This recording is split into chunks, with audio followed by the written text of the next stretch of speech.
Good morning, everybody. It is 9 o'clock. It's Jonathan Godfrey speaking, and we are going to get underway in about 3 seconds. I can hear someone counting until he gets a microphone. If someone could get a mic down to Daniel Phillips, please, for this morning's karakia.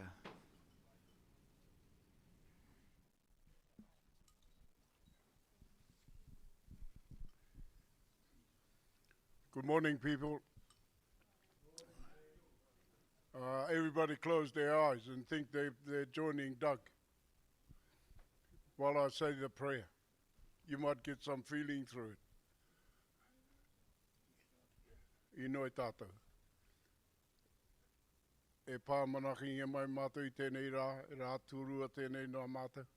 Manaki e mai mātou I roto I tēnei hui. Manaki e mai hoki o mātou whānau hatia keihia. Manaki e mai hoki ngā kuia e pā I roto, kei roto I tēnei whara I tēnei rā. Manaki e mai ana hoki te ngā kau mātua, me te rā hoki o taku whanaunga e noho mai rai te rā tahau te rūma manaki e mai e. Manaki e mai katoa tātou e pā I noi te ingoa tō mātou tama I hukraiti ame.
Thank you.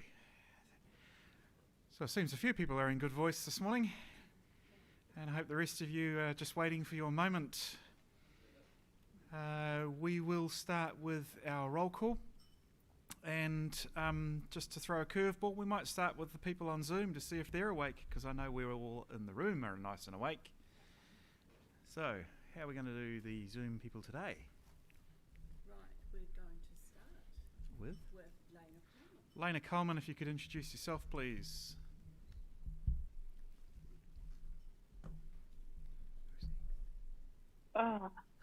There you go. Can you hear me? Yes. Oh, wonderful. Okay, good morning, everyone. It's Lena Coleman here.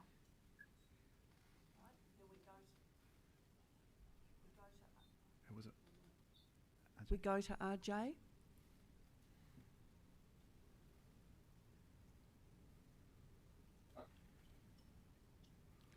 Are you there, RJ? Yes, he just unmuted. We should be able to hear you, RJ. Right. RJ's talking, but we're not hearing. We're hearing someone. Right. You're hearing. Right. Okay, go, RJ. Hi, I'm RJ. I'm RJ Green from Tauranga. RJ and Tauranga, yes. Thank you.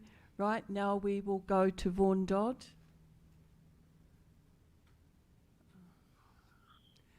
I think you're on mute, Vaughan.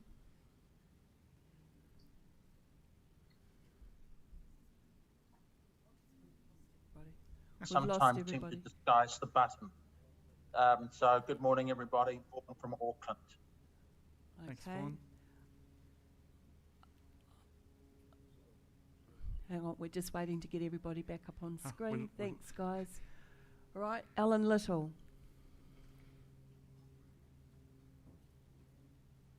I think, yeah, I'm okay there. Good morning, it's me from Levin. I noticed that there's a control button on saying that you guys have muted us. So that's why some of us are on delay. But anyway, greetings from Levin. Yep. Thanks, Alan. And the technicians have turned the automatic mute off at the moment, and I've lost the screen. So while we're waiting for the screen. Right, no, we're back. We're back. Oh, Okay, Sina. Yeah, Jonathan. Hi there. This is Sina from Auckland. Nice to hear everybody and stuff. Right, Mara. Yes, this is Mara Kelland from Auckland. Good morning, all. Carolyn Pete. Good morning, everybody. Carolyn Pete from Auckland. Robert Greenberg. Yeah, morning, everyone. It's Robert Greenberg, also from Auckland. Maria Stevens. Good morning, it's Maria here. Martine Abel-Williamson. Hey there, everybody. Martine Abel-Williamson from Auckland, and I've got Gary with me. Gary Williamson. Oh, are we going to hear from Gary? Gary, say something. Good morning, everyone. I'm in the kitchen. Gary's in the kitchen where he I was gonna say, belongs. he sounds like he's in the kitchen. That's right, where he belongs. I'll have some eggs, thanks, Gary. Okay, Gary Adler. And good morning from a bracing Melbourne at, what is it, just after 7 o'clock. And yes, Gary, an orange juice would be lovely, thanks. I think Fraser Alexander. Kia ora tātou, Fraser Alexander in Auckland. And I think we have Karen Pete. No. Karen Plummer. Sorry, yes. I'm thinking Kia ora, Murray. everyone. Yep, Karen Plummer here. Emily is helping Murray put away the laundry at the moment, and hopefully we can get Emily and Murray up for roll call tomorrow morning, so you get the three of us. But we're all popping in and out throughout the day, and we're from Auckland. It's great to see the husbands doing all the domestic chores this morning. And the 3-year-old. And the well, yes, but it's not a domestic chore for her. The game. Right. We go to David Allen.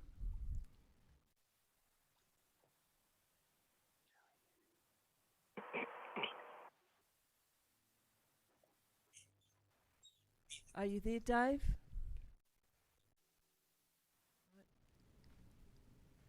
We'll move on to Charlene.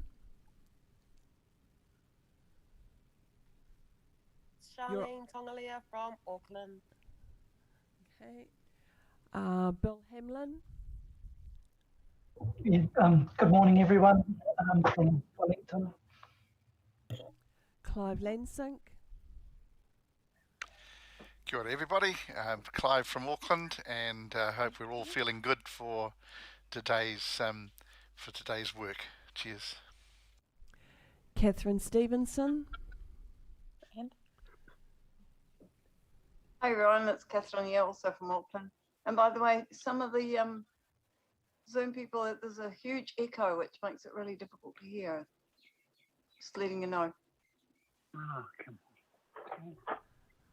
Paul Brown.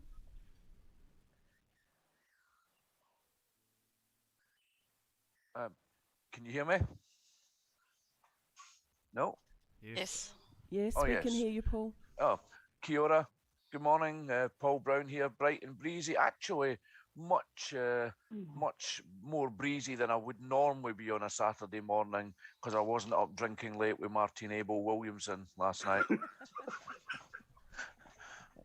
Okay. Now, we have some people with phones. I'm not easily able to identify who you are, so I'm going to take a guess that one is going to be Mary Schnackenberg.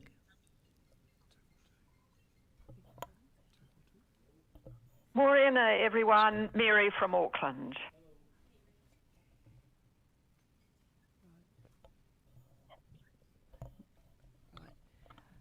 Okay, who else do we have joined by phone? Geraldine Glanville? Good morning, everyone. I'm sitting in the sun here. It's very nice. Thank you. Thanks, Geraldine. Do we have Bev Duncan? No. Right, who else do we have by phone that hasn't been introduced yet? Alan Webster. No. Kia ora, everybody. JP. John. John Puhawa from. Thank How you. can you forget me, Rose? Well, all we get is a phone symbol, John, so we're just trying to remember. Oh, anyhow, well, Thank you. Yeah. You're looking awfully like a telephone. But this anyhow, morning. I just. Right. Yeah, well, I'm sitting in the sun too, Geraldine. Very nice. Okay, so now we have Tawai and La Halatau. Joe, Tuai here. Could I just please give a quick thank you to Jonathan for his honest and forthright speech yesterday and fabulous presentation by Clive and Mary last night. So good. And La Toa. Morena, everyone. La Halatau here. Thank you. Thank you. Paula Waby. Paula Waby from Dunedin, and you'll be glad that there's a mute button because otherwise you'd hear Perky and Nana the whole way through.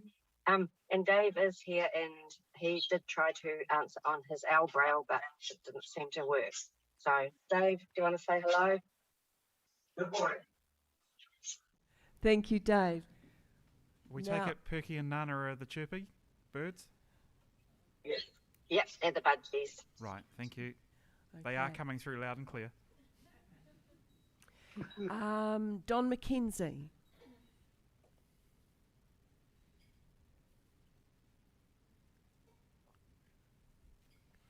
Are you there, Don? Right. We'll move to Judy Small. Morena, everybody. Judy Small from Hamilton, chair of the line of the RNZFB board. Wendy Chiang. Good morning. This is Wendy from Auckland. Okay. Amanda Stevens. Kia ora tātou, Amanda from sunny Nelson. And we welcome Wendy Ewens. Morena, everyone. Wendy from Able in Auckland.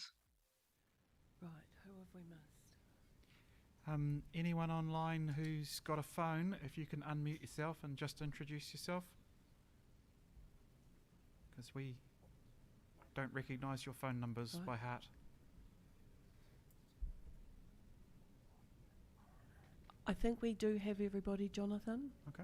All right, well. And I'm sure if we have overlooked Except anybody.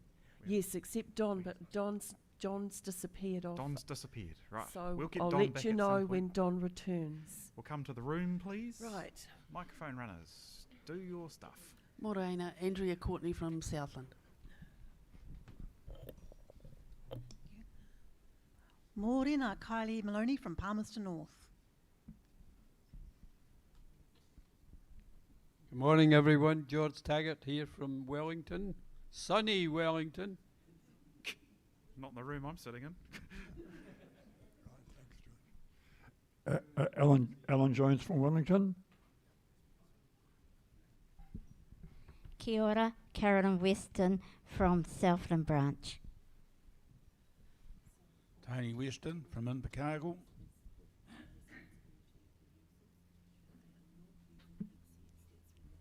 Good morning, Sean Johnson here from Wellington. I forgot to tell you yesterday I joined the DAB, as it was then, in 1960. Karen Wilson and Chrissy Fern from Nelson. Roger Curry from Nelson. Carl Halliburton from Wellington. Jane Mahaffey from Wellington. Good morning, Janet Palmer from Wellington. Warren McHugh, Wellington. Joseph Timby from Whanganui branch. Francie Toomey from Whanganui branch.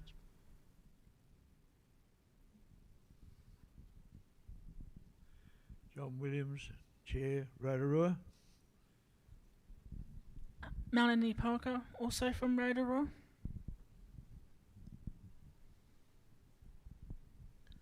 Doug Johnston from Parapararumu, or DJ. Dave Cooling from Wanganui. Kia ora, Vic West, Southland branch representative. Daniel Phillips from Rotorua.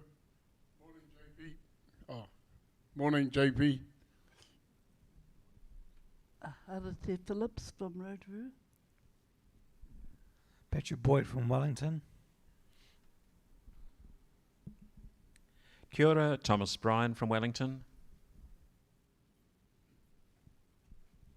Kia ora tātou, Frances Anderson, Disability Rights Team, Human Rights Commission. Kia ora tātou, Paula Tesorero, Disability Rights Commissioner. Wonderful to be here.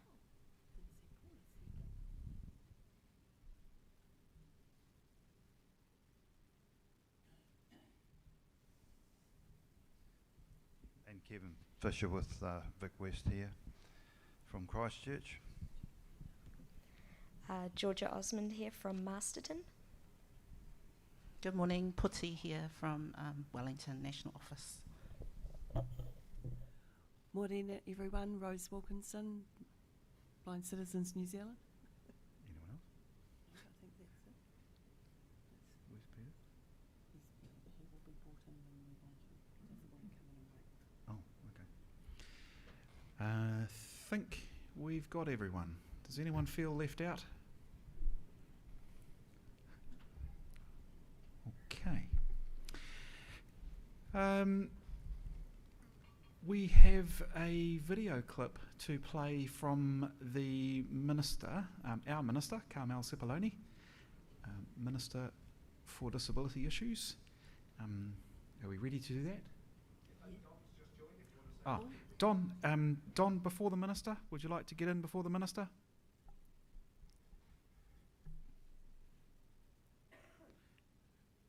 Don McKenzie, we'd love to hear from you.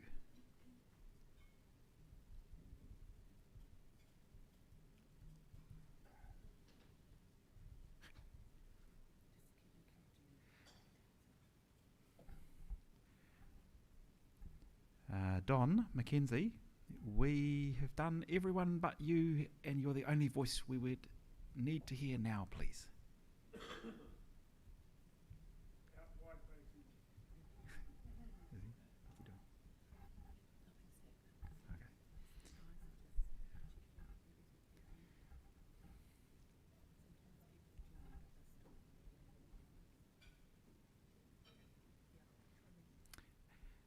Do we have you now, Don McKenzie?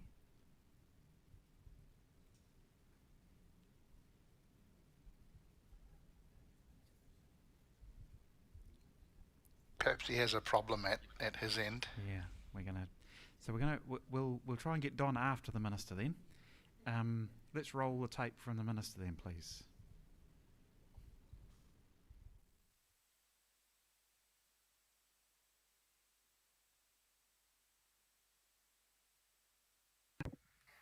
Bula vinaka, everyone, and happy Fijian Language Week. Thank you for inviting me to speak at your annual conference again. I spoke last time, I think, in 2019, and I'm delighted to be here to open your 2021 conference. My sincere apologies that I cannot be there with you in person. I want to acknowledge how special this particular conference is as you celebrate 75 years since your organisation began. While these celebrations were delayed as a result of the COVID-19 pandemic, you have much to celebrate as Blind Citizens New Zealand has a very proud history of advocating for the rights of blind people to live in an inclusive society. Your organisation has worked collaboratively with other DPOs and government agencies to advocate for the equal rights of blind people, alongside other disabled people, to live a barrier-free society. So the theme of your conference this year, Working Together, seems particularly apt.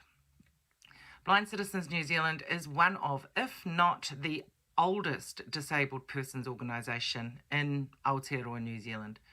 Back in 1945, you led the way in forming an advocacy organisation for your community. And over 65 years later, you led the way again in being one of the inaugural members of the DPO Coalition. Looking back, I would imagine that the issues on your conference agenda 75 years ago may have been quite different to issues you are addressing as an organisation today. I'm sure that at the start of the meeting all those years ago, attendees would not have been asked to make sure their phones were switched off, and there would have been no guide dogs snoozing peacefully on the carpet. However, I am sure the issues of rights of blind people and accessibility were on the agenda then, as they are now. While you look to the future and how you can work together to continue to advocate for the rights of blind people, remember to look back and celebrate the huge achievements of your past. And now to the present. In my time as Minister for Disability Issues, I have really appreciated the honesty of your representation. Dr. Jonathan Godfrey, your president, is never backward in coming forward on disability issues. And your CEO, Rose Wilkinson, is tireless in her work and plays a particularly crucial role in the DPO Coalition. I'd like to formally thank both Jonathan and Rose for the continued mahi in this area, and I look forward to working together with your organisation moving into the future. Over the past 2 years, working together has become increasingly important as we learn how to manage life in a pandemic. And I'd like to acknowledge the hard work that your organisation has undertaken in advocating for the rights of blind community during the pandemic. Blind Citizens New Zealand provided an enormous amount of welfare support to members, particularly during the first lockdown of 2020. As an organisation, you continue to advocate for the rights of and the support that your membership requires. You also work hard to provide your membership with a raft of accessible information about the pandemic and how to seek support. While there are many things I could tell you about disability policy and the government's work program today, I want to focus on the work we are doing on accelerating accessibility in Aotearoa. The government has committed to introducing legislation to accelerate accessibility. This will be critical in enabling New Zealand to become more welcoming and accessible for disabled people and others with accessibility needs. I have been reminding my colleagues that nearly 1 in 4 New Zealanders self-identify as having a disability and live in an Aotearoa that is not fully accessible. Historically, public information has been published, urban landscapes have been designed, and transport systems developed without regard to disabled people and their right to be full participants and contributors in communities and civil society. Not all historic barriers can be rectified, but disabled people have a legitimate expectation that universal design principles and accessibility features will be designed in from the start. Participation and inclusion of disabled people is too often a hope rather than an expectation, with responsibility for overcoming participation barriers too often falling unevenly on individual disabled people and their family or whānau. Through accelerating accessibility, we contribute to the New Zealand Disability Strategy's vision to meet our domestic obligations under Te Tiriti o Waitangi and continue to meet our international obligations under the United Nations Convention on the Rights of People with Disabilities. We will do this by ensuring primacy of voice of disabled people, their family and whānau as leaders, as advisors, as lived experience experts, in formal governance and in holding government to account. I have no doubt that blind citizens will be at the forefront of the kōrero mahi that takes place. I want to acknowledge the passion and mahi of those who have gone before, those who are present today and those who will serve in the future. I honour your achievements and I wish to congratulate you on 75 years of service. I look forward to continuing to work together with Blind Citizens New Zealand, and I wish you all the very best for your conference and another 75 years of advocacy. And I can't wait to see you in person. Wishing you all the best, and as I said, next time we meet, hopefully it'll be in real life rather than via video. Thank you so much. Enjoy the conference.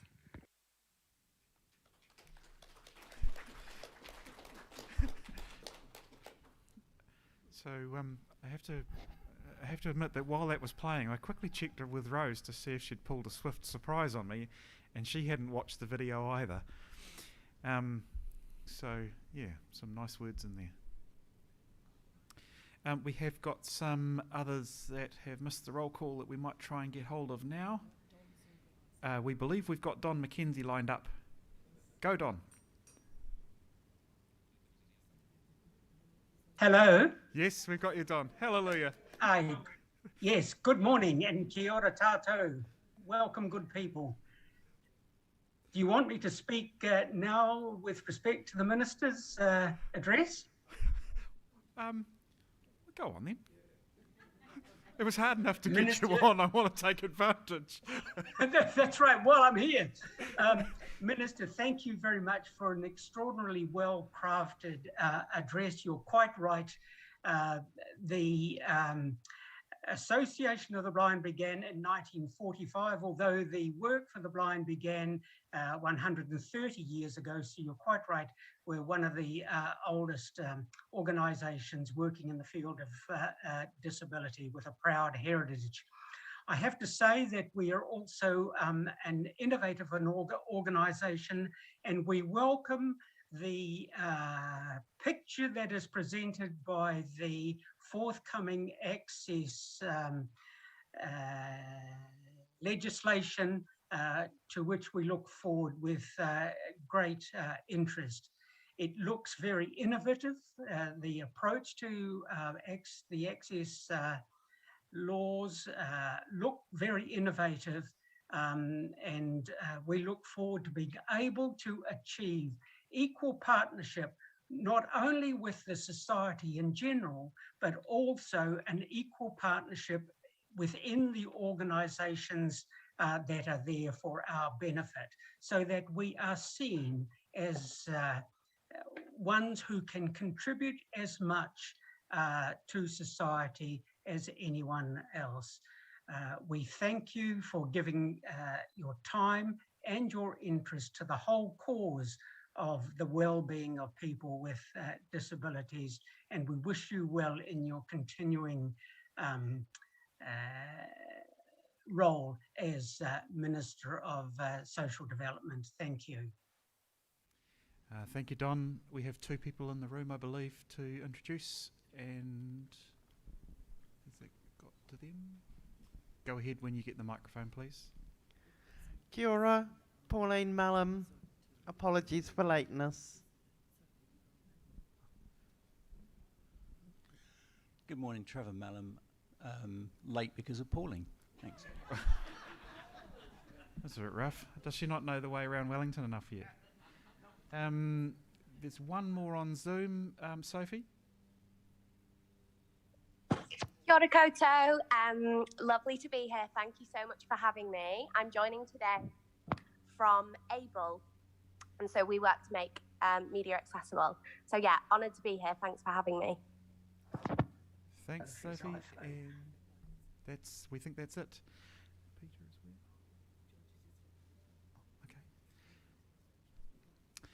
well. Okay. People entering the room is Judge Peter Boschier. Peter, welcome as you come in. Peter is the Chief Ombudsman, but in addition to his role as Chief Ombudsman, his organisation is a partner in the independent monitoring mechanism. Peter, on rotation, is currently the chair of the IMM. Now, Peter, in the beat up about our guests that we send out with the agenda, it it says that, where's it gone?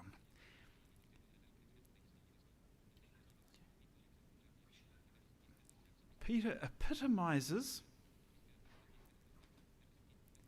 fairness and reasonableness, upholding the rights of communities, individuals, and disabled people. So, hopefully that microphone's going to work, and I'm just going to let you go. Because I've learnt my lessons in working with you. It's the best policy.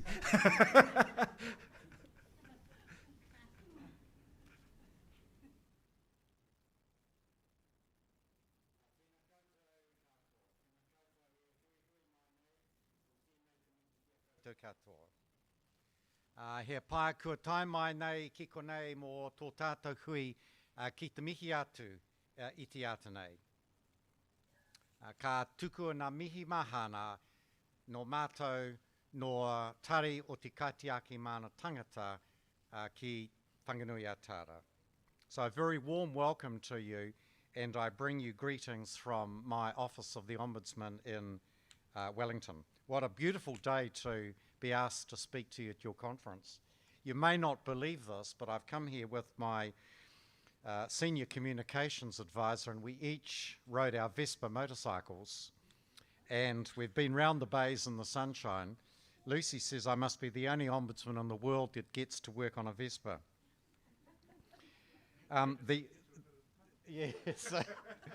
The other thing, just a hint of nostalgia for me being here at what used to be called the White Heron, and getting back to the fact that I drive a Vespa. I was a university student in the early 70s, as some of you probably were, and I worked here as a kitchen hand when it was then the White Heron Hotel. I had a Vespa. So I used to beetle over from Karori in Wellington, and of course, having been a kitchen hand, you were the last to leave, so invariably at midnight I'd roll out of here and go all the way back. I have a lot to do with some of your big players, such as Jonathan and Rose, and so it's a real privilege for me to know them and to be asked to speak to you today. I respect enormously the mahi that you do. I just want to start, in fact finish, with this whakatauki. Nō tō raurau, nā taku raurau, ka ora ai te iwi. With your basket and my basket, the people will thrive. And I think this whakatauki encapsulates today's theme as we work and need to work together to make progress for disabled people. My office is the Office of the Ombudsman, but in Māori we call it Kaitiaki Mana Tangata, guardian of the welfare of the people. And that suits me because what we're here for is to preserve mana. And we work in that in many, many ways in our office. Just a little bit about us. We will turn 60 next year. We were the first Ombudsman office opened outside of Scandinavia. So the first Ombudsman was someone called Sir Guy Poles. Some of you may remember that name. And he opened with a staff of about 10 or 12 in 1962. And we now have 170 on our staff, and we operate in both Wellington on the terrace and also Auckland. My main connection with Jonathan and Rose is through the independent monitoring mechanism, and I'd like to tell you a bit about that today. I guess mostly I'd like this to be interesting for you. The last thing you want on a beautiful, sunny, typically attractive Wellington Saturday morning is a sermon from me. And so I want to try and make it a bit interesting in the time that I've got, and for you to feel at the end that you have felt it's interesting, and we should leave some time for some questions. I want to start with a couple of fundamentals for me, which drive me and which drive the office, and that is people's fundamental rights as citizens to have equality. People's fundamental rights as citizens to have equality. And I've just spied my colleague Paula Tesoriero. Greetings to you, Paula. I should have acknowledged you at the outset. Paula is famous in the role that she's got, recently returned from the Paralympics, and a famous Paralympian in her time. And I think that Paula and I share a number of things in common, one of which is that we are part of the independent monitoring mechanism, and the second is that we're strongly driven by the notion of equality and being strong in our wish that those with disabilities are treated fairly and equally. Slightly different roles. Paula is more of an advocate. The role of the Disability Commissioner is to strongly advocate.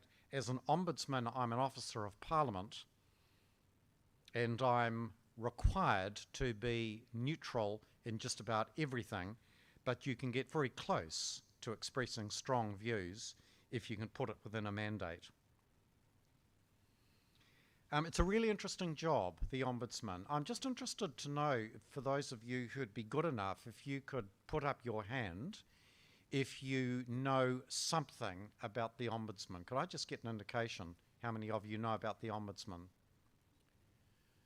Most, yep. Who has never heard of the Ombudsman? Could I just have a show? Yep. It's a bit of a clumsy word in a way, and it's gender neutral, but it doesn't always come across that way. I think we will keep the name Ombudsman because it's so international. There are Ombudsman offices right throughout the world.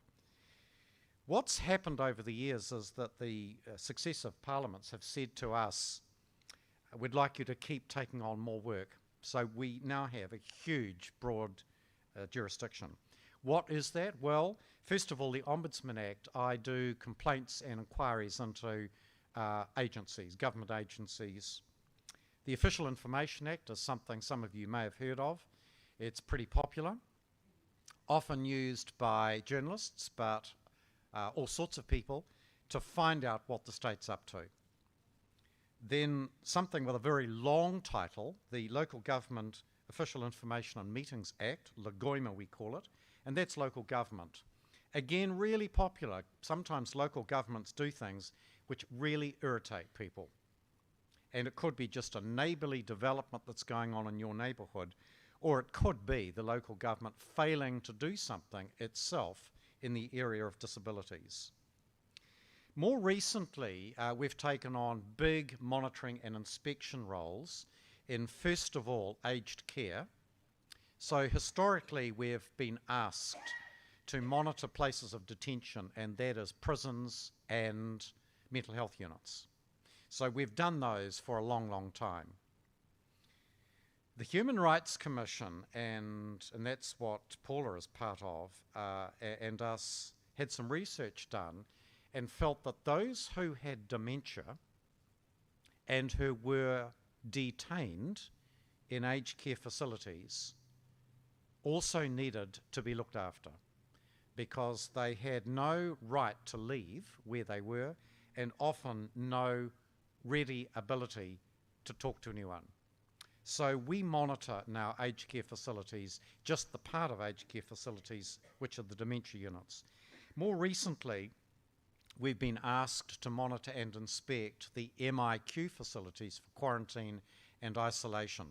So you can see there's a heck of a lot going on. I'm told that the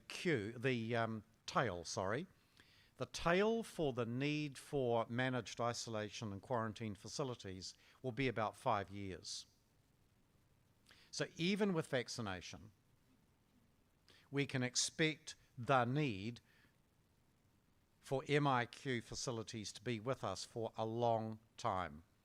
And I think a year ago I thought this will be over soon. Now I'm reconciled to the fact that life will be different forever. Just want to talk a little bit about the IMM, the Independent Monitoring Mechanism, which, as I say, is where I'm so often meeting Dr. Godfrey and also Rose. I think when I was in the judge role, I felt that a society should be judged by the way it treats all citizens. My own view as to whether I respect another country, whether it be the United States, Russia, Thailand, whatever, is how does it treat all of its citizens? I guess the elite will always be well treated. But what about the non-elite? And what about those who have a range of disabilities? And it seems to me that a caring country is one I most respect. So there is this important convention, the UN Convention on the Rights of People with Disabilities. It's a real mouthful, but it's an important platform for us holding governments to account. And I hear that this morning the Minister of Disability Issues, Carmel Cepoloni, spoke to you. She's a very strong minister. I feel in my relationship with her that she is a very influential and strong person and driven by the right factors. So this thing, the IMM, Independent Monitoring Mechanism, is required to be set up in order to make sure that what governments do is doing the right thing by disabled people. This IMM will be is in its 10th anniversary, so it's quite an important thing for us.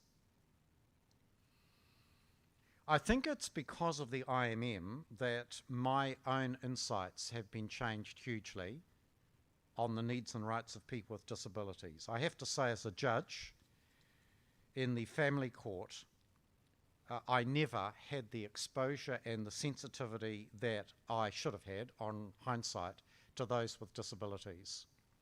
I don't think the court system is particularly caring and sensitive to the range of disabilities. And I say that not just for the evident disabilities such as deafness or blindness, but people with learning disabilities, the intellectual disability, who can't readily understand a court system and access it. I think we have a long way to go before the court system understands what's required and responds. There's a mechanism which the UN runs to make sure that governments are doing the right thing. And there should have been a examination of the way New Zealand reacts to the UN Convention on the Rights of People with Disabilities, and that should have happened in terms of setting it up by now. But it's proving very, very slow. So we've decided that we will have our own domestic forum and do that in about March next year. The reports on how New Zealand is doing, and these, it's pretty important to have reports that put the heat on governments and put the heat on agencies to make sure that they are doing something. We feel that the reports on us are now out of date. So supposedly the UN examination of New Zealand will occur in September of next year. But will it? So we've decided with my partners, all of whom are here today, that we will have our own domestic forum, and it's not like a Spanish Inquisition where we are there to score points. It's there to genuinely ask how the disability action plan is being implemented and what's next. I think we found during lockdown that generally speaking, the government responded pretty well to those with disabilities in being able to access information. You'll have your own views about this, and I'm really happy in question time that you might ask me about it. But we felt that the government could have done better in accessibility, in some areas of accessibility. And I think for the blind community, that in particular is hugely important. I guess the thing I'd most like to leave with you as a thought, I haven't finished yet, by the way, but the thing that I'd most like to leave with you as a thought is for people like me and for ministers and in particularly policy advisors, have they thought of everyone when they develop and suggest a cabinet paper? Is there someone they've forgotten to include in who's important? And I think that happens. So I think an accessibility strategy, you know, like scanning or whatever it is, will be devised, and not everyone around the table has thought of everyone who might need to be included in this policy and this action plan. In terms of helping me do my job, I felt more and more that the Chief Ombudsman should not think that he or she is God's gift to knowing everything. So in terms of my Te Ao Māori, for instance, I decided a couple of years ago that I needed to have a Māori advisory board, and I've set that up and it's been hugely successful. We call it Puhara Mana Tangata. And for Tangata Whenua, you will know that that's really a platform that overlooks the mana of the people. Puhara Mana Tangata. And I have what I'll call feisty and vociferous people on my board, many of whom you will know. And it's just proved to be so successful. An example. We did a report on Oranga Tamariki, and we were critical of the way in which Oranga Tamariki was approaching some of its child uplift work. So we did a draft report and then gave it to some of our members of our panel who said, Māori would not express it in the way you have. We would like to redo the portion that you've mentioned on such and such. And it's that sort of expressing it in the right way that's been so important for me. The other thing, again, for Māori is many of you, and certainly I, was brought up in an era, we have to admit this, I'm afraid, the past hasn't always been kind. Things evolve, attitudes change. Many of us were brought up in an era where the Treaty of Waitangi, Te Tiriti o Waitangi, was not important. In my school education, I knew about Te Tiriti o Waitangi in 1840 and Waitangi, but I didn't know what was in the treaty. I went to law school in 1970 here in Wellington, and the treaty would have got passing reference, but it was never regarded as anything lawyers needed to know about. I mean that. I think we know that with fairness needing to extend to all New Zealanders, that's of particular importance to Māori because of the treaty. So our office has much more emphasis now on Te Ao Māori and on the rights of treaty partners to be treated according to the treaty, which gets me on to disability rights. The Puhara Mana Tangata Advisory Panel had been so successful that I decided I'd do the same with disability. So I've created a Disability Rights Advisory Panel. Dr. Godfrey is on that. We've taken a lot of time to have good representation on the advisory panel and to do it as geographically as we can as well. We have our first meeting next month. What's its role? I'll just mention a couple of things because you ought to use us. One of the reasons I'm coming and enjoy coming to your hui today is to tell you about us and the fact that we should be used by you. Just on that point, I've noticed since setting up Puhara Mana Tangata that Māori are using us much more than used to be the case. So I'm embroiled at the moment, for instance, and the Ombudsman never used to be involved in this sort of thing, but I'm heavily involved in a dispute over whether or not a Mount Erebus memorial should be erected on a park in Auckland at the moment. There are issues there that directly are in the province of the Ombudsman. So most of yesterday was spent by me on that issue. And we weren't equipped to do this well in the past, but I think we are much better equipped now. So getting back to disability, I recognise that if I'm to be true to my word, I should make the Disability Convention work in terms of what I do in my office. How do I go about my job in a way which, if you looked at me, you could say he's doing it correctly according to the convention and what I would expect him to do. And I think that therefore the panel will help me. I just want to read Article 4.3 of the convention, just so that you know what I'm talking about. And this is what it says. In the development and implementation of legislation and policies to implement the present convention, and in other decision-making processes concerning issues relating to persons with disabilities, states parties, which means countries, shall closely consult with and actively involve persons with disabilities, including children with disabilities, through their representative organisations.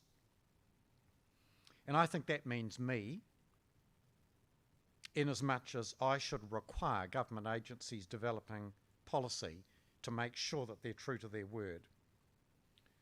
So sometimes it's us making a submission on a bill saying, what have you done in relation to accommodating people with disabilities?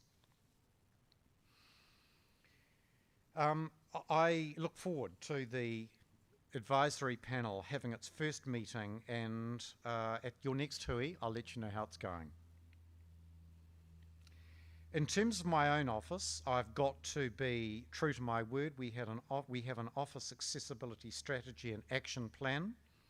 So I've got to have my own house in order. That typical expression, you know, don't be in a glass house if you don't want stones thrown at you, or however it works. So we are developing an office-wide accessibility strategy, and I have to tell you, I really didn't know what accessibility meant before I started this job. I really thought it was how you get into buildings and how you got access to things. But in fact, in this digital age, the way in which accessibility and how you accommodate it has given me a whole new insight to life. So our strategy's vision in my office is the Ombudsman is fully accessible to disabled New Zealanders and is regarded as a leader in the area of accessibility. And you should hold me to account. I'll just say that once more.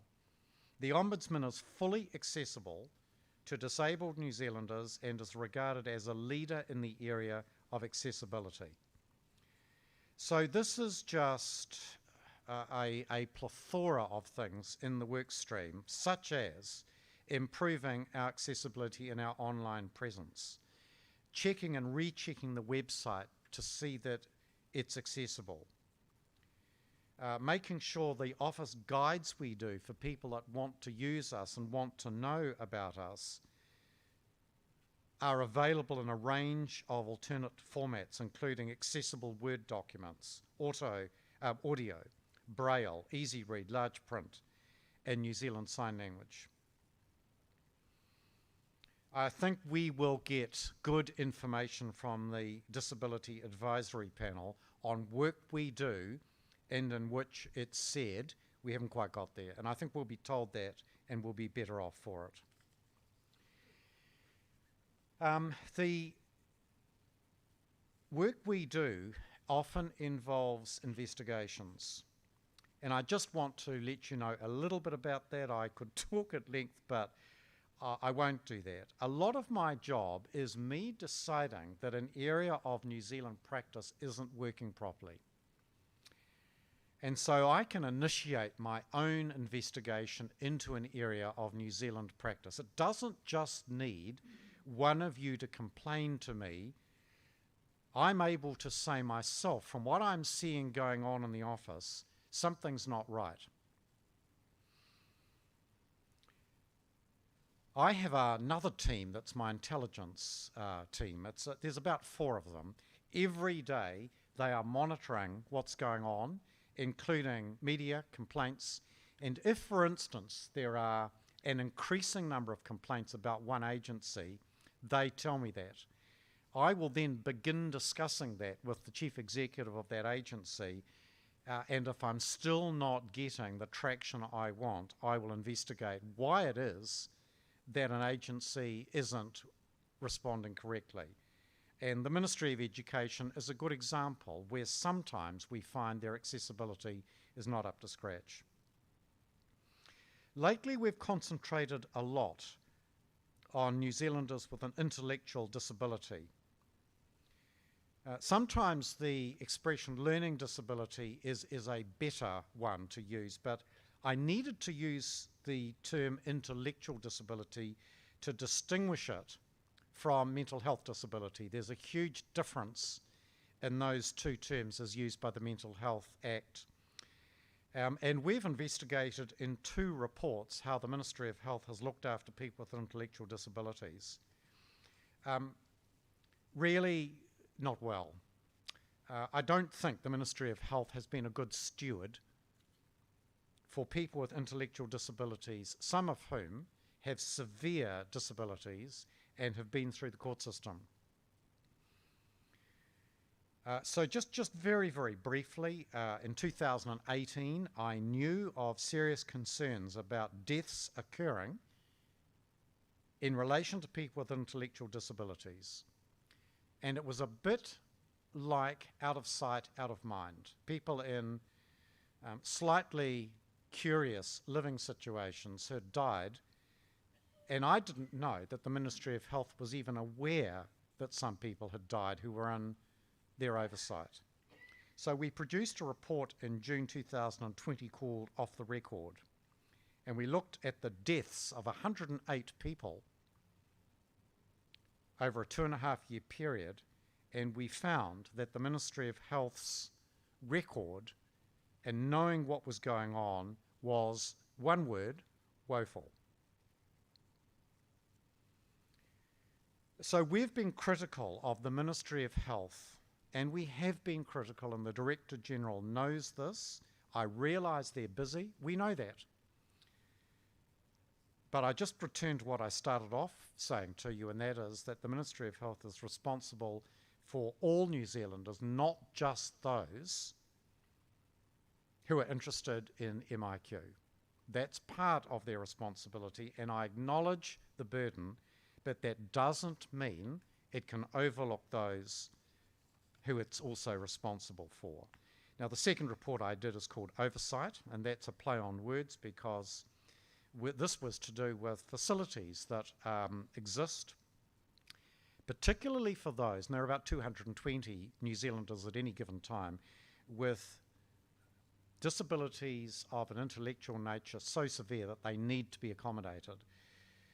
And what happens, in brief, is that the Ministry of Health has the budget and it delegates to DHBs actually implementing facilities for those that need them.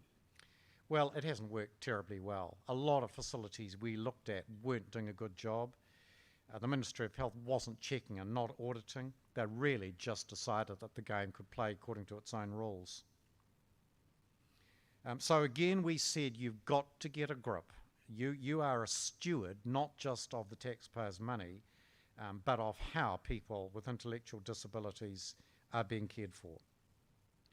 Now, I've just got a couple of other areas to cover with you, and then I really would encourage some questions. There's an expression called OPCAT, which is curious. You may think it's to do with care of cats, but it's not. OPCAT stands for the Optional Protocol in relation to crimes against torture. So what is this terrible sounding crimes against torture? Well, it's another UN convention, and it's designed to set standards for those that need to be detained. And the big area is prisoners. But it's not just prisoners.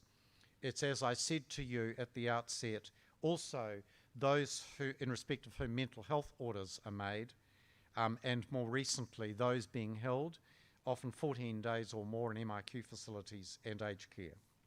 So there's yet another mechanism that I'm part of.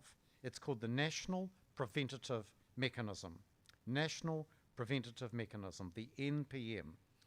And again, the Human Rights Commission and us have a dual role in this. What's our role? It's to prevent the mistreatment of people in places of detention. And you know, it can happen.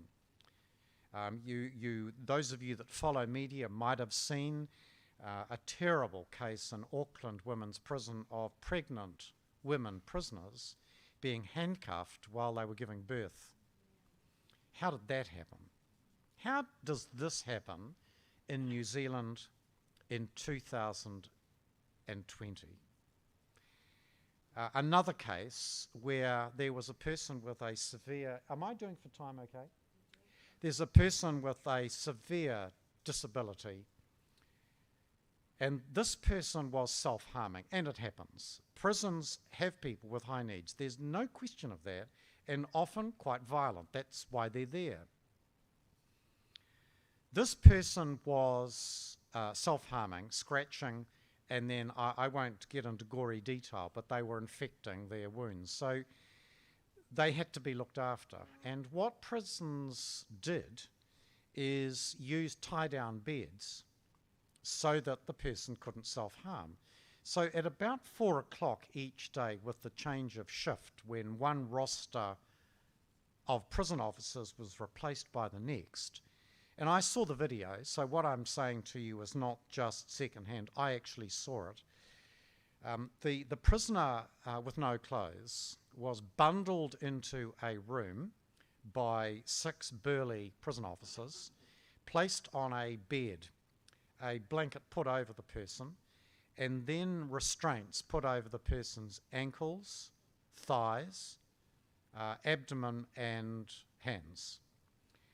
And the person was left in that position for 16 hours a day for 37 consecutive days. You'd think that was torture. It isn't according to the convention, because the convention requires that before you can say it's torture, it must be intentionally malicious. So torture is a really high threshold. You've got to set out to torture someone. That's got to be your intention. But we found it was severely inhumane and unacceptable. The end result of the Ombudsman's report on this is that tie-down beds are now banned. So I'm not afraid to speak up. I'm not afraid to offend. And if that succeeds in obtaining change, then I'll feel, when I finish this job, that it's been worthwhile.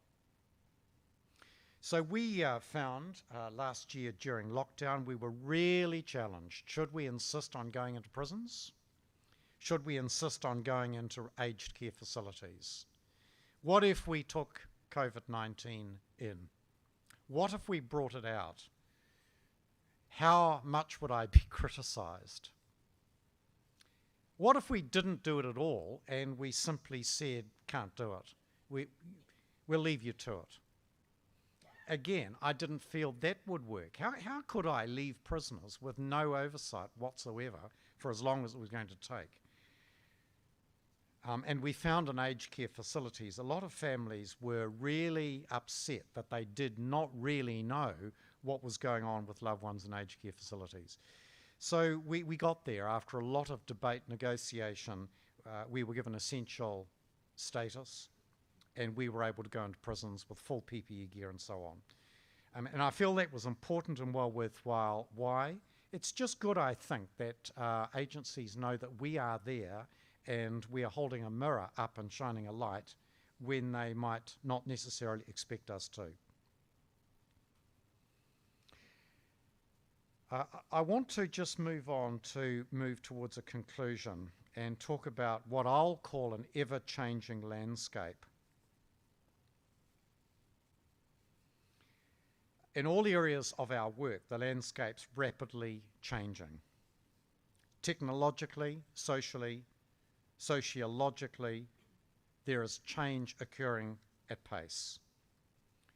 This will provide us all with new challenges going forward in your advocacy work and in my work. Can I put just a challenge to you, which I feel like? What's it going to look like in 3 or 4 months, the landscape? Will you be able to come to the Brentwood Hotel and get through the front door without a vaccination certificate? If you have a vaccination certificate, how will that be accessed? Will there be a scanner at the door? Will you have something that links you in with the scanner? How will there be good connection between your rights to access this place as equally as anyone else? So with all the work that doubtless is being done at present, and I bet it is, on developing software and hardware to ensure that it's people with vaccinations who go to certain places, how will that play out with equality? And that's a challenge, and I think something that you and I should be really, really cognizant of. So I'm heading towards my denouement. I think we must work together to make sure this happens. We've got to navigate the challenges and make sure that we cover ourselves. So, time for me to close. Nō tō roro, nā taku roro, kia ora ai te iwi. With your basket and my basket, the people will thrive. Together, we can, and indeed we must continue to work together to make sure nobody is left behind, to make sure that everyone can enjoy their human rights. Everyone in Aotearoa New Zealand has the right to enjoy a good life. It's the fair and right thing to work together to make this happen.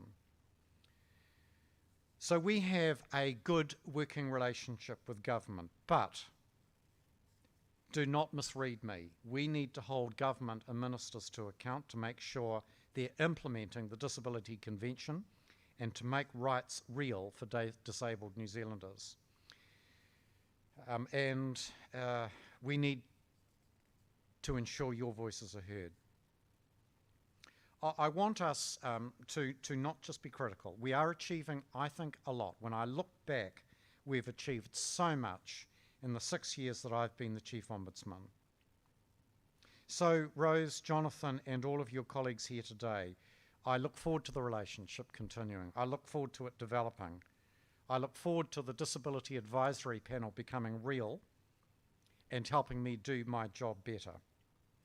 So I hope you've found that informative. I hope you feel inspired that you've got someone in a privileged position who cares and who has the voice of Parliament in a way in which, when things are not right, we can say so. Nō re rā, tēnā koutou, tēnā koutou, tēnā tātou katoa. And Rose, I'm very happy to, Jonathan, very happy to do any questions. That's great. Thank you. Thank you, Peter.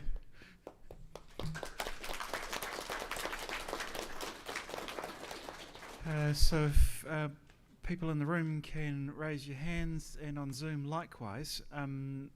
Peter, that discussion about certificates is very topical right now. You know, it started in the news, and it's one of those situations where you see something that is of critical importance to the nation, and that many disabled people will have gone, but what about me? As a direct gut response. We are talking with people involved in certification, and I have to say that my focus is not on how people are going to get certificates and whatnot, but how those systems are actually going to end up being used in the ways that government is not currently considering.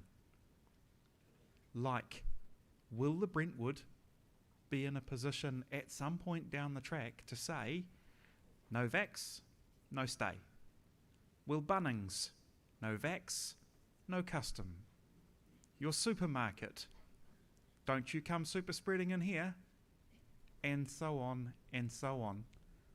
And these currently are all places that are not explicitly on the radar, but where ordinary average individuals of all walks of life will expect to be able to go.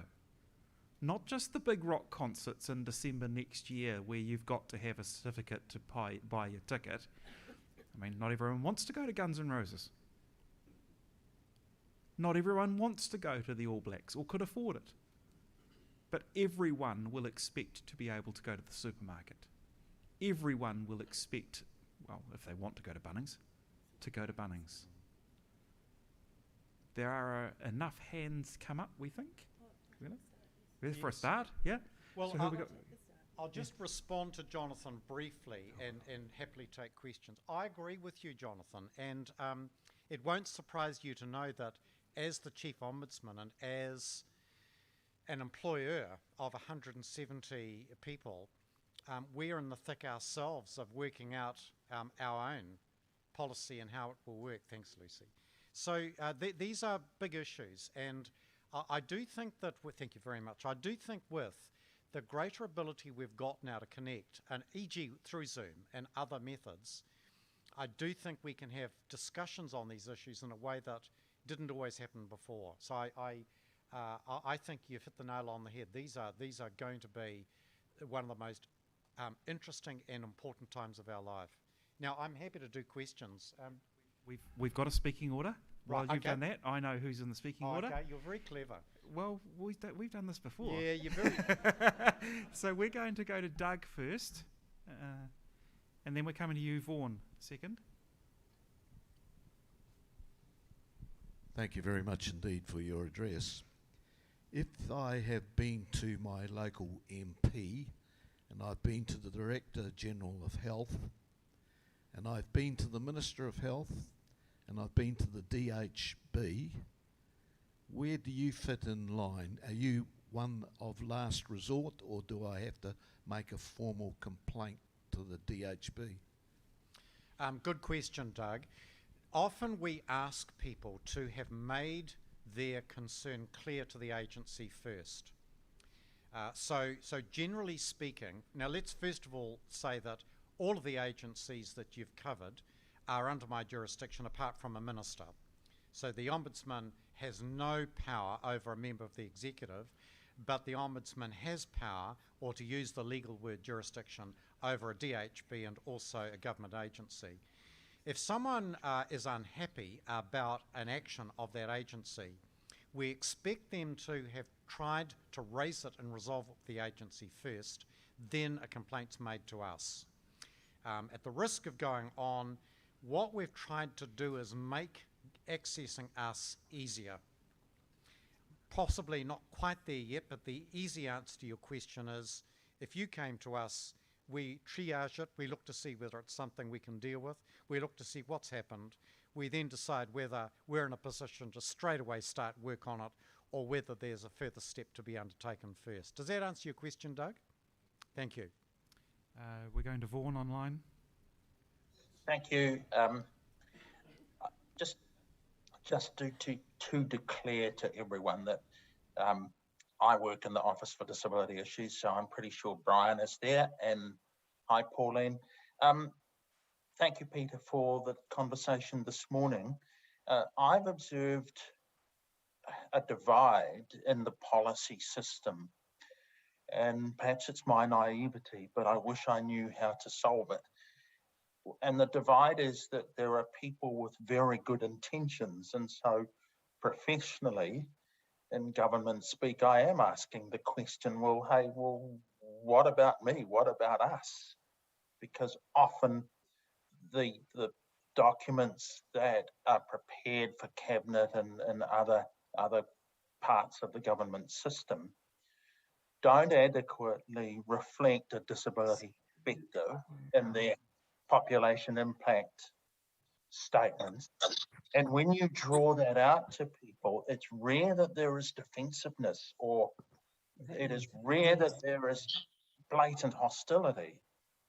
And so I have wondered often about how do we get the policy system to be more proactive earlier? Because if they're working in public sector, you have the default view that they are probably good people, but the systems they work in are really difficult. And that's my countdown delivery, so I better go and get it. Well, Vaughan, don't let me keep you between you and your groceries. Vaughan's raising an issue that we have grappled with ministers, and the short answer is we want there to be a requirement that before a cabinet paper is filed in cabinet, the policy advisor has consulted, and there's got to be a box, just as there is a Bill of Rights box that they must tick.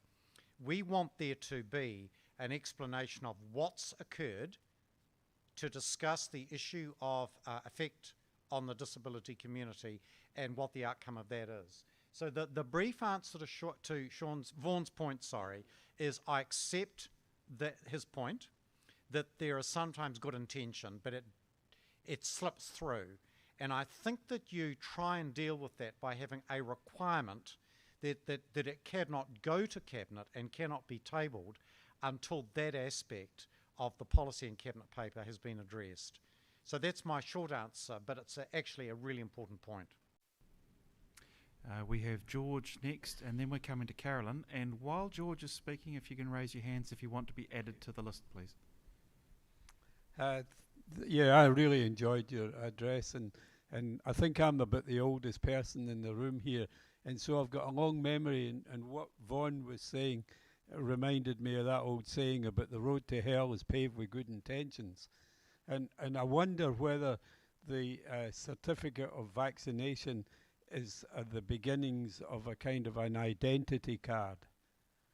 I don't know what you thought of that, whether I'm seeing reds under the bed, which I have a habit of doing, but I just wonder, because right now in my pocket I carry all kinds of cards that give part of me to the information about part of me to all these different Googles and government departments and local councils and so on. And I just wonder if this one would be, and Jonathan touched on it too, about the use of it to limit access to various facilities and so on. So have you got an opinion on that? Well, how life is changing. I dare not go out now without my mobile phone, because so many things now I can't do without my phone. Your question though, Gordon, I've got that right? George, I beg your pardon. Will it get to a point of an identity card like it happened all those years ago in South Africa, which was, one of those awful dark eras? I don't think New Zealand's ready for that. I think you'll probably find that there's, just as we aren't ready in this country yet to arm the police, there is a culture in New Zealand that in the end drives policy, I think, George. And I don't think we're ready for George, you're not allowed to go out without being able to prove your identity. I think personally we're a long way away from that. But in other respects, you are severely in handicapped. I'll put that expression. If you leave your phone behind and you can't scan and you don't know where to go and use the GPS, and in my case, I have an app that, for security reasons, tells my office where I am at any given time. It transmits a signal. And that's so that if I disappear off the face of the earth, they know exactly where I am. Now, that's a breach of my privacy, but it's with my consent. So I think the answer to your question is we are certainly becoming more known in our actions, but it's a big, big move before, against our will, we're being monitored wherever we are. So if I were you, I'd rest easy, because people like me are pretty much on our toes over this. We're coming to Carolyn Weston, and then we're going to Daniel. Kia ora, Peter. I'm Carolyn Weston from Invercargill. You spoke about people with intellectual disabilities and people with mental health illnesses in residential care, but I'm also wondering if you have investigated incidents of disabled people with other disabilities in residential care. And in Invercargill we have Bainfield Park Residential Care, 50 disabled people in there. And it used to be the Karatani Hospital. So you can imagine what kind of facility it is. And we actually do have a member in our branch who lives there. And my personal concern is that they have people who are vulnerable, you know, blind people, people with severe disabilities who need care, and people with mental health. And I would hope that they ensure that the vulnerable people aren't being harmed by the other vulnerable people there. But I just wondered if you have actually looked at other facilities with people with not intellectual disability, but with physical and other disabilities. Now, have I got Karen or Carolyn? Carolyn. Carolyn, I only have the ability to look at care facilities where there is state input. If it's an NGO or it's private, I don't have an ability under the Ombudsman Act to receive a complaint and look into. Under the Disability Convention, I have a broad power, along with the Human Rights Commission, to ensure that people's rights are being observed, but I don't have the same grunty power I have under the Ombudsman Act. So I'll give you an example. Let's say it's a privately run aged care facility. Let's just say that.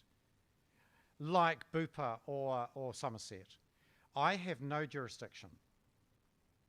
If it's their dementia unit, because they're in detention, then I do have an ability under what I call my Crimes of Torture Act. So I've sort of got to look at anything that comes my way to see where it fits within my jurisdiction. So my answer to your question is I can't do just everything. I always look to see who runs it, where the state fits in, and then whether I've got the ability to inquire. So that's the specific answer to your question.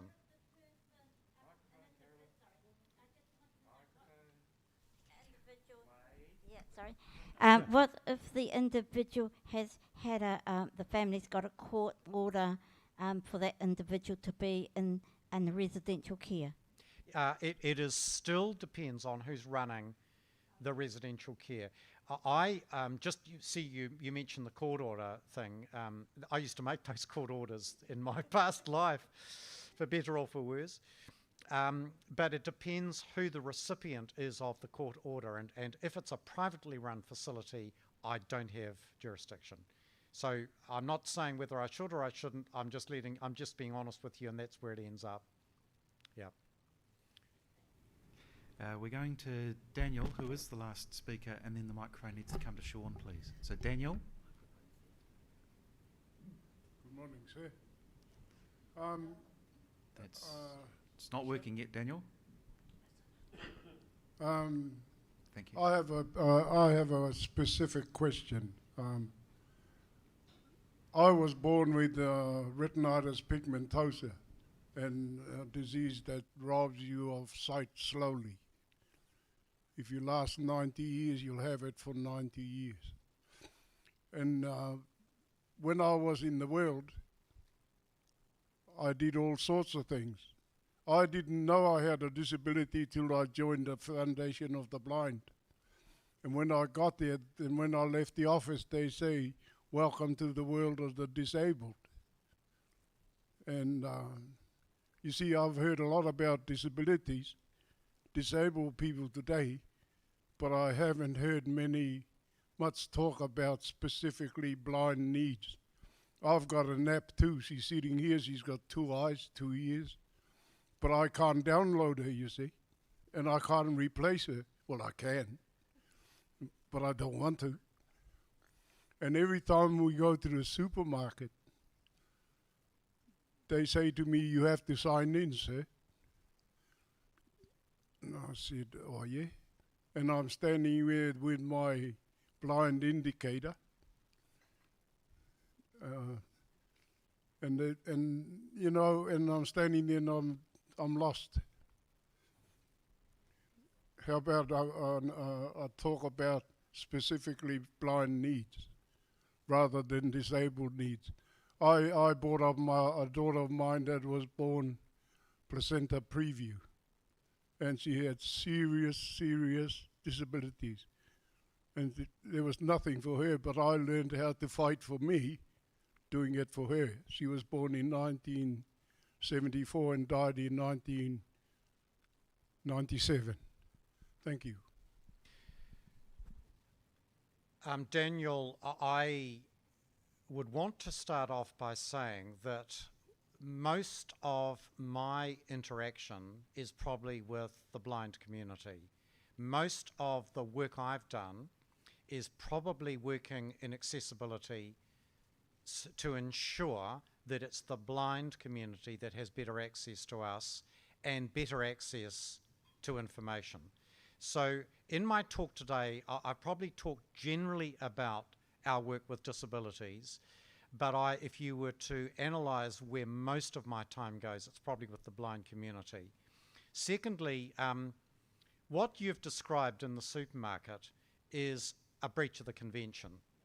You have the right under that convention equally with someone who does not have your sight disability. And the reason why I think we've got to keep on keeping on is not just to educate, but to actually make it happen.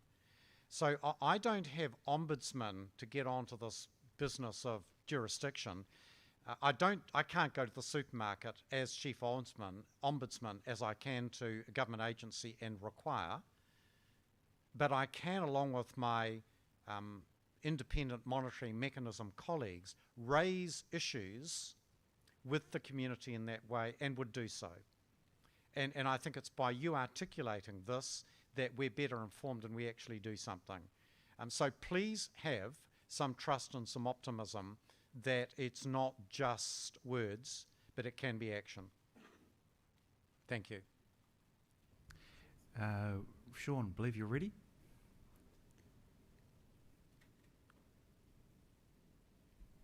Right. Well, thank you very much indeed for that address.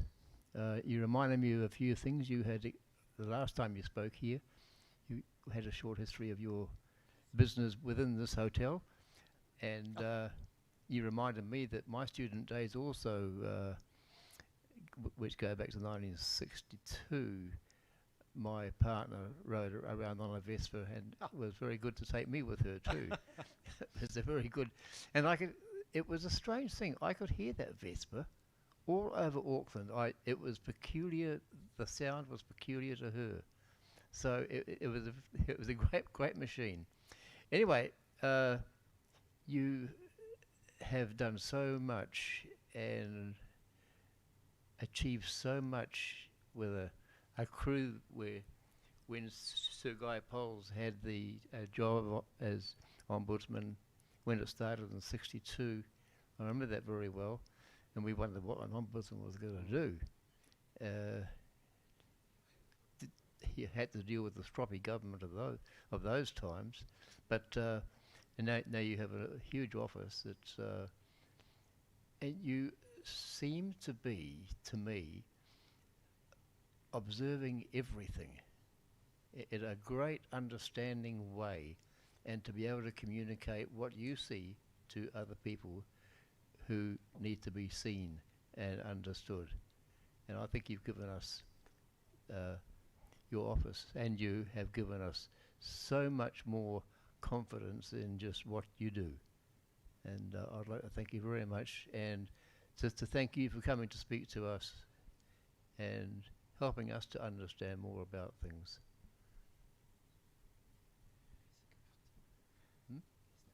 Oh, and we have something for you. Thank you, Sean. Oh, no, I do. I'm sorry. Thanks very much. Sean, thanks very much for your eloquence. Goodness me, what kind and generous words you've spoken, and what a good memory you've got. I had completely forgotten. I may have told you that I worked here before, so I hope that's not a bad omen.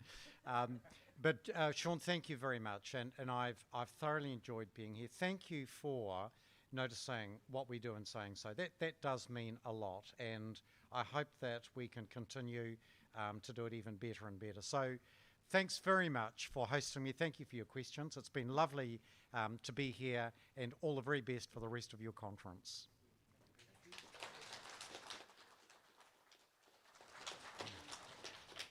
Rightio, people, we are adjourning. Zoomers, you need to be back for 10:50.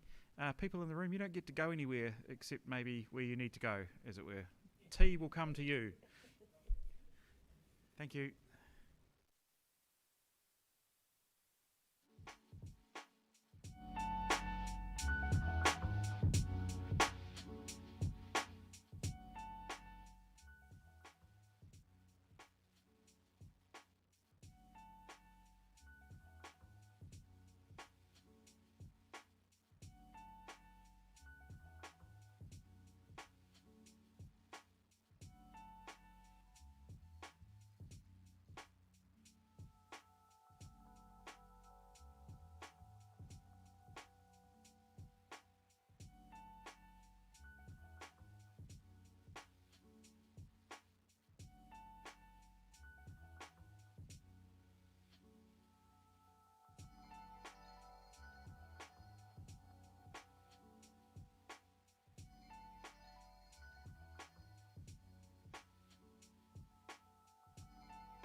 Here we go. So, I gave you a bit of extra time, didn't I? Right. People, we are reconvening.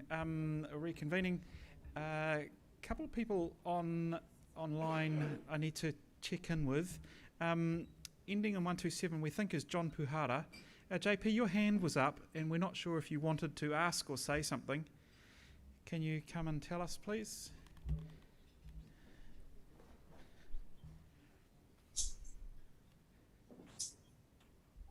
No, it's all good, bro. Just playing around, really. I don't know. Okay, playing around. Good man. Push the wrong buttons. I'm sorry. Okay. I'm sorry. We forgive you. Oh, there's a funny noise. What's that? Oh, John's got birds. Right, everyone.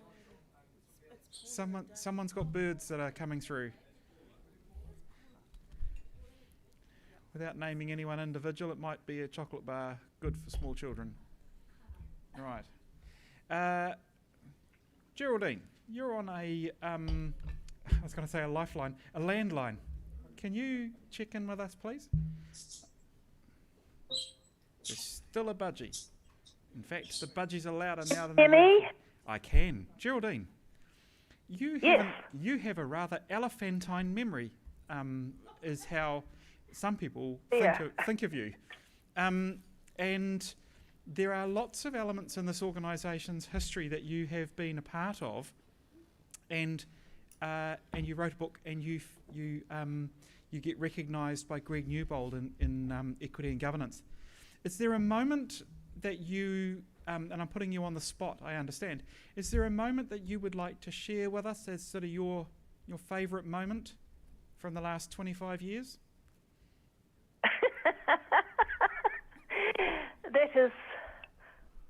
That is quite difficult, I guess. But I suppose the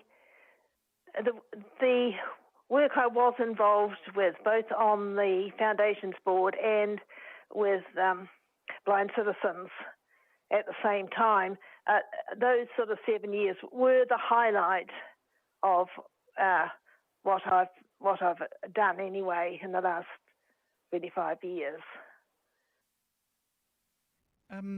It would be hard to pick out one particular highlight, I think, without actually giving it a bit of thought. But do you think people might associate a highlight and have expected you to mention, someone called Augusta?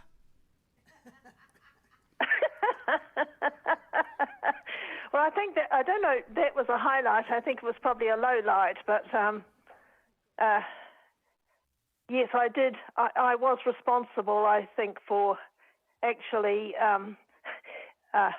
causing our chairman of the governance task force at the time to resign. But that's probably, I wouldn't really class that as a highlight, but it certainly did have. You're quite influential, though. What was her title? Oh, yes, I was certainly responsible for it at the time. At the time, yeah. So what was her full title at the time, this person you took on? Was she a Dame at the time? Yes, she was. Yes, I'm sure she was. Okay. And she was a judge? And she had, as a judge, yes. So we're talking Dame Augusta Wallace, for anyone who hasn't quite worked it out. And Geraldine decided to say something that precipitated a resignation. Now, Geraldine, there's lots of other things you've done over the years too. You served on this board for quite some time. You've been to lots Yes, I did. I came onto the board, actually, when I became the association's representative on the Foundation's board, and that was in 1995. And apart from a few years around 2010 when I was actually chairing the Foundation's board, I was on the board of the association until the end of 2019 when I retired. And you've been influential with helping set up a lot of rules. So if we wanted a history lesson about what the most important things that we do for people to recognise them, you'd be the go-to person, right? Possibly. So if I wanted to know, if I wanted to know the rules for the Beamish Medal, for example, I could go to my computer, or I could Know ring. where to look. I could ring Yes. Geraldine, or I could go to my computer. Yes. Right. I, And so the Beamish. I'm afraid my memory of where things are is definitely fading now, but I do remember where you should go to look for them. Yes. That's good. That's handy. And one of the things that you kept wanting us to organise was a list of Beamish Memorial Medal winners, right? Well, I didn't think that our history was being very well maintained on our website. You know, the achievements that people had made over the years, and also the people we have recognised and written about for our Hall of Honour. I wanted that material to go up on our website as well. So that was It's all being. I was on about that. Yes, years, it's all being worked on. So, but if I wanted to know who's won a Beamish medal, I could go and look, hopefully with Rose. And if Rose is busy, I could ring Geraldine. Rose. Well, I wouldn't know, I don't think, because I've never actually seen a complete list. I would remember some of the people who have won them in recent years, but I see. No, I wouldn't be able to give you a complete list. Okay, well, maybe because we should. I've never. Maybe we should bring you up to date with the recent additions then, because at a meeting of the board within a month ago, the board decided that the name Geraldine Glanville should be added to that list of Beamish Medal recipients.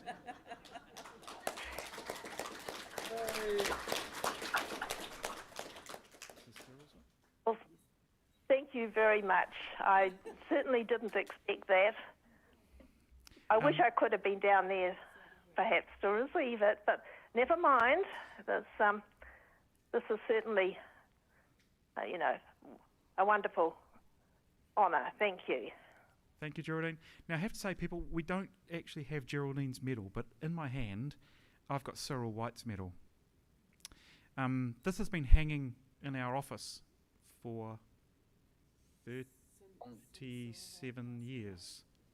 38 years? Yeah. Passed away, it's 80. 84? Oh. So, okay. So, well after Cyril passed away, Cyril's widow brought the medal, his actual Beamish medal, back, and it hangs in the office. And it's currently in my hand. It's the first time I've ever touched it.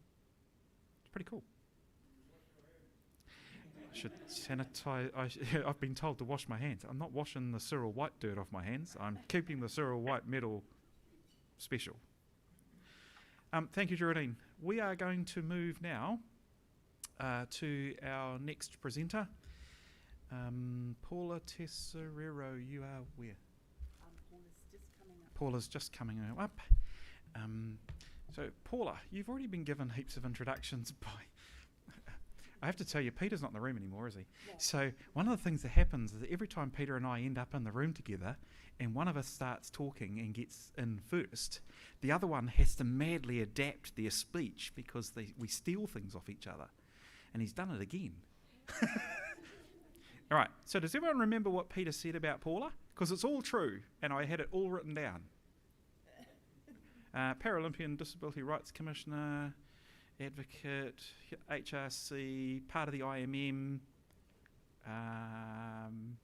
Where's the kid? Where's the kid? Mother of Samuel? Where is he? Mother of Samuel. You didn't bring him this time. I will put his apologies in short. Oh, okay. Right. Fair enough. Oh, yes. And is it? I think we've given you everything that people. Everyone knows Paula, right? Welcome, Paula.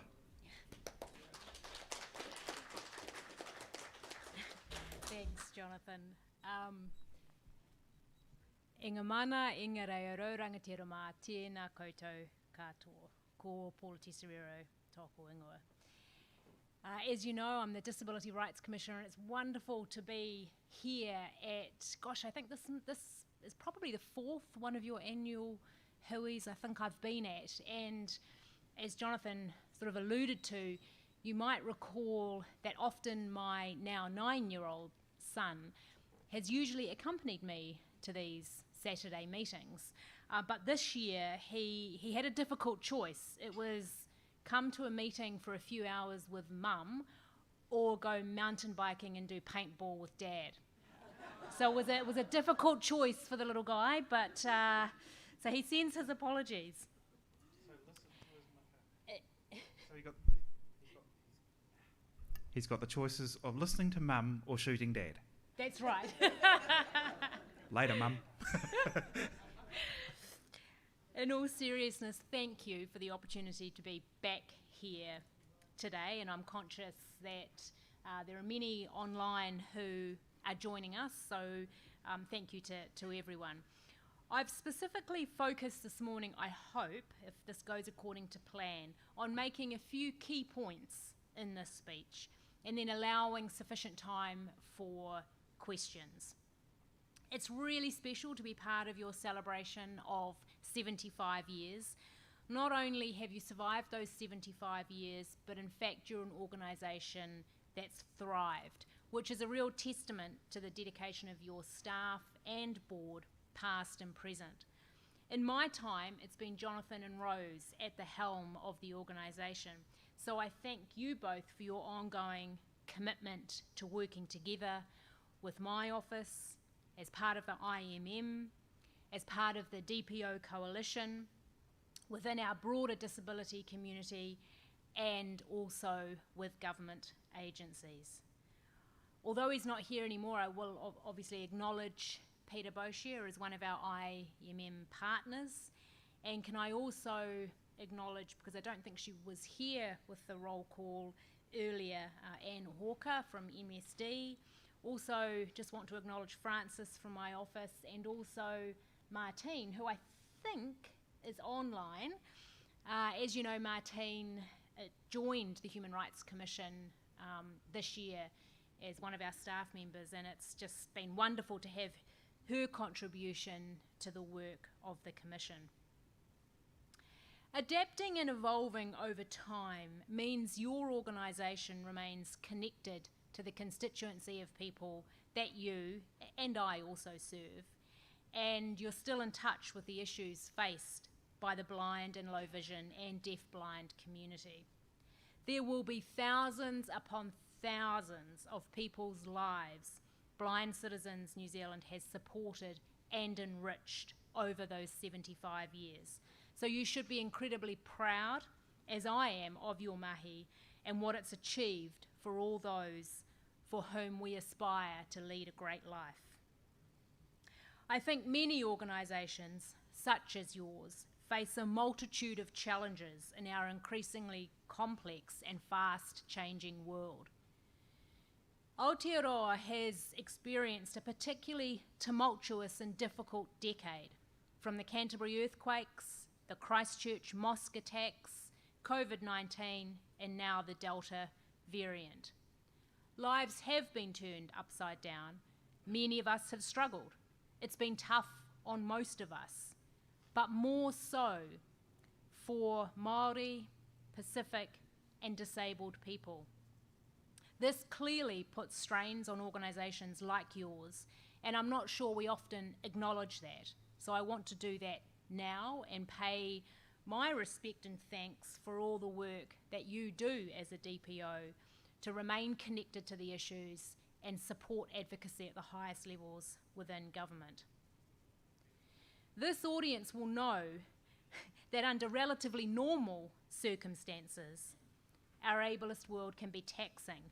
I don't need to tell you or remind you of how disabled people are overrepresented in our poor social indicators and stats. And COVID is making it more critical that organisations like yours exist. In my view, and we started to touch on this at the end of Peter Bosch's presentation, we are grappling with some of our most challenging modern day human rights issues with COVID. There is no neat fix, no perfect answer to the many questions and issues that are arising. but I want to explore a few of them with you. When we talk about human rights, it's important to also talk about responsibilities. We all have responsibilities towards each other. In the COVID context, it means we have a responsibility to adopt public health measures to reduce the spread of COVID. And can I remind all of us that those responsibilities also extend to the private sector, not just government. When we talk about our international conventions, we often talk about the obligations that it places on government, but really critically important in the context that we're in with COVID, those obligations extend to business, and I'll come back to that shortly. For some in our disability community, those public health measures are impossible. Mask wearing for some, for others with underlying health conditions that might not be able to get the vaccinations. All of these have the potential to impact employment, entry to events, and wider social participation, which Jonathan, you touched on earlier. Of course, one can be exempt from wearing a mask or being vaccinated, but we're already seeing at the Human Rights Commission a significant increase in complaints and queries about disabled people being excluded from accessing places and the stigma associated with those exemptions. And then contrast that with many disabled people who are in touch with me about not sure how to deal with having unvaccinated carers and support workers in their home if it's too risky for that disabled person with their underlying health conditions. Public health messages need to be clear and easy to understand. I suspect that's why we've heard less about exemptions and why they're needed. But actually, it's really critical that we make the most of assisting government to be clear in its messaging around exemptions. It may well be that policy settings around exemptions need changing so that a particular process is needed to prove the exemption's needed. And yes, that brings with it potential stigma, and yes, that brings with it the normal barriers of accessing doctors that many in our community face. Whether or not the policy settings end up changing or need changing, a strong awareness raising and strong public health messaging to support our community is needed. One of the most challenging issues our community is facing is an attempt to balance the rights to personal safety with the rights of disabled people to access the services we are entitled to access. The number of inquiries and complaints that we are seeing around mask exemptions, vaccines, the potential for both exemptions to vaccines as well as needing greater access is at unprecedented levels for our organisation. I know also for some of the DPOs, those complaints and queries are also at unprecedented levels. What this potentially results in is organisations like ours, like DPOs, like many other organisations who are being approached, creating policy on the fly, doing our best to explain to people who call what the law says. But you can imagine how often our calls go, which is something like this. The COVID guidelines are really clear. You don't have to wear a mask in certain circumstances which enable you to have an exemption. That's what the guidelines say. You don't have to carry a card. You don't have to carry anything that says you have an exemption. You can just say you have an exemption. But then we know that many in our community are being excluded from entering places because they don't wear a mask. And businesses start to create their own rules around that. And then we give advice that to businesses that talk about reasonable accommodation. Can you deliver your services differently? Are there adjustments you can make? And you can imagine how difficult in this fast-changing environment some of these conversations go. I know that as blind and low vision members of our community, you've experienced some of the poorest behaviour in a range of settings that you interact with every day. This is not going to go away overnight. If we're moving from the elimination strategy, these issues will be exacerbated. So it's really important that we are, within the theme of your hui, working together to advocate for strong, clear messaging and clear policy settings. This is something I've raised with Minister Sepuloni, as I know others have, and as others have mentioned this morning, she is a very supportive minister who does take these issues to her colleagues.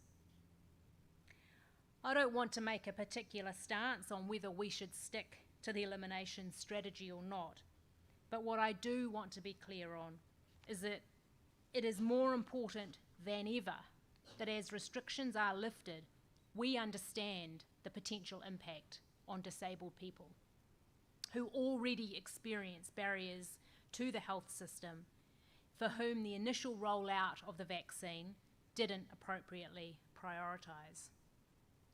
For these reasons, it's vital that New Zealand addresses the underlying equity issues now because of COVID, not use COVID as a reason to not move at pace. Now is the time to expedite supports, interventions, and policy changes. Individuals having to make complaints to organisations like the one I'm part of, and then remedies for breaching those rights not being sufficient or fast enough, is not the long-term way out of this. If there was ever a time to be working across our community and with government and business, it's now. It was disappointing, I thought, at the beginning of this Delta outbreak, that we didn't appear to have learnt some lessons from last year, and that we were facing some of the same issues and making the same mistakes. That said, I think our community was incredibly galvanised and responsive, and some of the networks within government that we were both collectively involved in establishing last year enabled things to be acted on more quickly. Some of those things are the dedicated COVID hotline for disabled people to support those who are having problems getting access to the vaccinations, as well as options for in-home vaccines. In tandem with others, we've worked with supermarkets, engaging with their corporate affairs teams to support them to educate their staff, and to their credit, they've been supportive. And I know DPOs have done similar things. We've worked with various local authorities to try and get messages out to people like bus drivers who provide that critical service to many in our community. And just yesterday, I wrote to the Department of Prime Minister and Cabinet and the Director General of Health to highlight the critical need, urgent need, for clearer messaging around mask exemptions and to be involved in the further work around vaccine certificates, exemptions to vaccines, because it can't be up to individual organisations and business to create policy to respond. And like DPOs, and I can certainly vouch for the one that you are a member of, we've raised many matters collectively at the various COVID forums that have been stood up across government to address these issues. It's really vital that our mantra of nothing about us without us is emphasised now, and that we are at the table when decisions are being made. We've recently pivoted quite a bit of our work at the Commission to start really scratching the surface and trying to get to better grips with these COVID challenges. We're trying to bring a human rights lens across all of these current and emerging COVID challenges. It isn't easy. There is not a simple, neat fix. But it's really important that we, as New Zealand's National Human Rights Institution, have a clear stance and can assist and advise. I want to move to talk a little bit about attitudes, because at the heart of some of the things we're seeing around COVID is about attitude or lack of awareness. I understand that some people react out of the fear of the unknown, but this is the time for our community to raise awareness, not retreat back, which would be far easier. I was just chatting at the back of the room with Anne and Francis earlier, and I said my biggest fear for our community is that actually the easier option becomes for us to retreat. And it's really important, again, within the theme of your hui, that we work together to make sure that doesn't happen. That's why one of the things, or one of the reasons that I'm focusing on challenging our attitudes at the coalface is not because of COVID, but like many things, COVID just increases the need for a fast response. Some of you will have been involved with Project Mobilise, in the workshops or online. I thank you for that. Your views are really important to informing the program and upping our chances of success. Project Mobilise, which is just a working title at the moment, aims to address the discriminatory and harmful social attitudes that exist around disability. These are the attitudes we experience every day. They come from a legacy of deficit thinking. I think many of them also simply come from a lack of awareness. Often in my work, it's not necessarily bad attitudes I see, it's actually just, I hadn't thought about that. Thanks for raising that. Now I have a better understanding of what we need to do. We want to change that legacy of deficit thinking and change and raise awareness around attitudes towards disabled people. The program aims to support our community to tell our own stories in our own way, proudly and boldly, to be protagonists and key players of our narrative, to control our portrayal. We need to stop the otherness that we've lived with for a very long time, and I hope that Project Mobilise is part of that revolution. When I came into this role, it became very apparent that big policy levers across government, both at central and local government level, would be needed to create better access for our community, and we still need to do that. But I remain firmly of the view that unless we have some type of social change program to address attitudes, we won't make the step change that we need. Our goals are for Project Mobilise to complement and strengthen existing advocacy work with extra resource to support change. We've partnered with Curative, a social change agency in Auckland, who are helping the Commission along with a group of disabled people that we're co-designing this with to really think about how we launch something as big or not, or even bigger than the sort of campaign around mental health. So you might remember Like Minds, Like Mine. I'd like to see something as big as that, but also really enduring to change attitudes. We're still in our co-design phase.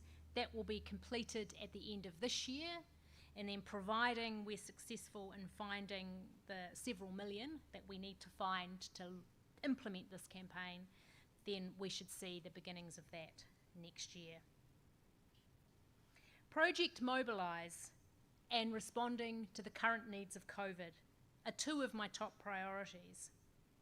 Alongside those are also other priority areas that have projects attached to them around access to housing, education, health, and violence and abuse, with our report on violence and abuse towards disabled people coming out later this year. And then there's a set of justice-related issues that have projects attached to them. In addition to those project areas, Peter touched earlier on the work of the IMM, which along with you, I am part of. One of the things that often people don't see in the Commission's work are the legal interventions that we make. One of our unique powers is to intervene in legal proceedings where there are particular human rights issues which should be brought to the attention of the court. And I have to say, quite interestingly, in recent times, the number of legal interventions that we've made have mostly related to disability. I also note with interest that the Office of Human Rights Proceedings, which is part of us but also a bit independent from us, so they provide the free legal advice for those taking a claim to the Human Rights Review Tribunal, the majority of their work now also relates to disability, quite significantly higher than other areas of discrimination. We also make a number of disability-related submissions to select committees, provide advice on a range of big reform that government's doing. I want to talk about a few things that you might not be aware that the Commission is doing. You'd expect, as Peter indicated, with my role being an advocate, that you would always know what I was doing, you'd hear it loudly. But actually a lot of the work is behind the scenes. A lot of it's not public. Some of the work that we've been doing in the last year in particular has been around hate speech. You know, the government is working on a set of proposals relating to hate speech, and there are people in this room who've been involved in helping the Commission shape our response to some of those issues. We received funding this year to set up a new service at the Commission, which is to try and help the public navigate those issues that don't quite meet the legal threshold of being discriminatory, but nonetheless are really harmful and hurtful for our community. We've just set the service up, and I look forward to sharing more information about that with you. It's our hope, and it's the government's hope, because they're paying for us to do it, is that we have a way of assisting the public through those hurtful, harmful situations that don't quite meet that legal threshold of discrimination. I've also been really involved in parts of the Royal Commission of Inquiry into abuse in state care. Again, some of it behind the scenes, providing advice to them. And more recently, I had a request, which was pretty hard to turn down really, as most requests in this job are, to assist those who are now disabled as a result of the mosque attacks in Christchurch. And suffice to say, there are a lot of challenges that that community is facing, and they are now part of our wider disability community. At the Commission, one of our really important goals we're also working on is becoming a treaty-based organisation. In terms of disability, can I remind everyone that Māori have a higher prevalence of disability than other population groups in Aotearoa. And so it's really important that we as an organisation can respond to those needs better. Across all of those, the policy projects that I really briefly touched on, the legal interventions, the submissions, the work of the IMM, the hate speech and Royal Commission work, attitudes are critical actually across all of them, which brings me back to Project Mobilise. Changing attitudes alone will never fix those issues. It is a combination of attitudes, policy levers, networking and building relationships, and various other interventions. In the interest of time, I won't talk about all of those priority areas in more detail, but I'm certainly happy to take questions on them. I want to finish with a few points. Firstly, your theme of working together is critical.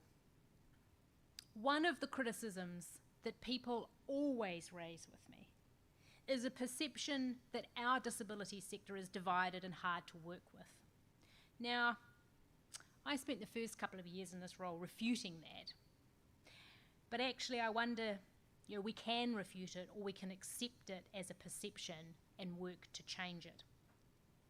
So I'm taking every opportunity to say that now more than ever, we need the sector to work together for the greater cause of improving the lives of disabled people. I know your organisation works really hard to do that, and I encourage you to share with others how to do that well. Secondly, I talked about the balancing of rights and responsibilities and the fact that we're at, I think, one of the most important times in our modern history where the need to get this right will have a significant and long-term impact on our community. You've been doing this for 75 years. We're going to be doing it for another 75 years and beyond. But we've got to make sure as leaders right now that we get these settings in this post-COVID world right for young disabled people, because they are the ones who will experience the attitudes that we've experienced throughout our lives. And it's really important that doesn't get worse for them, but actually that it gets better. Finally, I talked about attitudes and Project Mobilise and really encourage you to get involved. One of the things that I've seen, particularly in the last year and a half to 2 years, is the increase in complexity of things that are coming across my desk. Whether it's COVID related, whether it's the increasing number of impairment types that I have to confess I never even knew existed prior to coming into this role, for those who miss out on access to disability support services, the poor attitudes that many face, the complexity is growing.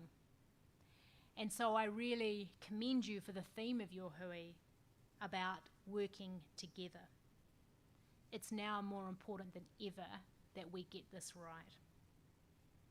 So ngā mihi nui kia koutou katoa. Thank you. I've deliberately, hopefully, managed to keep my comments to a reasonable length of time so that I can take some questions and get your thoughts on things. So I open that up, Jonathan. Cool. You have left us plenty of time, so thank you. I'll take that out. There we go. Right. Hands and some indication of some form on the Zoom, please, for speakers. Kylie in the room, then we have on screen Carolyn Pete, Don McKenzie, and Vaughan Don. So Zoom first, Carolyn Pete, then Vaughan, then Don. No. Then Kylie in the room. Carolyn, go ahead. No, you can lower my hand. That's all right. We'll jump to Don.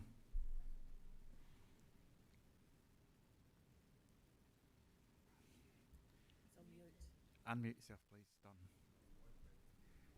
Ding. I want to talk about a whole. You've indicated that Project Mobilise is beginning to fill the holes, and all strength to you in that approach. But may I relate perhaps another whole, but I'd take your advice on this. I and others have, no, let me start this way. The key sources of support that we get comes from a private agency. And in getting the best of that agency, one sometimes must complain. And a few of us have made formal complaints, and those complaints are not covered, or when I inquired about this, were not under the aegis of the Human Rights Commission or the Health and Disability Commissioner or the Ombudsman. There was nowhere to go. I went to a lawyer and he said that will cost you $3,000, and I thought, I've got better uses for money than carrying out a complaint. So it does seem to me that there are holes into which private agencies that are not under the full jurisdiction of disability rights and similar are immune from. And I wonder if you'd like to comment on that. Thanks, Don. It's a little tricky to answer this particularly well without sort of knowing a little bit more, but I think if I can say some things at a general level. So the Human Rights Act covers essentially breaches of discrimination against both public agencies but also private organisations. One of the, I guess, perceived weaknesses of the framework that we've got is that upon making a complaint, essentially mediation is the sort of next level of service that's provided. And of course, like any mediation, that requires both parties to consent. So we absolutely see examples, and to be fair, we see it more in disability than other areas, where the other side won't come to the table, which then leaves the subsequent human rights remedies being around going to the Human Rights Review Tribunal. And then there are really long delays in that tribunal. So I have no hesitation actually in publicly saying that I think our remedies for breaches of human rights really need to be strengthened in New Zealand. I'd love to see some reform to our Act for some greater powers, greater range of interventions. So Don, I'm not sure that perfectly answers your question, but certainly at the moment, our Act also has quite a focus on discrimination, and as I mentioned before, there's a threshold for that, right? And that needs to be met before certain things can happen. I mentioned before around this new service that we've just set up.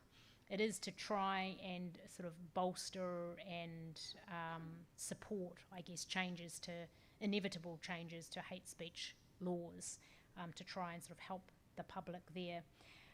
Sometimes, Dawn, I find often complaints don't fit neatly into our mandate or the Health and Disability Commissioner or the Ombudsman or various other places.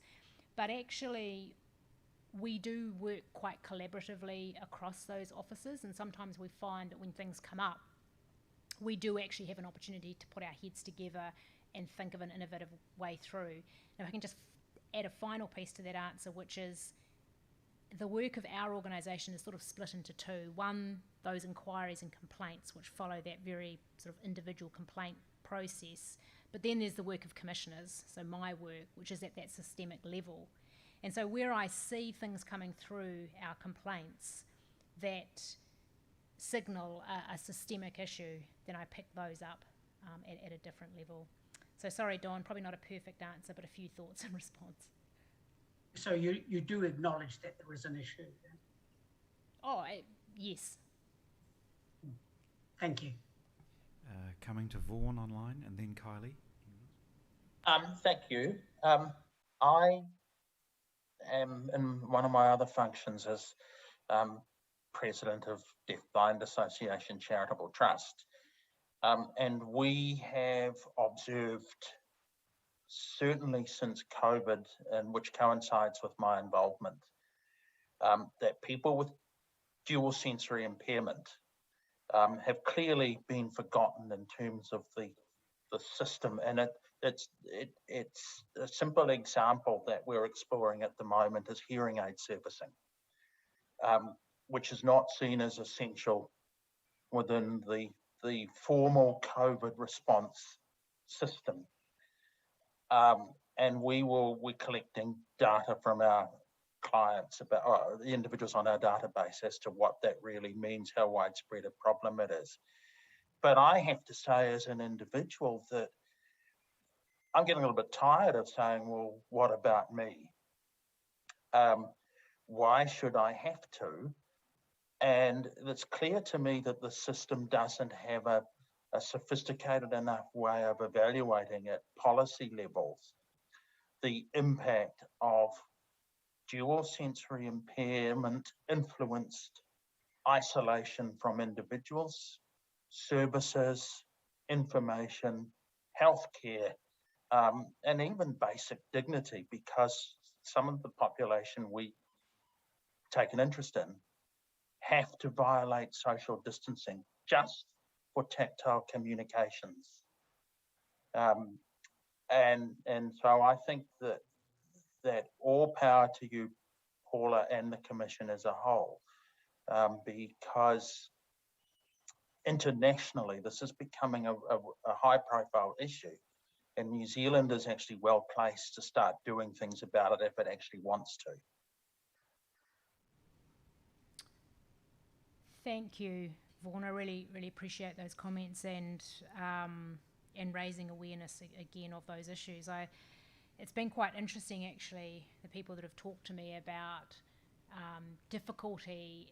So one, there's a difficulty in accessing essential services like supermarkets, which we all know about, but also where some things you might expect to be an essential service that have not been deemed an essential service, and so I think that's sort of part of the issue that you're getting at. But I think, Vaughan, it really comes down to, particularly right now with this environment that we're in, being at the table from the start is critical, and that is really hard when things are moving at such pace. So I really acknowledge your comments and thank you for raising that issue of dual impairment. Is really important. Just before we go to Kylie, Vaughan just raised a question about so that hearing aids, Vaughan, not being able to replace them and continue communication, and I have to say I'm baffled that the service provider doesn't see themselves as essential. Yeah. In that context, if it's good enough Yep. for guide dog training to be considered essential, then surely it's sensible that people can communicate with each other. It just seems wrong. I think. Sorry. But to go with the things that you said about people not being deemed essential when we might think it is dog's bollocks obvious that they should be. At the same time, we see society accepting other things as essential, and I can't help but think of the couple that went to Wanaka. Right? Now, I don't know what kind of law she practices, right? But maybe there's reasons why people need legal representation that is essential. So I'll let that one ride. But for the life of me, what is essential about being an equestrian? Now, you put that being an equestrian alongside Vaughan's inability to communicate, and tell me what rational, sane person is going to say his horse is more important than his hearing aids. What's wrong with us? I think, and look, I don't know the circumstances, Vaughan, Wanaka trip. but it was all over the news, Paula. I know much. I know about the equestrian fiasco. I recall, and I shouldn't personalise this about me, but it's a very similar situation. In the first lockdown last year, access to the Artificial Limb Centre was not deemed an essential service, which I, as an amputee, was, just mortified by, because, I have a habit of breaking my limbs. I have, and once it's broken and I can't walk, well then, then that inhibits things.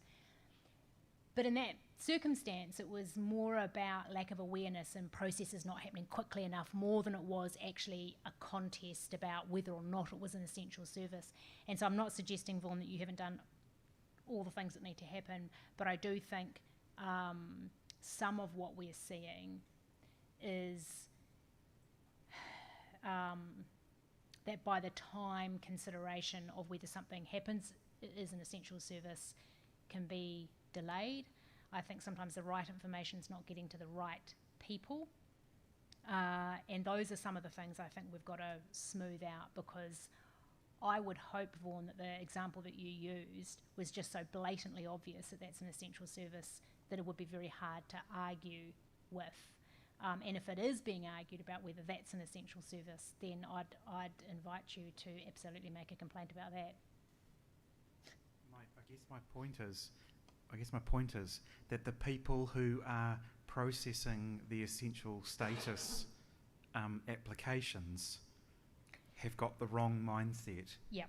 If someone's need to ride a horse gets given the time of day ahead of have people got enough food, can they communicate with each other, and are they safe? Absolutely. Right? There's something wrong with that. It should have been kicked to the curb. You can wait, sunshine, your horses aren't going to die through not being ridden. Whereas if someone who needs hearing aids isn't hearing a truck coming, you know. Kind of more important. So we've got a few more people on the speaking list now. So one of us did something right, Vaughan. We're going to Kylie, then Catherine. Thank you very much for your ongoing work on our behalf, Paula. What I'm interested in, and what flabbergasted me, was what you said about having to raise awareness all over again this year when the Delta came. And what is it? It can't be just attitude in that case, or lack of awareness. What's it going to take for us not to have to keep shouting constantly as an organisation and as individuals to be heard? Thanks, Kylie. I think some things worked better.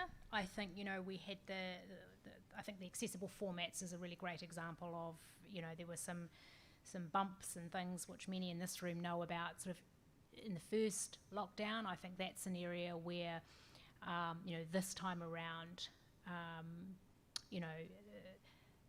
those lessons were learnt, things were able to be easily adapted, or more easily adapted. So I think there are some areas where those lessons are taken on board and things have improved. I think my sense is that it comes back to the very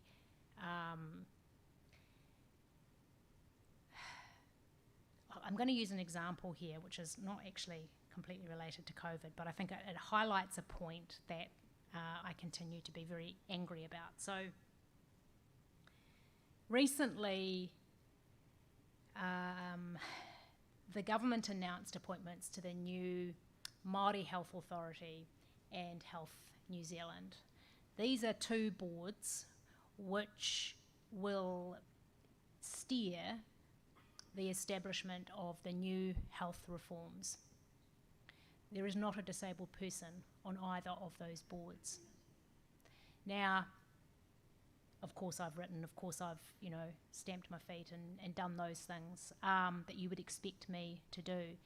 But it actually comes back, I think, Kylie, I do think there is a lack of awareness. I think there's also a lack of real understanding about the benefits of having us at the table from the beginning, and how actually that really can prevent some of the things that happen down the track that we then as a collective community have to cycle back and try and fix.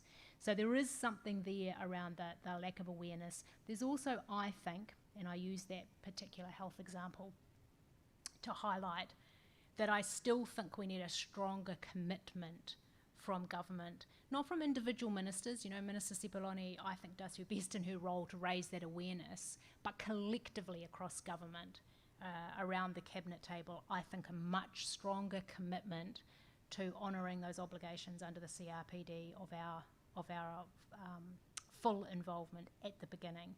So I think there is a lack of awareness, lack of understanding about the importance of having us at the table, not just because it's a nice to have, but actually because it really makes a difference to the way that services and policies are designed.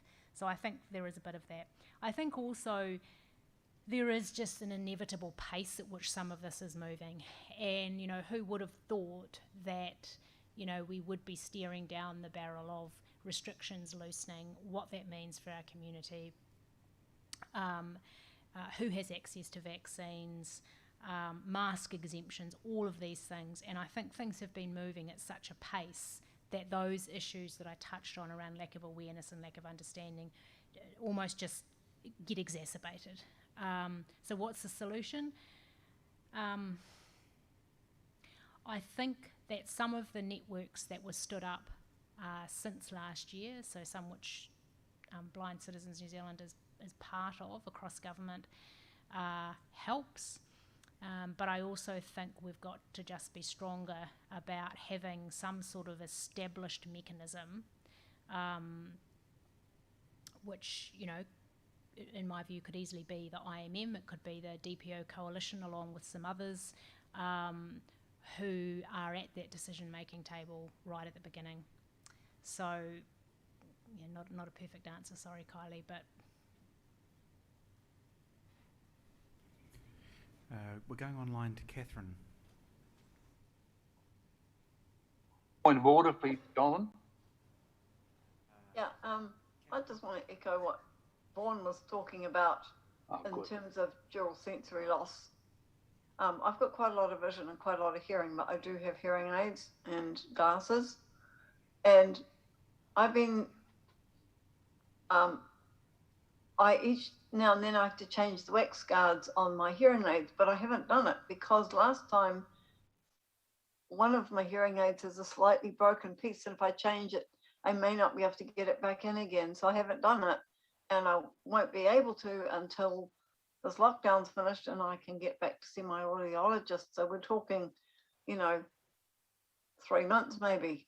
I heard there's a lady from my church who both her glasses and her hearing aids are broken and she can't get them fixed. So just want to add that there are, you know, problems out there. Thank you, Catherine. Alan, we let Catherine run, but your point of order, we didn't see your hand up. So do you want to come in now, please? And then we're coming... Thanks, Jonathan. Look, I was just aware that that you didn't seem to be hearing Vaughan when he was attempting to articulate a particular point that was necessary to his argument. And I wonder if I could recommend to the chair that you invite Vaughan to complete his comment. We have picked up while you're talking that Vaughan was next to come to after you. So, yep, we know Vaughan's there waiting, and we'll come to him, but he's had to go, and he'll come back when we've got no one else. Which, by chance, Vaughan is now. And now we're taking other hands. So, we'll go to Vaughan, and then we've got a list. And you lot online need to mute, please.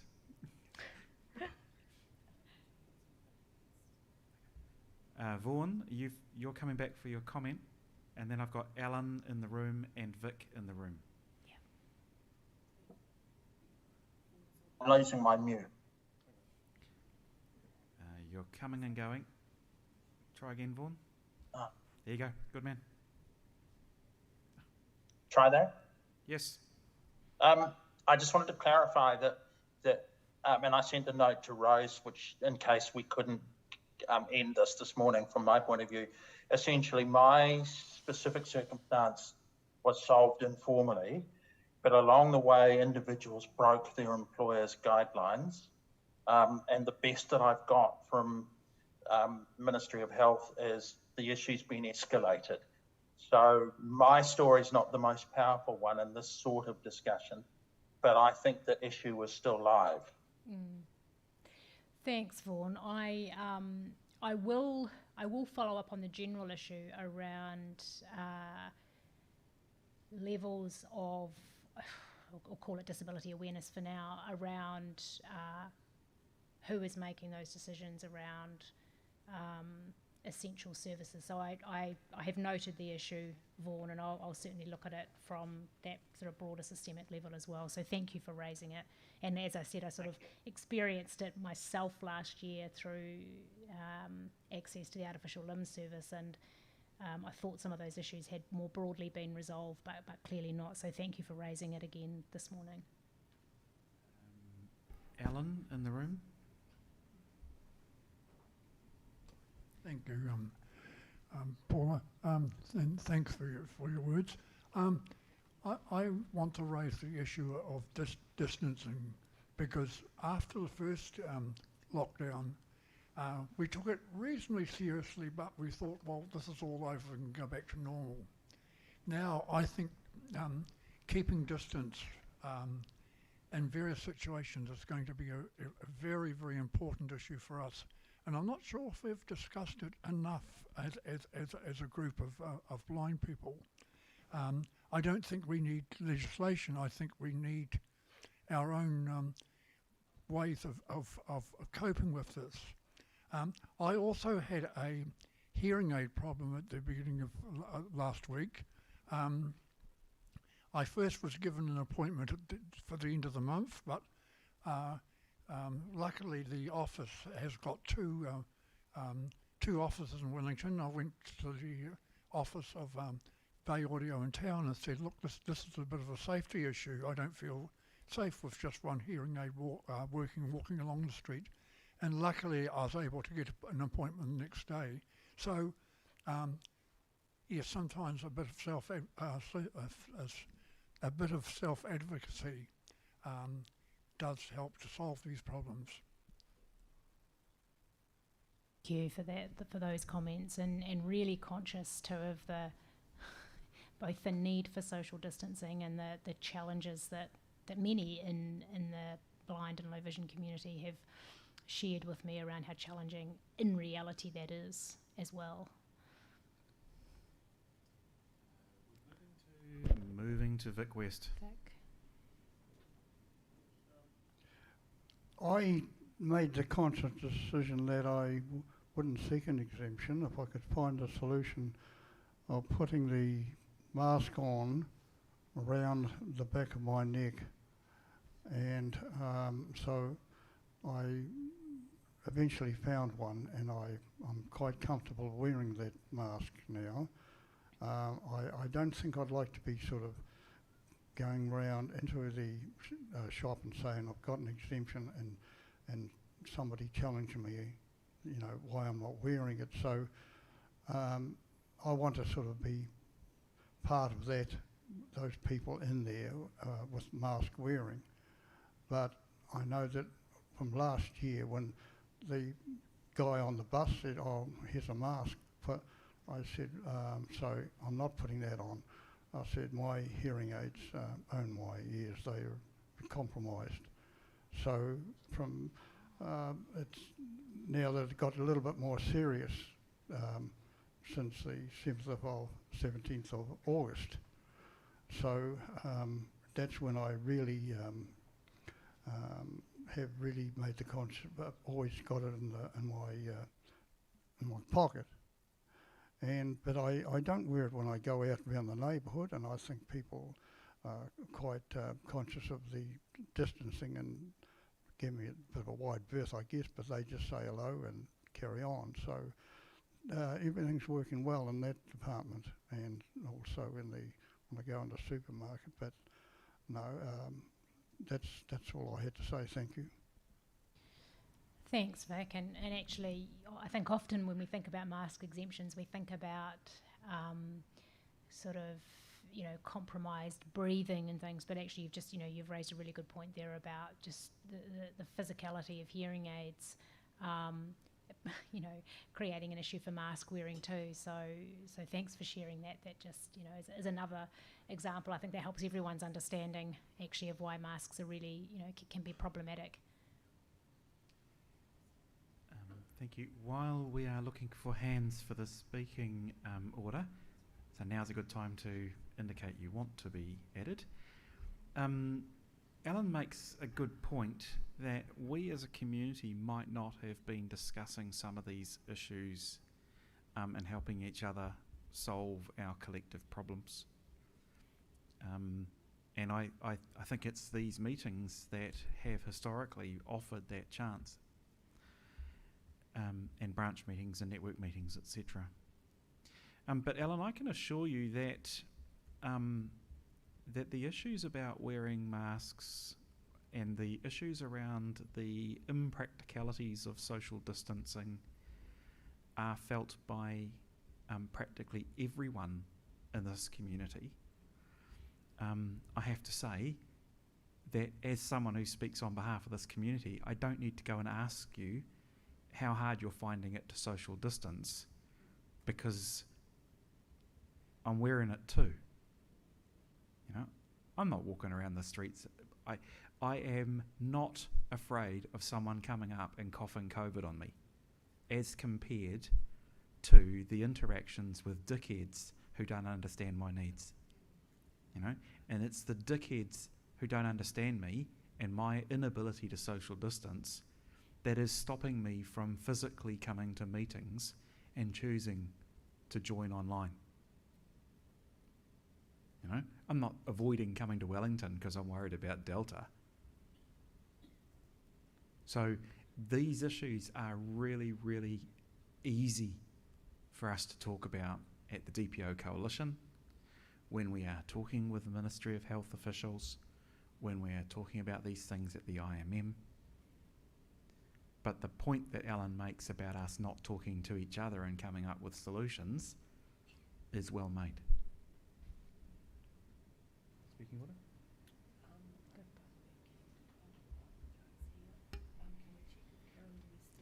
Carolyn, Carolyn Weston, did you have your hand up? Yes. Well, you are the last. Hi, Paula. We're talking about COVID-19 and issues, access issues.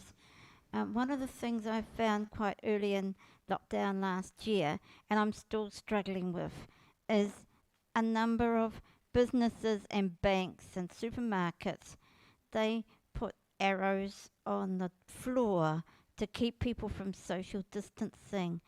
And my white cane doesn't feel the arrows. I have no idea.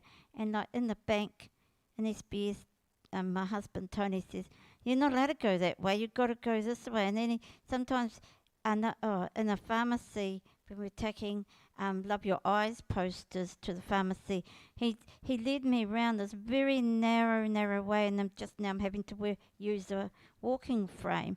And I didn't know if I would get around with my walking frame, because I can bang into things, of course, if it's too narrow. Everyone can't see on the right side.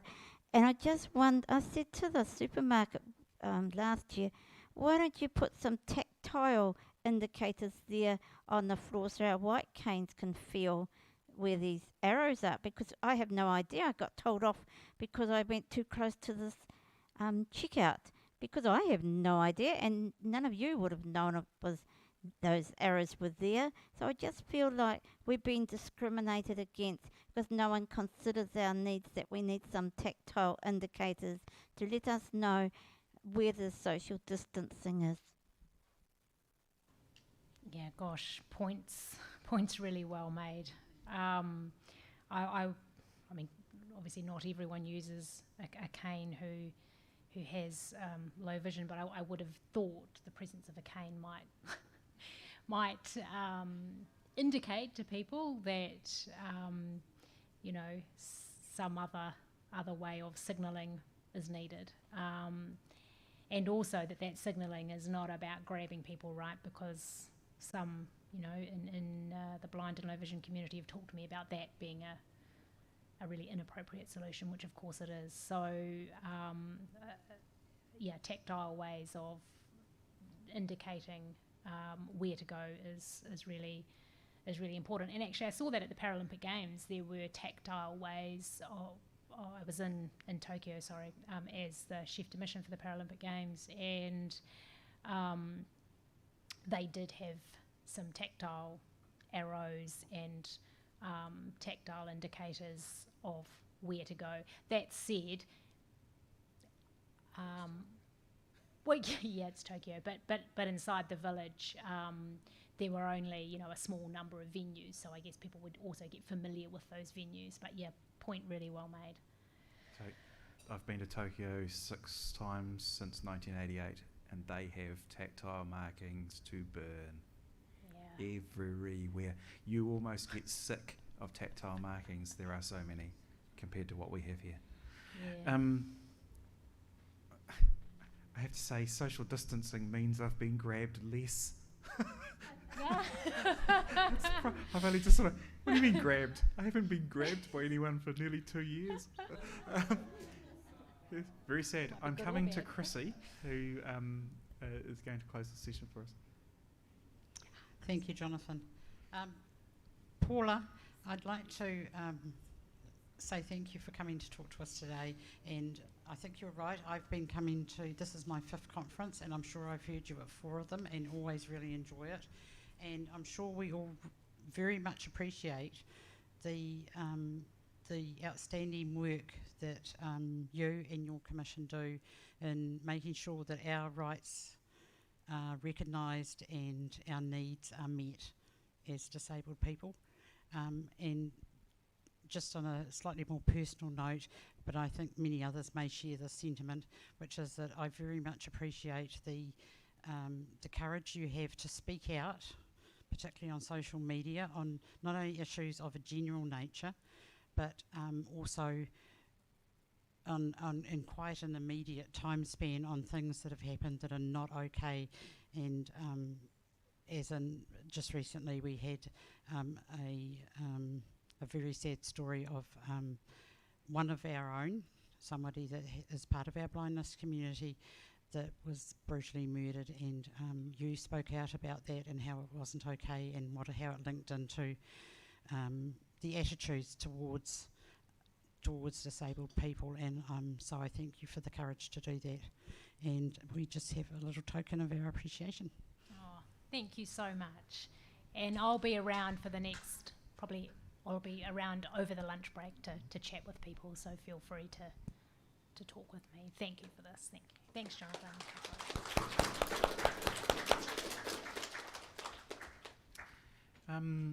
We have a guest online, and this person's voice will be familiar to many. So perhaps the person who has the same initials as me, if you could introduce yourself. Good afternoon, Jonathan. Good afternoon, Rosemary. Good afternoon, everyone celebrating the 75th anniversary of Blind Citizens New Zealand. Can everybody hear me, or am I talking into the internet vacuum? Well, I think you just get a telling off from someone, but we can hear you loud and clear. Joe Gilfillan, he's in the library. Oh, and we can also hear Don talking to Rosemary. So, okay. The other Rosemary. So, Don, can you mute, please? Thank you. Don't do it because you won't get it. Someone else will mute him instead. Maybe he wants just to mute me. When Rose asked me to take part in today's celebrations, I thought that, yes, this is what we should have been doing about a year ago, but of course things didn't turn out that way. I was extremely flattered to be asked because, having read Equity and Governance, which is what this little part of the session is about, I became even more impressed with everything that Blind Citizens New Zealand, under its various names over the years, has done for the blindness community.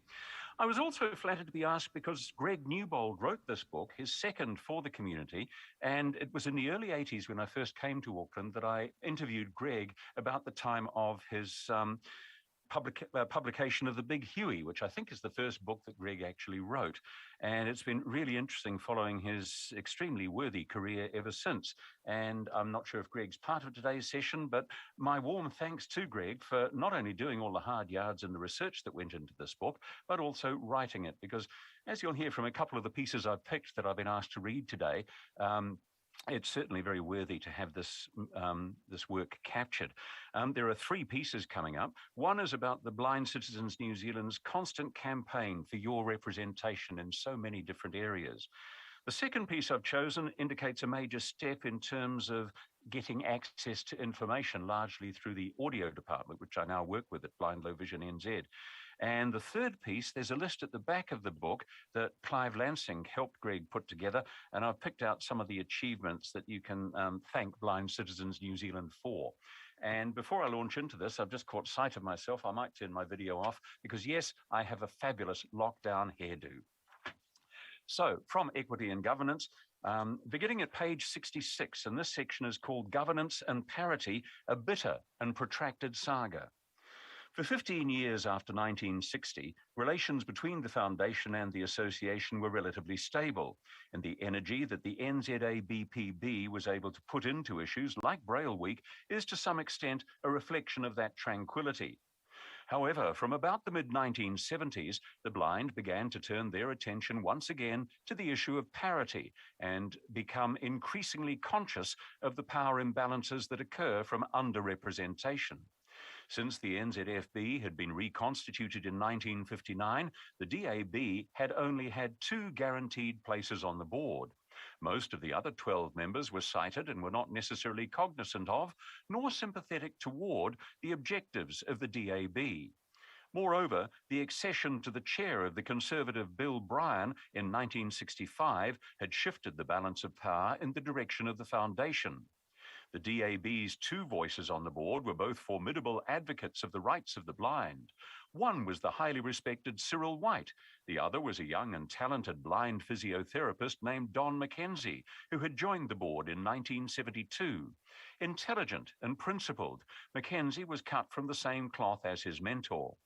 In the 1970s, as the 1970s progressed, it was White and Mackenzie, supported by the DAB executive, who led the campaign for greater blind representation in the business of the RNZFB. Of particular concern at this time was a decline in blind representation in RNZFB affairs. Although the Foundation consumed a budget of around $3 million, the distribution of money was increasingly being controlled by sighted people. Moreover, it was apparent that the blind were being removed progressively from senior positions within the Foundation.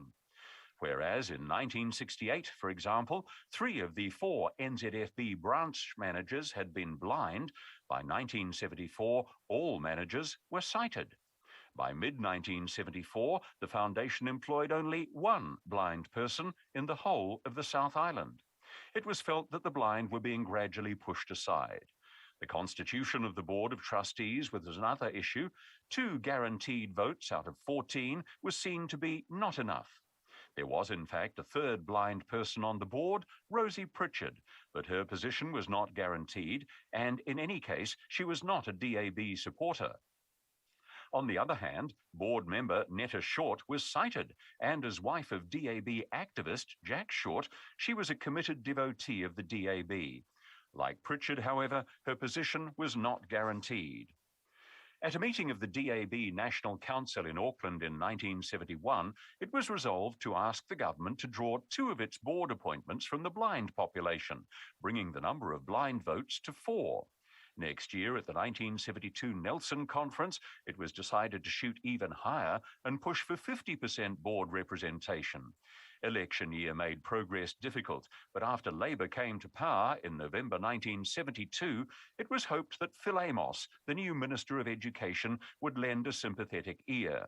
In 1974, after ministerial delay, a board legislative committee consisting of 2 DAB representatives, Chairman Bill Bryan and 3 other board members, was set up to consider possible changes to the board's constitution. Eventually, the compromised position that the DAB put to the legislative subcommittee was that board membership should be increased to 16, with 7 of them blind, 4 of them members of the DAB. In addition, since the DAB currently had no guaranteed membership on RNZFB advisory committees, the DAB wanted the right to appoint approximately 1/3 of all advisory committee members. Over this proposition, a rift on the subcommittee appeared between the 4 sighted trustees who wished to limit blind representation and the 2 association members who insisted on parity. The argument of the sighted was that it would be dangerous for a minority of benefactors to have overall control of a charity, whereas the blind argued that only they were qualified to make critical decisions over their needs. Both arguments had merits, and after proposal and counter-proposal, in April 1975, the Legislative Subcommittee conceded to what the DAB had originally proposed in 1971, an increase in the number of trustees from 14 to 16, with 4 guaranteed places for the blind. However, the existing arrangement with advisory committees would remain. The DAB rejected this proposal. The association had instructed its 2 representatives on the Legislative Subcommittee to stand fast on the principle of parity and how it now reaffirmed its position. Moreover, it insisted on compulsory annual elections on advisory committees. But the subcommittee majority refused to budge, and with the national election looming, White and Mackenzie realised a compromise was essential. Consequently, in June 1975, the association accepted the draft legislation's proposal for 4 blind board members, provided that the DAB would be consulted over the government's 2 blind appointments. This proviso was rejected by the Board of Trustees and was eventually dropped, but it wasted precious time and the matter of the advisory committees remained unresolved. Because of this, the law could not go ahead, and with polling time approaching, the government set the issue aside as it focused on preparing for the November elections. As we know, the election was a disaster for the government and Labour was removed from office. This is just what White and Mackenzie had feared, and it was back to square one for the DAB. The incoming Minister of Education was Manawatu sheep farmer Les Gander, and the whole matter of legislative change now had to be revived and explained to him. But because the board and the DAB continued to bicker over the advisory committees, little progress was possible. Tempers frayed and accusations flew. In September 1976, Don Mackenzie accused the board of taking a patronising attitude and of deliberately stalling negotiations. Board Chairman Bill Bryan, in exasperation, reminded the DAB that the board had already agreed to the 2 extra members the DAB had asked for, and said that if the association so desperately wanted elections for advisory committees, why didn't it just call for them, as provided for in the Act? The association responded testily that this is precisely what it would do. Legislative subcommittee meetings now became heated, and communication between the DAB and the Foundation grew terse. In early 1977, the Foundation was asked to draft a new act embodying all the agreed amendments. Presented in May, the draft was rejected by the newly named NZABPB because it did not contain all the agreed changes. Another draft was requested, but 11 months later, none had been received. Because White and Mackenzie refused to discuss the matter further, no more meetings of the subcommittee took place. In 1978, the DAB exercised its rights under the NZFB Amendment Act 1963 and called for public elections in all advisory committee areas. In Auckland, intense lobbying saw a huge turnout, and 2 DAB candidates, library worker Mary Schnackenberg and blind marathon runner John Stratford, were elected to the Auckland Advisory Committee.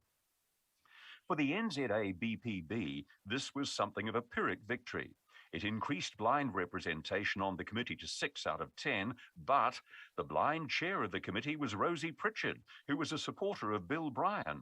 So effectively, the voting balance on the committee was locked at 5-all. Moreover, as chairman of the Board of Trustees, Bryan had the power to increase the size of the advisory committee, and this was his trump card. Accordingly, within a month of the election, he increased the committee to 13, appointing 3 core members of his own choice. In this way, he altered the balance of power to 8-5. Within the NZABPB, members were outraged at what they saw as a crass abuse of power, but Bryan was unapologetic. In the Auckland Star of 17 April, he said he had taken the move to stop a vociferous minority taking control. They tried to get control, but they were outsmarted, he said. On Radio 1ZB the same day, he described the NZABPB as a vociferous minority with a chip on its shoulder, which had a paranoid desire for power. This foundation victory was a bitter pill for the association. For the blind, Bryan's actions smacked of the arrogance and despotism they had struggled so hard to resist. The swords were drawn, and from that point on, it became the association's passionate desire to have Bryan removed from the board. That takes us to page 71. Skipping ahead a few pages, on page 84, this is fascinating for me because it's partly where my current job at Blind Low Vision NZ came from. Another area of ongoing concern for the blind was access to information. The impetus behind the quest for information came in the late 1970s and early 1980s from a new cohort of highly motivated blind such as Clive Lansing, Tiwai Skipwith, Latoa Halato, and others who had been part of the first generation to come out of Homai College. Determined not to work for the foundation, but to make a living in the mainstream, these young people were thirsty for up-to-date knowledge about current affairs and recent advances in technology. Although details of the explosion in information equipment that occurred in the late 1970s and 1980s are too extensive to review here, I've covered them more fully in Quest for Equity. In 1984, a generous bequest, together with a telethon grant, allowed the NZA BPB to purchase a studio and high-quality taping equipment. This allowed much more efficient recording of books, magazines, and newsprint articles. In 1985, salary funding from a government employment scheme allowed the hiring of a technician and coordinator, which improved both the quality and quantity of the association's library output. The taping of magazines and obtaining funding for this new equipment was a response by the association to blind people's demand for access to current information. As Mary Schnackenberg recalls, the library under David Sherry recorded only 2 New Zealand magazines, a compilation of articles called Focus, and the New Zealand edition of Reader's Digest. Now, members were able to read magazines like The Listener, New Zealand Woman's Weekly, Metro, and North and South, just like sighted people, and what's much more, talking about the articles over cups of tea with neighbours, family, and friends. Once established, the service was taken over by the Foundation in April 1987. When Schnackenberg was appointed Manager Library Services in August 1987, one of her jobs was to make the magazine service work. In this, she was assisted by Clive Lansing's expertise as a programmer. Lansing provided the library with a library management system that enabled the library to increase its issues of books and magazines by 124% without adding any volunteer or paid staff. In 1986, the Foundation also began converting its talking books to the more versatile Library of Congress 4-track cassette format. Setting up the new studio equipment, together with 70,000 new tapes, 4,000 machines, and conversion of 4,000 titles, was a huge task achieved at a cost of about $2 million. With some 150 new books being produced every year, the RNZFB book service became one of the Foundation's most important functions. As will be noted in Chapter 6, however, new technology such as smartphones and Alexa is gradually replacing the demand for traditional talking books and magazines. And in conclusion from Appendix 3, which is a list of principal achievements of the Association of Blind Citizens, adapted by Greg, as I mentioned, from a list compiled by Clive, the improvement of working conditions in the Blind Foundation workshops, the exemption of earned income from the Invalid's Benefit Means Test, the Blind IB, in 1958, resulting in employment advantages for blind people, securing currency configurations that make different monetary denominations easily identified by blind people, development of an audio magazine service now managed by the Foundation, covered in the piece I just read, prompting the Foundation to switch its core services from welfare to teaching rehabilitation and skills in order to assist blind people to live with maximum independence in the community, gaining concessionary public transport fares and generally working to ensure accessibility of public transport for blind people, the establishment of audible traffic signals and guidelines for the design of pedestrian crossings and shared spaces that blind people can use with safety and dignity, the adoption of codes of ethics and practice by the Foundation to protect the dignity of blind people in fundraising and marketing activities, winning the right to vote for the Foundation's Board of Directors in 2002, the establishment of audio description on New Zealand television and in theatres, the establishment of the telephone dictation voting system in 2012, allowing blind people to cast a secret vote with full independence in general elections and referenda, and working with the Foundation toward New Zealand's ratification of the Marrakesh Treaty 2009, making a wide range of published literary works available to blind people in accessible formats. So those are the three pieces I've picked. And just a narrator's note here, I guess. In the text, people are referred to by their surname. I would generally use honorifics for people like Ms. Schnackenberg and Mr. Lansing and Mr. Henderson, because I always think without the honorifics, when it's spoken out loud, it sounds a little disrespectful. That is certainly not my intention. But as I said at the beginning, thank you so much for this flattering invitation. I trust that's given you a little bit more appreciation about the wonderful work that Blind Citizens NZ does for you. We are.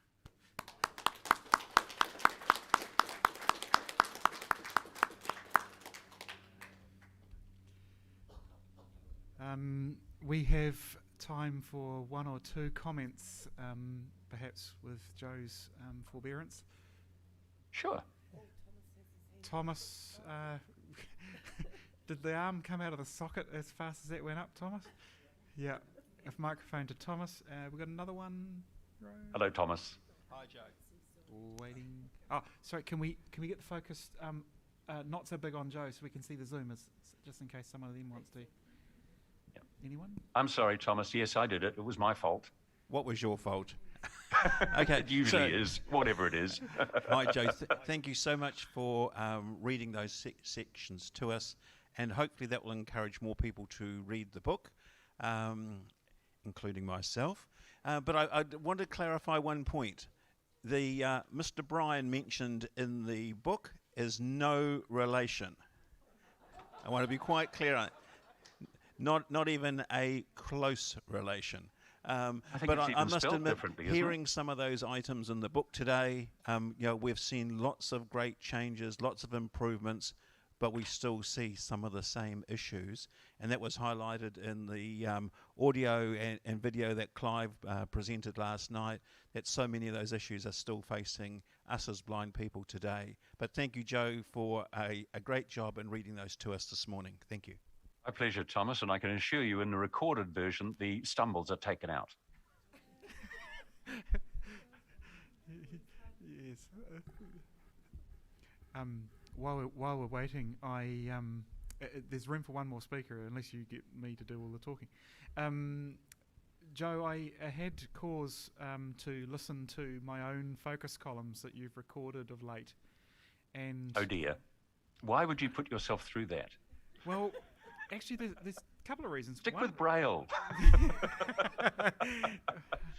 Yeah. Anyway, so one of the reasons is that because I know that people are going to listen to my words and now your voice, I've got to see how well my sentences come out of you. And I have to say, Greg's sentences come out of you a bit better than many of mine. So it's sort of a feedback mechanism, right? That's my fault, not yours. Well, I don't know. One thing I am going to hit you up for, though, is that I very definitely appreciated the slight additions to my column, because you don't get the correct pronunciation of George Santayana, and of course when you recorded it, you've automatically slipped to use some of your experience and obvious linguistic skills. Can you pronounce his proper name for us again? No, George not without Santayana. looking it up. I see. It's Jorge. I think it's Jorge, isn't it? Jorge. I can't do Jorge. it anywhere near as well as you did it in the recording of my column.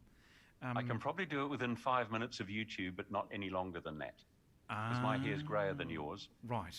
Okay. So, but I do think that, and I did it years ago when Rosemary Ronald was doing a fair bit of recording. I tried to work out how much air certain narrators had in their lungs, and how long the sentences could afford to be as a consequence, and where my punctuation needed to be. And I ran you out of breath twice in 2 columns. Often when writing sentences to be spoken, it's one idea per sentence. And that actually is not so much for the reader, but also for the listener. People can pick up things one at a time, particularly if they don't have the printed text or the Braille in front of them. What are you saying about my writing? But it's very good and most informative and comes from a highly active brain. Snap. We don't have any more speakers, and we have Andrea Courtney to thank you. Andrea. Just one point, you were talking about pronunciation there. A battle at the moment is the 16-year-old climate activist from Sweden who doesn't have a very high opinion of us at the moment. Everywhere you go, you'll hear Greta Thunberg or Greta Thunberg. There's a very interesting YouTube clip again where she introduces herself. Hello, my name is Greta Thunberg. And if I It's not talk even about close. Greta Thunberg, I wonder if anybody will actually know who I'm talking about, because she is universally mispronounced as Greta Thunberg. Fascinating. Yes. So what do we do? What do we do? Greta.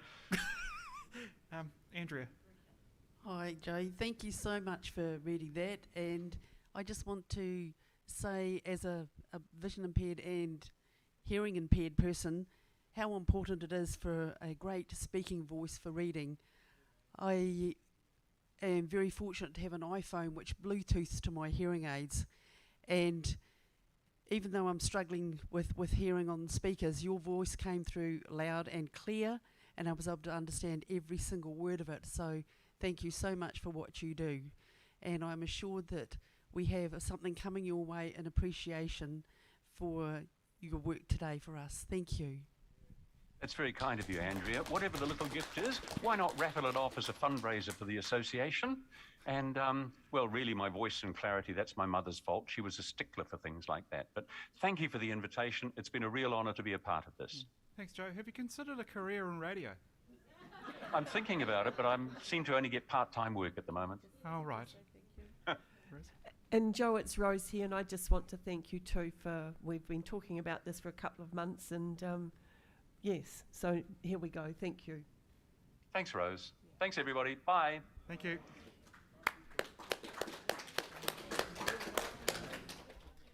And people, that is lunch. Can I ask, Daniel, I asked you yesterday if it's okay, I'll ask you again, or to bless the food, please, for the day.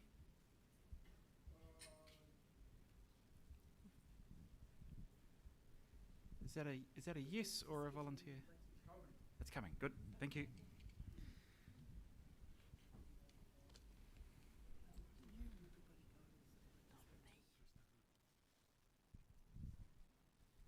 You reassigned it. I'll bless the food. Father in heaven, we ask to bless the food that we're about to take, and we thank thee for it. We say these things in the name of Jesus Christ. Amen. Thank you. A couple more notices. Resolutions Committee, Rose? Yep, Resolutions Committee, Sina, Shah and Lena meeting with Christy and Dan as well, of course, at 12:45 through till 1:15. And then we come back into the room ready for lunch. But also just to say, when you all come back into the room, we talked on Friday about the complimentary packs we have from Department of Prime Minister and Cabinet, and we're yet to pop them out. So you'll find a plastic bag sitting where you're all, in front of each of you when you come back from lunch. Thanks, Jonathan. That's it. We're done, people. See you after lunch, which is in the Tawa room again? No, in the restaurant. The lunch is in the main restaurant. So if you went down for breakfast, that's where you're going for lunch. Thanks, team. See you in a bit.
Alrighty, we are back in business. Thank you all for being back on time.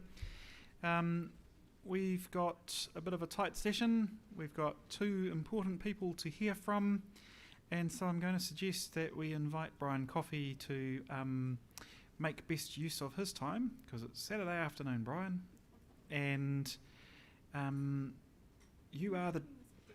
Oh, you're coming to dinner tonight too. Oh, well, that's good. So, Brian, Director at the Office for Disability Issues, had a fair bit to do with Ministry of Education before that, and Brian just got to play with the bell, and he said that the last time he got to play with a bell like that was when he was at primary school, and it is an old school bell. Yeah. Brian, the podium is yours. Kia ora koutou. Jonathan said there's two important speakers this session, so I'm wondering who the other two are.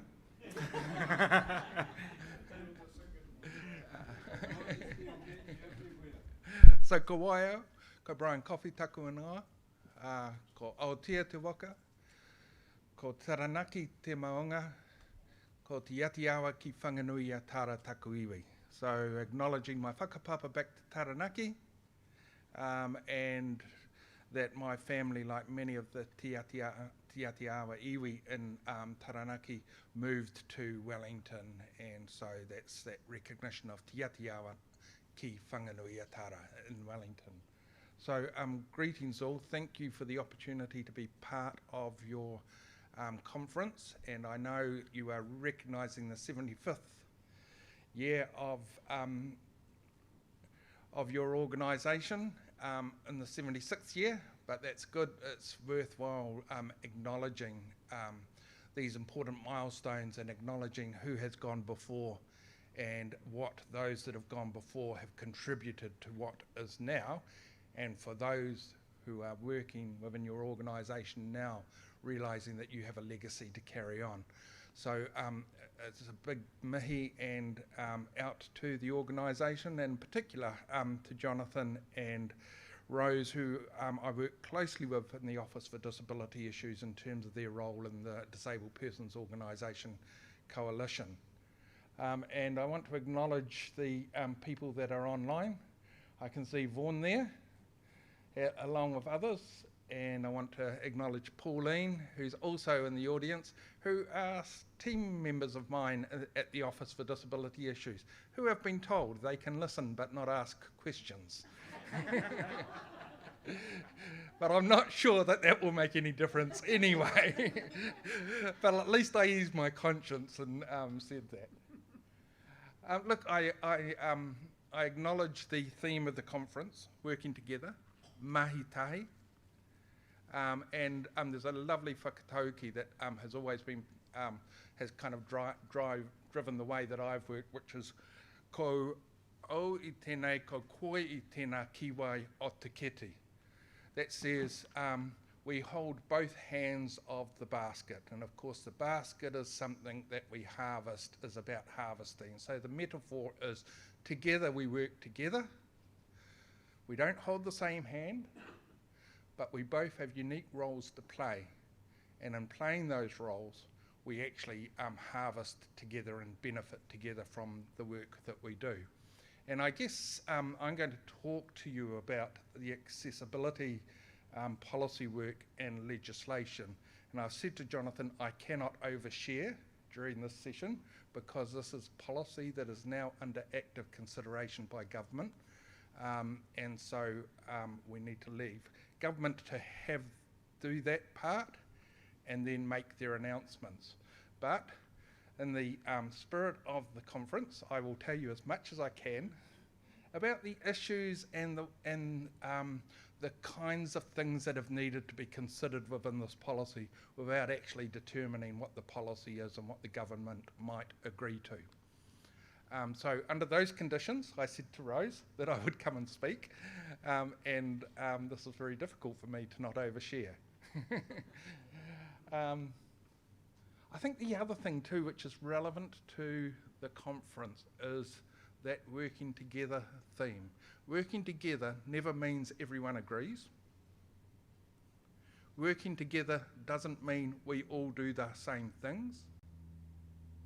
I think working together is much more like a netball team than a rowing team, and in that everyone has unique roles, and the roles come together to achieve the outcome rather than everyone doing the same things. And actually, that's been one of the interesting challenges as this policy has been co-designed. It's kind of like government and non-government working together and understanding the roles and who is best to do what. And so I'll just make that comment that's a real challenge, and it's been a really interesting learning out of this work. So I do want to acknowledge all of those who have worked on this accessibility kaupapa over the last 2 years. But I do want to recognise that there are many that have been living and working on the accessibility kaupapa for many, many years, and would say, actually, it's taken too long. So please see the things that I say within that context and the recognition of pioneers and organisations like the Association of Blind Citizens and leaders in the disability world who have been leading this work for a long time. Some of these things happen coincidentally, right time, right place, right people. And I think this piece of policy work that's been happening is one of those things.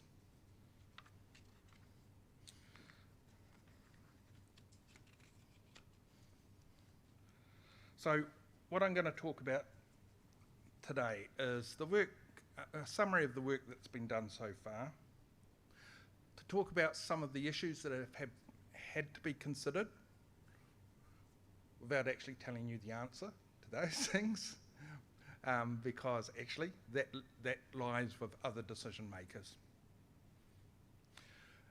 As I said, noting that this policy is under active consideration by the government and cabinet, which means I need to be circumspect in the way that I talk about this. To acknowledge that the work and where it's at is neither perfect or in its final state. And quite frankly, if we waited to get it perfect, we would never get started.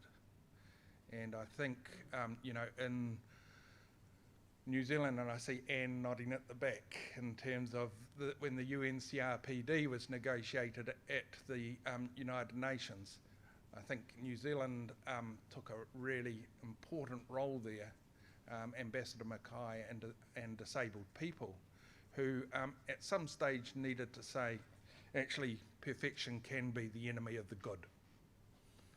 So we can, so, and again, I'll talk about that a little bit more.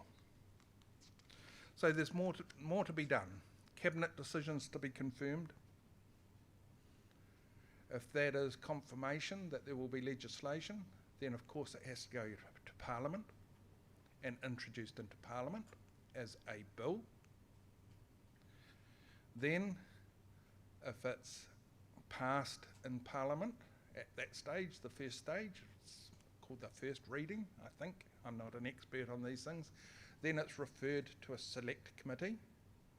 Select committees are very important because that then gives the citizens of New Zealand the opportunity to have a say to the select committee, which is made up of both sides of the House, for them, the select committee, to then consider a wide range of views in terms of if this is going to become a law, then what will that finally look like? That then goes back to the House. Sometimes the House will debate it again and it will go back to select committee and then go back to the House for a final reading and agreement. And then it's drafted into law and the Queen's representative in the country signs it off. So the time frame for that is, if things are done under urgency, they can be done quite quickly. The complexity of this will probably mean it will be 12 to 18 months. But once it starts on that process, then that process must follow through to its conclusion, even if there is a change of government during that time.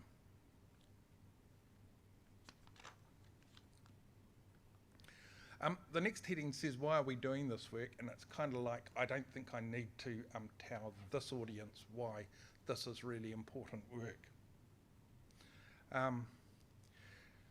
This year, there have been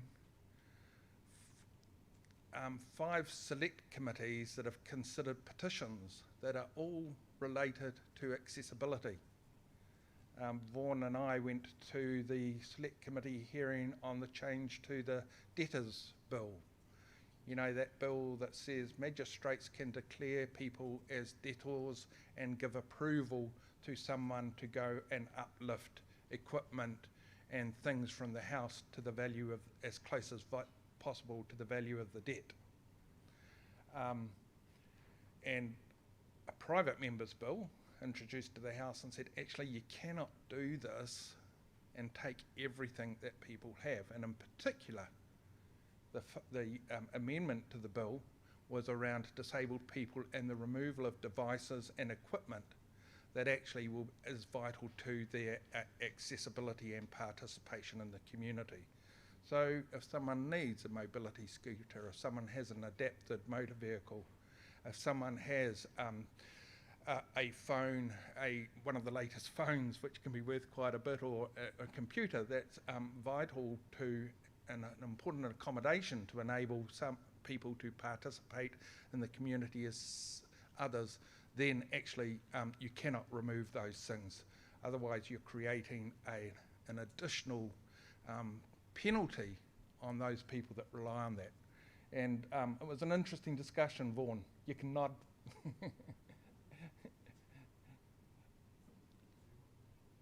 Well, it was an interesting discussion, and I'll get my question in so that I don't have to come back. Because essentially, there was, we still have a polarized kind of, well, we have a range of understandings about what accessibility is. Yeah. But the hearing was interesting in as much as there were clearly groups of members of Parliament who were very sympathetic to the intentions of the private members' bill. My question is, when we come to questions and answers, to demonstrate ODI best practice, can the director audio describe my hair, please?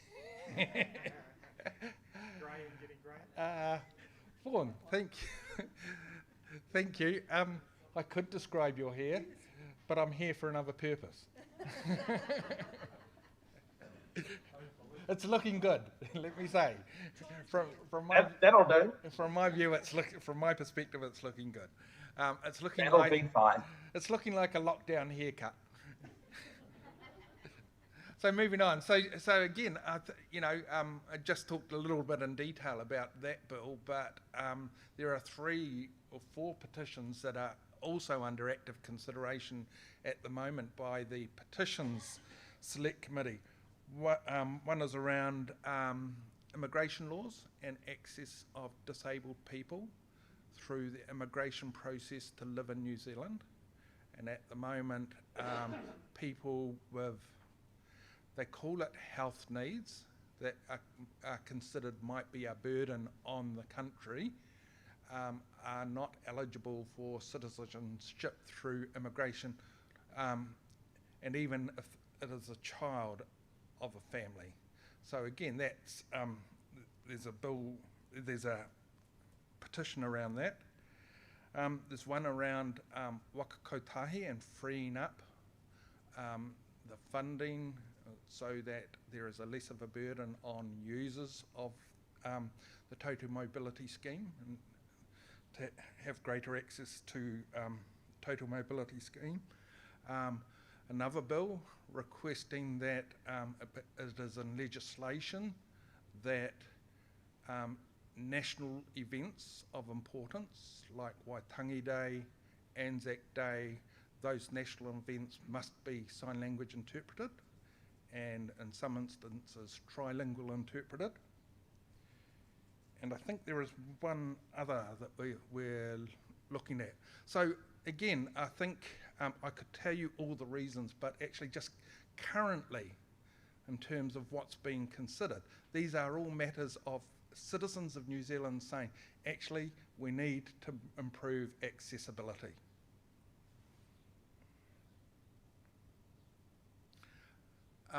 Fortunately, the office and others in government can speak quite strongly to this, because the United Nations Convention on the Rights of Persons with Disabilities clearly carry the accessibility agenda, as too does the New Zealand Disability Strategy. So for the Office for Disability Issues, this gives us a real strong opportunity to remind other government agencies as they're developing policy that actually accessibility is acknowledged in the convention and the strategy, and that we all as government have a commitment and a responsibility to progress this agenda.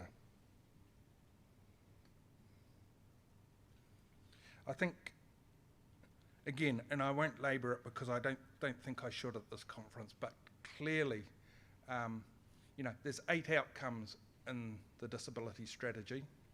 I think within the 8 outcomes, although that we say they all need to work together, actually if we don't get the education outcome right in the disability strategy and the accessibility outcome right in the strategy, then it'll be very difficult to achieve the other outcomes that are in the strategy. That, you know, accessibility lies at the heart of the strategy. So just a quick reminder on accessibility, and this is not a textbook definition, this is Brian's definition of observing the work that's being done. But, and I think it's reasonably closely aligned with some textbooks and other writers on this. It is about, first of all, universal design. That is, when something is designed, it's got to be designed to the maximum to be usable, easily usable by everyone that uses that thing, or, be that building, open spaces, technology, access to information. And always realising that, in fact, there might be some other reasonable accommodations built into that universal design, but you need a lot less reasonable accommodations if you have good universal design. And that's for some individuals, there will always be the need for additional and personalised accommodations. And these all work together because you don't get full value out of the personalised accommodations if in fact you're operating in an environment that isn't fully accessible. So these things need to work together. It is about the big things that the government talks about. If you don't have accessibility, you don't have inclusion, you don't have participation, you don't have access to work, and you don't have well-being. And the other thing is it's fluid. The solutions of today are unlikely to be the solutions of 2 years' time, 3 years' time, 4 years' time. So anything around accessibility has to be a commitment to continuous improvement.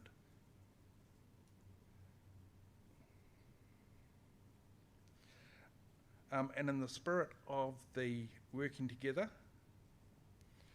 it actually does take many people to act in this space.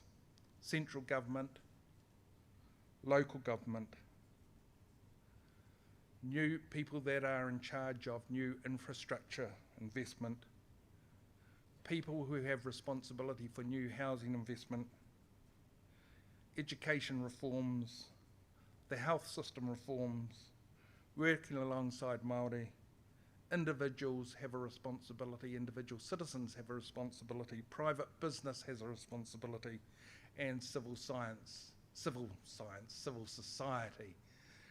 All we need to create something that actually everyone has understands their responsibilities and are actors. And I'm looking very carefully at Jonathan, because Jonathan is probably going to say, and what about disabled people? Well, actually, disabled people need to be firmly within the picture, because the people that will know best are those for whom the world has not been designed for in the past. So we cannot let those of the past continue to design a world that actually doesn't work for all New Zealanders. So disabled leadership, disabled people have got to be at the heart of all of the things that we do. I'm sure there are different views in terms of what people think about when we talk about law and legislation. One of the early understandings is it's very difficult to put into a law particular standards for accessibility. As I said, if you put them in, they might work well for today, but they may not be the best standards for 2 years' time. And going back and changing a law is a very difficult process. So the legislation needs to consider what people call enabling. It sets up a framework for continuous improvement. And so that's a really important description of what we're looking at. As I said before, and looking at my bullet point now, and hoping Jonathan's not looking too strongly at me, it's got to embed the voice of disabled people, those who have the right to benefit from what's being developed, and those who will develop most, benefit most, and those who have been wronged most in the past because of poor design. I do have to be realistic and say actually passing a law doesn't change the world immediately, particularly when you're looking at a built environment that has been developed over 200 years. But it does mean that we should never design inaccessibility into any new developments or buildings. It is the opportunity to do a lot better going forward and adjust and change the things of the past when possible. Governments don't necessarily like making laws. Public servants don't necessarily like making laws. And this was one of the considerations right at the start. Do we really need legislation to make a difference? Surely everyone understands we need a more accessible world. The answer to that is yes. But if we were to rely on that, we wouldn't have a problem. And so there is something more that's required in order to encourage the innovators, give good information to those who want to get it right, and a boot in the backside for those who are recalcitrants. And so that's kind of why people make laws. So there's recognition that the current legal and policy frameworks are not sufficient to achieve the aspirations or even the basics of what disabled people have told us needs to be achieved. The current system does good things at some times and loses interest at other times. And I think the DPO coalition regularly reminds me of, so not totally, this is a reflection of the system and not getting at my colleagues in the Ministry of Business, Innovation and Employment, that you know, they are the keepers of the building code, and that's meant to be reviewed on a regular basis. Actually, sometimes they choose not to, or their minister chooses not to, or if they do it, they only make half an effort. So they might change the building code but then forget to tell everyone and inform architects and train architects so that they can really make the best out of the changes to the building code. So we can't actually have a system that is that random and haphazard.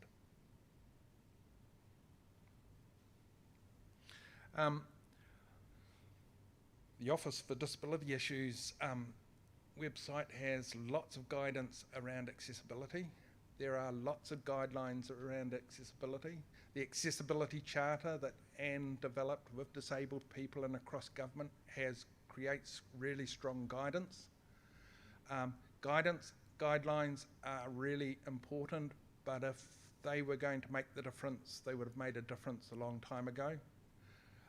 So again, it's kind of all of these things need to work together. I'm not saying that guidance and guidelines are wrong. They are part of the system, but sometimes it needs the assistance and the underpinning of very strong legislation. And there are some aspects of accessibility that just cannot be optional. And the legislation will probably not define those things. The legislation will probably say the government of the day needs to decide with disabled people what are the things that are not optional.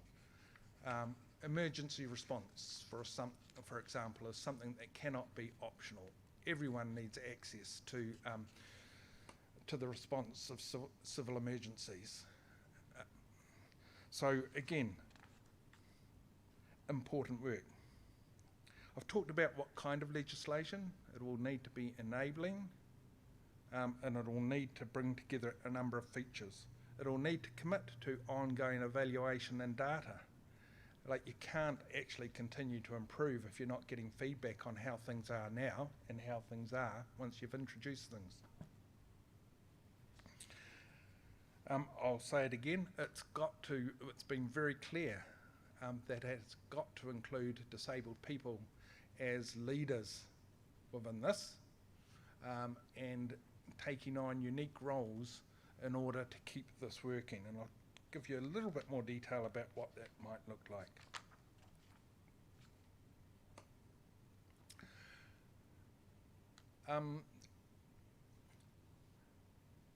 It really helps for government to actually have a minister taking responsibility. Before the year 2000, 2001, there was no Minister for Disability Issues. And while it might work good at some times and not so good at other times, it's really important to have a minister taking responsibility for disability issues. So it is likely, without oversharing, that accessibility might have a minister who takes responsibility around the cabinet table for this and holds his or her colleagues responsible for the things that they are accountable for in terms of creating a more accessible New Zealand.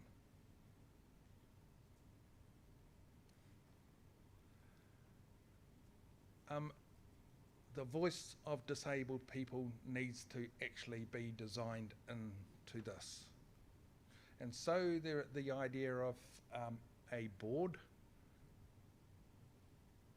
an independent board that reports directly to government on accessibility is one of the things that is under consideration.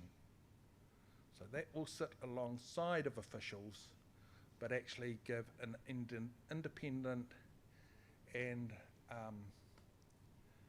voice to the minister on the accessibility kaupapa. And there will be lots of things to consider. Where do you create standards, regulations and enforcement?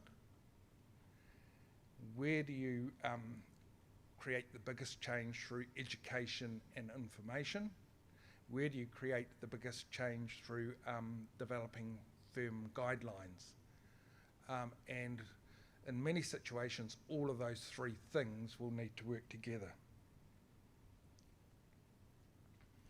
Because it's in government, you'll need a public servant who's kind of boss of this, so that will, again, the discussion has been, is this a director, like the director of the Office for Disability Issues? Is it a manager? And I think the thinking is that the status should be a chief executive that can talk directly to other chief executives in the public service. So again, to get this right, it's not just saying, let's write a law. Real consideration needs to be, if we develop some legislation, you need some mechanism within government to make sure it works.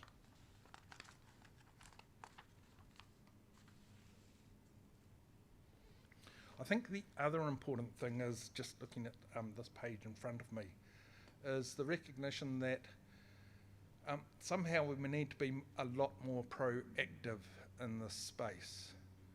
So historically, and possibly currently, the government responds to disabled people in their lives saying, actually, this doesn't work. Wouldn't it be much better if, in fact, disabled people didn't have to do that, and that government had a mechanism or a process in place that was constantly looking proactively at the barriers that need to be removed, and it doesn't rely on individuals or groups in order to identify those issues. I'm not offering perfection here, but I'm just saying that I think what we need to reflect is you cannot rely all of the time on disabled people to be saying, this isn't working for me. It would be much better to say and have systems in place and have disabled people working in a much more proactive place where they are preventing the need for people to say, this isn't working for me.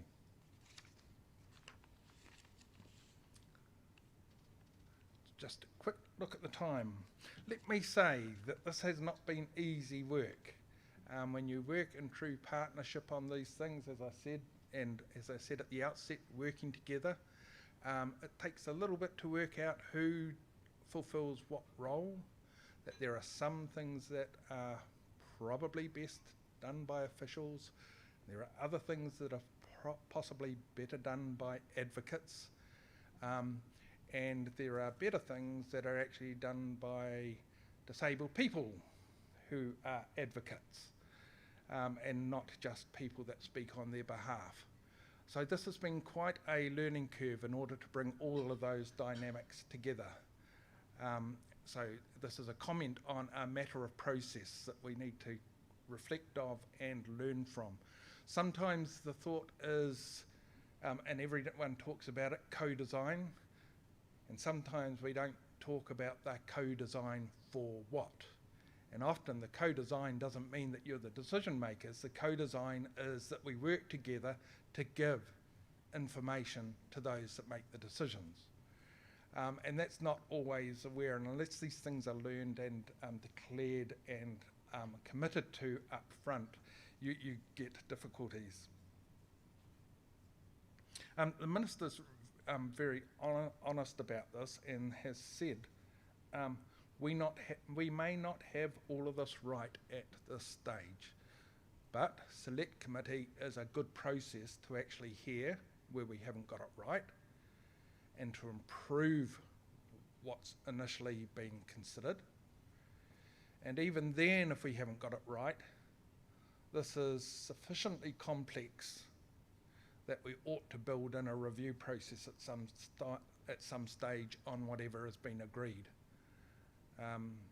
And this is quite important because in Ontario they did that after 15 years, and if they hadn't built that in, they wouldn't have realised that they hadn't achieved everything that they needed to achieve, and there were things that they were doing or not doing that needed to have greater consideration.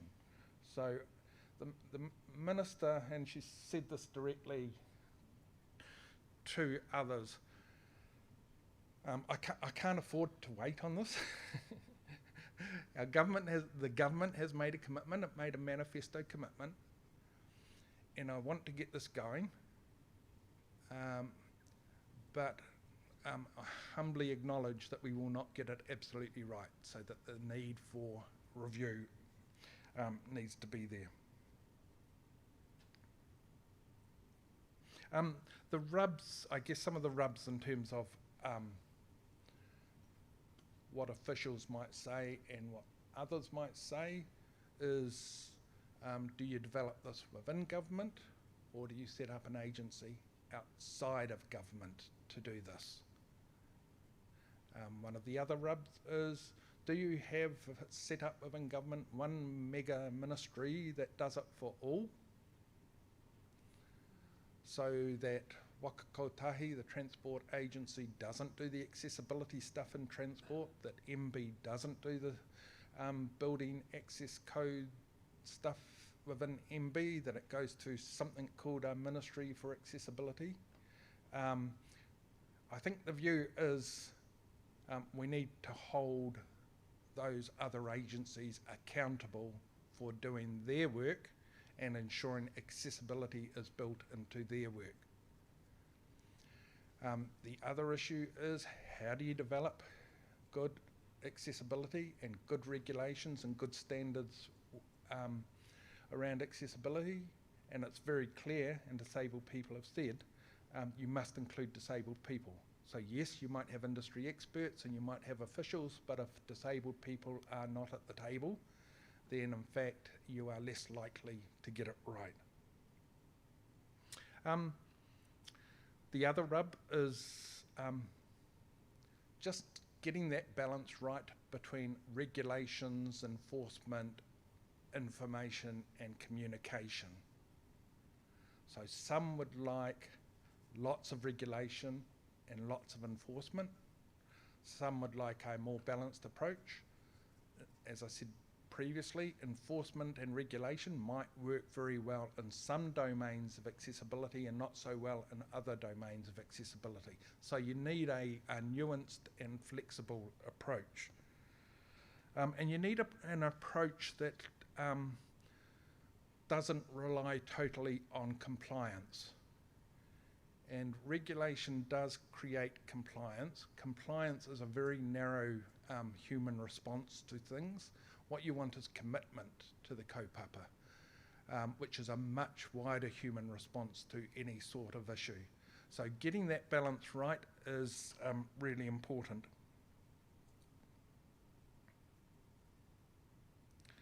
I think the other thing is, we've had to be very honest about this, is that at times in this process, disabled people have felt marginalised within the process, and we have to keep coming back to everyone in the waka, particularly disabled people in the waka, to drive this work.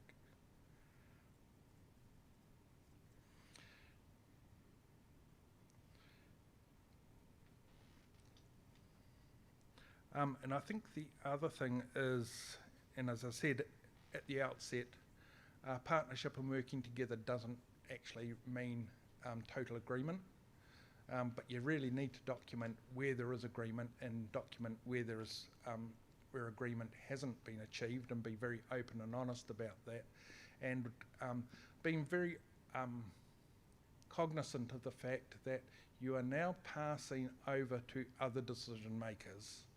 So when the public service passes this over to other decision makers, you've got to pass it over with a sense of confidence.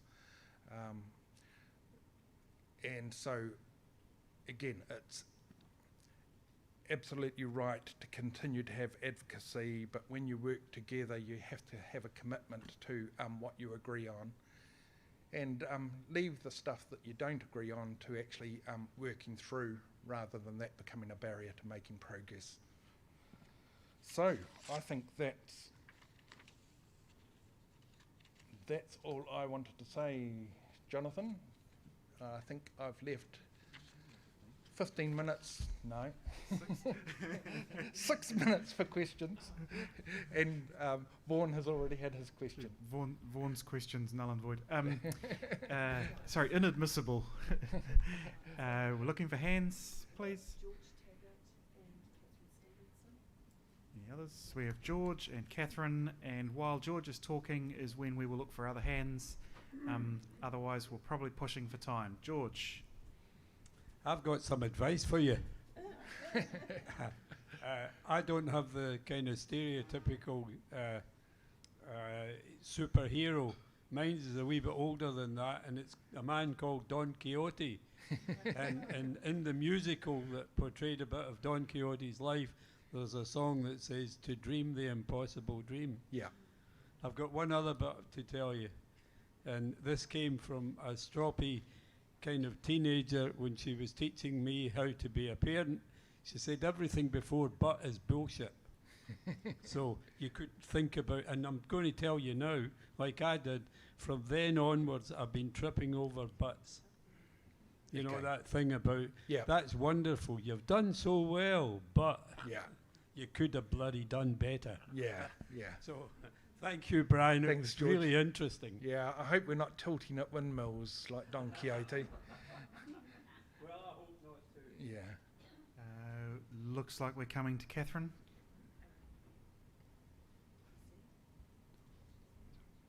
When you're ready, Catherine. When it got to my turn, I would have forgotten what I was going to say.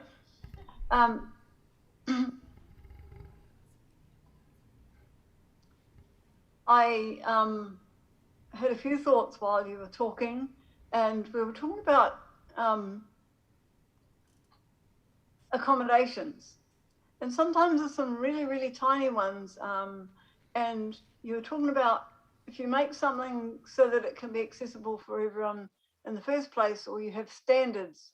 And I'm thinking of things like washing machines, stereos, all these equipment kind of things that require a lot of visual. You have to be able to read them to be able to see them. And I can't figure out why they can't just add in the speech component to them. That would, I would think, be an accommodation.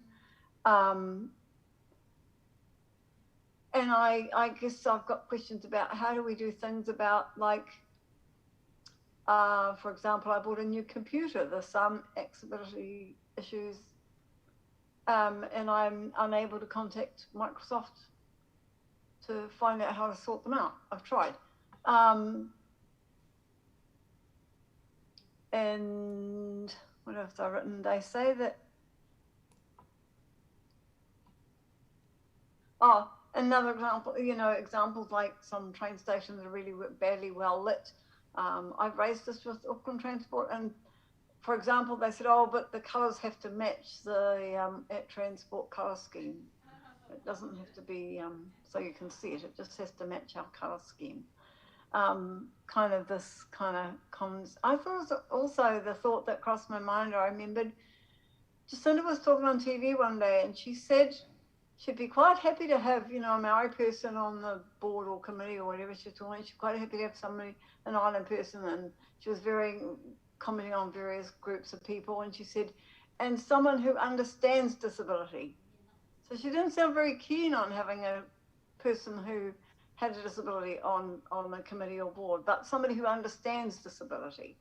And I think the only people that really understand the disability is somebody who has a disability themselves. Thank you. That certainly aligns with the, you should come and work for the office. I'd love to. That's certainly the advice that we absolutely give. And again on, I should have commented that obviously everyone thinks immediately about accessibility, about access to buildings and open spaces and transport. It is accessibility of devices and having universal design built into devices. It does come down to information and access to information in the virtual world. So all of those things will need to be considered. Also, what suits one person with disability might not suit the others. So there are some things that totally blind people really, really need, which can sometimes make it more difficult for a partially sighted person. Correct. That's why you would never write this, let politicians make these decisions. This is why you would actually have built into the system disabled people to consider these things and give advice on these things. I'm available anytime. Noted, Catherine. Thank you. We're going to Dave Allen. online, and then Kylie will be the last.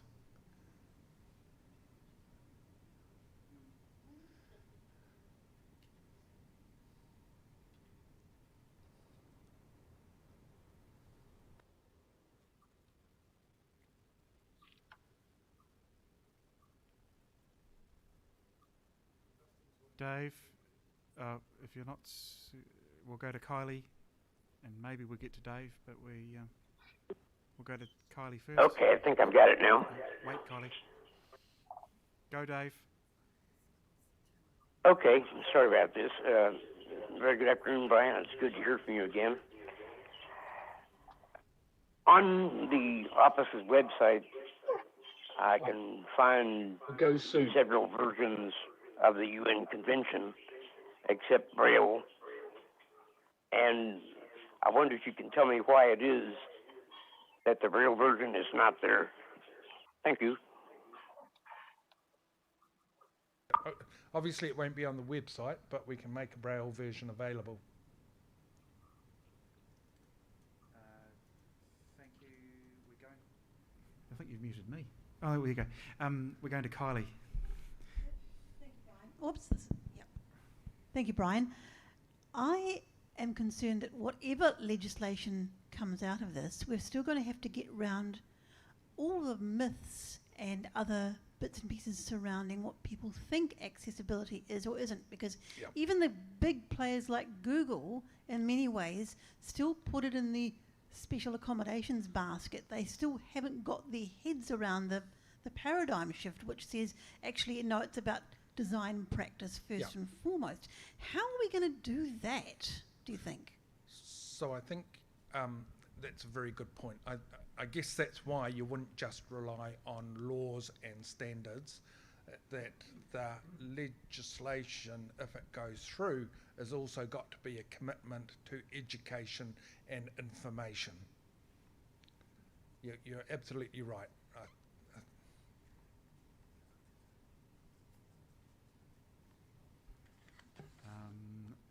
Online, we got Alan, one last hand, and you're using up Martine's time. Me, is it? Okay, Yes, I've got it just very quickly. I'm concerned about the real life experience for people with low vision and visually impaired when they go to the retail shop. Accessing publicly necessary information about retail products, price ranges, presentation. It's just something which is not anticipated and I think is a huge oversight. I just wonder if you've got any comments about that, please. Only to acknowledge what you're saying and to be honest and say, I don't have the immediate solution. But again, this is the really important part of this piece of work, is that we need to develop these solutions in an ongoing way. I think the most difficult thing will be actually engaging with the non-government part of society. I think there is, again, it comes back to the education and information, is the real recognition that accessibility actually creates more customers and actually does create more revenue. So there's been work done on that. We need to get that information out. As I say, this needs to be ongoing. This should not be a 1 year project or a project that's part of the Disability Action Plan, which is over four years. This needs to be a commitment to ongoing work. And I think, again, having an entity or a mechanism to do this is the first and most important step. Packaging, design, and presentation would be involved in that. Thank you very much. Yeah, thank you. Right, thank you, everybody. Thank you, everybody. Brian, I've got the presents we give our guest speakers are getting heavier and heavier. I've got a So bag. you guest speakers every year. I've got. I couldn't possibly comment. Did you give up playing rugby or something? Yeah. Oh, okay. So not quite as sharp on the toes. No. Right. So Brian, we've got a gift pack here for you for coming along and being quite informative. That's been wrapped, Rose. It really is like a gift pack. Yes. It's for me, not for you, Jonathan. Yeah, but I gotta Get your check hands it out. off it. I gotta check out the standards and the budget that's going on, Mr. Coffee. You understand? Well earned. I approve the budget. Thank you. Thank you very much.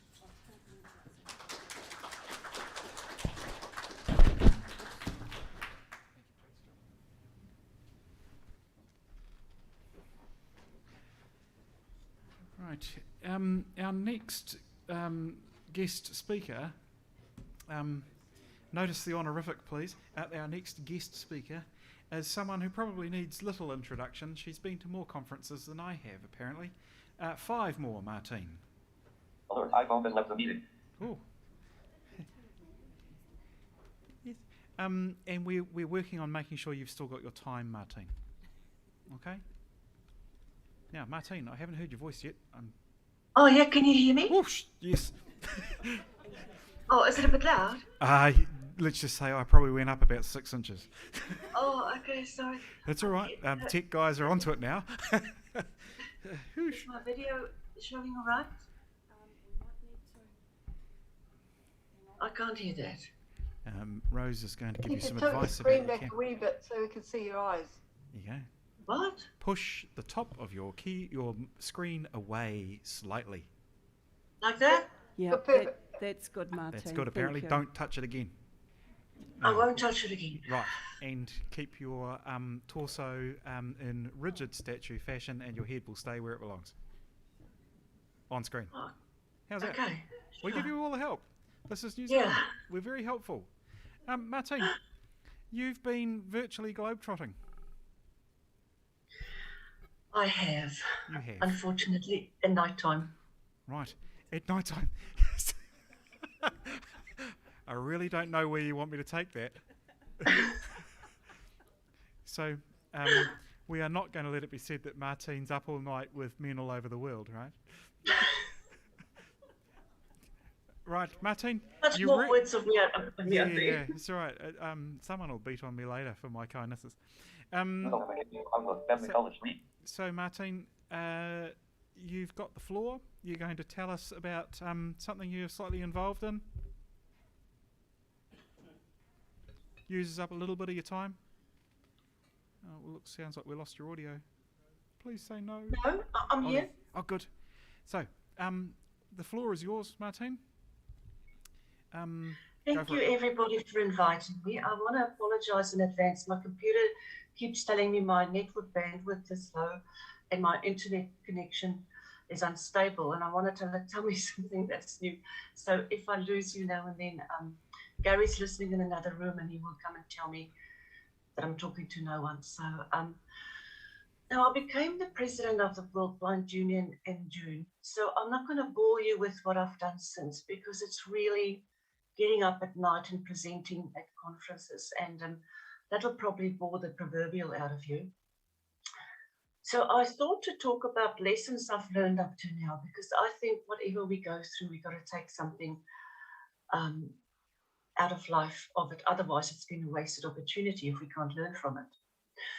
So firstly, briefly, for those of you who don't know about the World Blind Union, the World Blind Union is an international organization representing the 253 million blind and low vision people around the world. It started when a few organizations merged in the late 80s, and our main office is in Toronto, Canada. But our offices that are politically elected are, of course, all over the world. So with that little bit out of the way, my first incident that I learned a lot from was in 2009. I was very new to the World Blind Union. We traveled to Laos, or Lao PDR, a small Asian country that I've never been to before. And we did some capacity building work with them. And one of the topics was women's empowerment. And I thought, that's right up my alley. I'll tell these people how to do women's empowerment. And they keep saying it's difficult to connect with women. And I thought, well, it's a small country. They don't exactly have the vast deserts like Mongolia or whatever. So when I got a speaking opportunity, I was saying to them, oh, you know, if people can't travel, you get companies to sponsor mobile phones, but get people together and have meetings and focus groups, have all sorts of branches. And I got interrupted at that point by the interpreter, who said to me, that is very difficult. If they do what I say, they'll get arrested. And I thought he's being flippant, but what I didn't realize was that in Laos at the time, they didn't have the right to assembly, and that you do get in many countries that are war-torn or paranoid, that they see if you get together in groups, it's for political aggravation purposes. And, you know, so we have to work around that. What we did in the end was the government gave them money to build a new library for the blind. And we organized that there's enough, not just books in there, braille books and talking books, but there's also meeting spaces in there. So women would get together in there to read, but actually they could also then discuss health and other issues. So in a way that that got covered in a roundabout way. So the lesson I learned there is do your homework. Don't just go in there and think our first world problem solving will help others. Then not long afterwards, I traveled to Beijing for the first time in China, and at a meeting, and it was really wonderful. At the end of the meeting, we had a bit of time spare, and we got told that wherever we want to go, like shopping or whatever, sightseeing, they're going to give us volunteers, and everybody wanted to go to the Forbidden City, etc. And I was the only one who put my hand up to go to Tiananmen Square. Now, for those young ones in the audience, I'm not sure whether our history in New Zealand covered Tiananmen Square, but just briefly, in June 1989, students were rioting for democracy in China, and they used Tiananmen Square as their hangout place, and then the government rolled in with tanks and literally drove over people and shot people, and it was quite tragic. So yeah, so I said I'd like to go to Tiananmen Square and just cast my memory over thinking of the people. So they gave me 2 students all to myself. And I was walking through Tiananmen Square, and all these local people were sitting there picnicking, and there were all these statues up of Chairman Mao and welcome to democracy. And I'm like, this is so surreal. And I said to them, now these students were about 20, 21 years old. I said to them, so where did the tanks actually come in? And they go, what tanks? I said, you know, when the tanks came in and drove over the students. And what I really didn't realize is they don't learn that in the history. They only know that Tiananmen Square is a public space of importance, which celebrates the government, and people go there for picnics. And I thought, oh my word, this is really bad of me. And one of the students were a journalist student, and he was frantically taking notes. And I said to him, look, I don't want to get anybody into trouble. I don't want to come to New Zealand just to hear he's been locked up or something. So again, the lesson I learned was really don't assume. Sometimes the other people's frameworks is just not what ours are. Now, the next story, I take it we are streamed. Do we have a right in New Zealand not to incriminate ourselves? Well, anyway. Today, Martine, it's yours. Go for it, Martine. We're up for a bit of self-incrimination. Okay, right. First time I went to Mongolia, we had a welcoming function. And we were giving, and of course they use the local vodka is called Genghis Khan vodka. So it's quite a bit of an export product. They use the history, like most places, to for tourism. So they had Genghis Khan this and Genghis Khan that, and they were applying us with Genghis Khan vodka. But so what happened is every time the function started with, they would propose a toast to someone, and then that dignitary or chairman of something or committee leader, and then you take a drink, and then next person would stand up. And Kevin Murphy, my Australian colleague, said to me, Martine, just remember in Mongolia, when you toast, you have to finish the whole glass. Okay, so the first toast was done, and I finished it. The second toast was proposed, and my glass was filled, and I drank it all. The third toast was proposed, and I drank it all, and I thought, oh my word, this is not going to be good. If they keep on proposing toasts, I'm going to be 3 sheets to the wind. And fortunately, after three drinks, Kevin said to me, oh, by the way, I was just telling lies. So everybody was sitting there taking a sip, and here I am downing the whole glass every time. And yeah, anyway, so much for trying to make a good impression. And I thought, look, I've got to take a lesson out of that. And maybe the lesson was more personal. It's if your mates mess around with them, make them look after you. So yes, have a wingman on those occasions. That's all I can really say about that. Then something that many people don't know, and I haven't shared with many people, is that I've got quite a fondness of cups, different sort of cups or drinking vessels. I don't have a huge selection, but if I find one at a place, then I could probably want to buy it. I have been known to get back to my hotel, and there was a cup in my bag accidentally from the place where we visited. Anyway, we went to this very traditional place in Japan, traditional food. So none of the modern stuff, it's mostly traditionally prepared, lots of real barbecue, lots of old-fashioned cutlery, etc. And instead of modern wine glass or sake glass, as they call their rice wine sake, in front of my plate was a little square box, a wooden square box. It looked like a wooden square box without a lid and thick sides. And I thought, oh, do they put some sauce or something in it? And I got told that is called a masu. It's a traditional sake cup. And I thought, why would you drink out of such an uncomfortable, square, thick rimmed cup? And I was told that, of course, it's all a novelty and wonderful now. But what happened in the way back when China and Japan was at war, China was nearly on the verge of winning because they had more weapons and more people. And Japan, that is when Japan developed a lot of weaponless martial arts, so that they just used their body as weapons. And they were hiding in mountains. And at some stage, they were really running low on anything to support their life. So they had wood, they had sake, the rice wine, and they had salt. Now, I keep telling myself, why not just drink water? But remember, those were always the days that often water was polluted, so the alcohol actually disinfected it. Well, that's what I tell myself.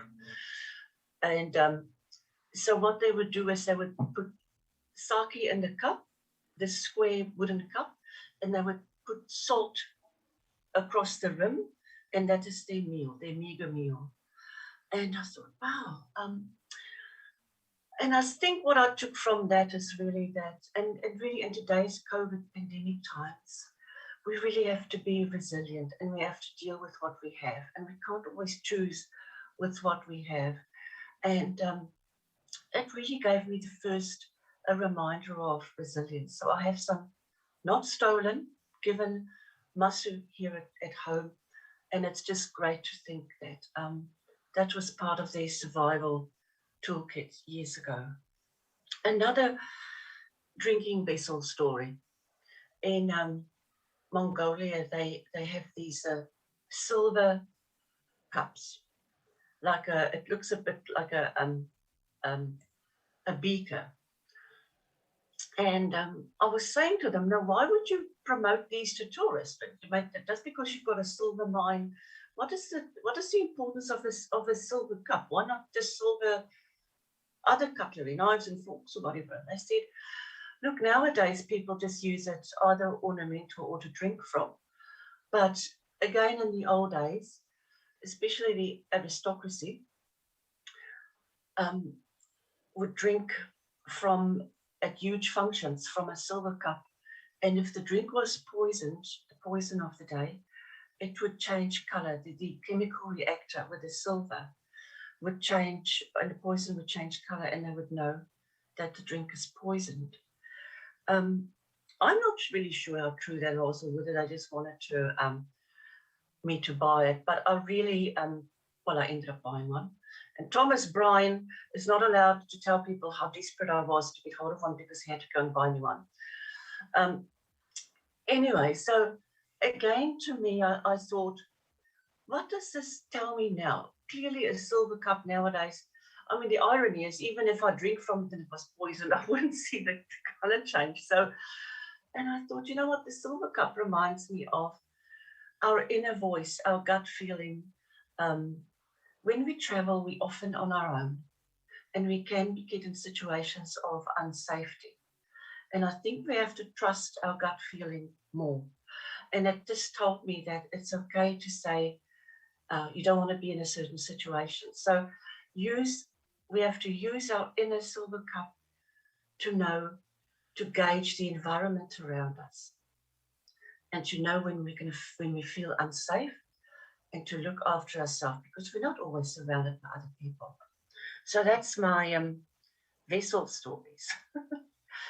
Then I'm getting to more recently.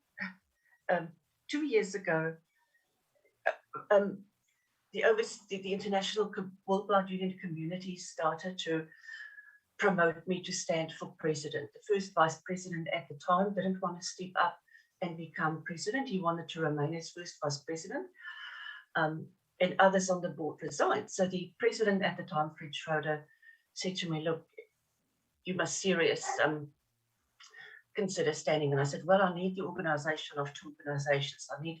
I need the support of both Blind Low Vision and the association. And the association gave me their blessing, and the RNZFB board decided not to, and committee, they decided not to, and they also decided not to tell me why. And they decided not to talk to the association about it. And try to keep a long story short, but so the association made it public that there's friction and that they supported me.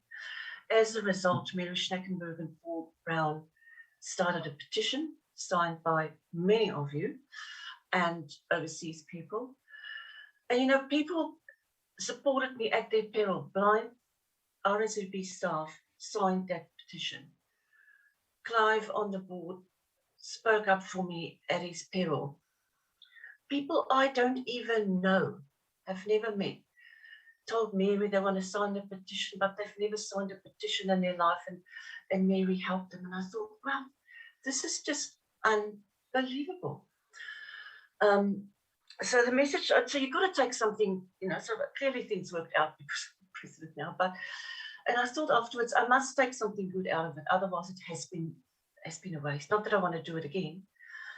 But so I said to myself, and I want to say to all of you, in today's society of high mental health issues and New Zealand's high rate of suicide in the developed world, when you reach a low point, those who love you will be there, even at their peril. They will be there for you. And even people who don't know you will be there for you. So the lesson is just really, please trust in the people around you.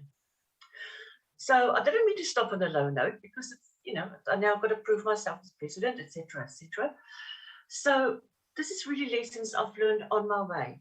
Hopefully when I speak to you again, I can actually hopefully talk about some interesting things I've been up to while I'm president. So thank you very much for giving me this opportunity and for supporting me. And yeah, and let's enjoy the rest of the conference. Thank you very much.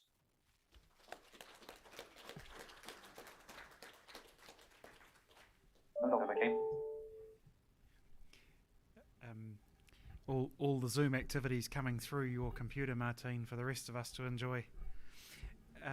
The comings and goings. So looking for speakers. Oh. Yeah. So that's Martine's out of the way on the screen so we can see the Zoomers. Wave now if you want to speak on Zoom. So we have someone with a phone. Ending in what?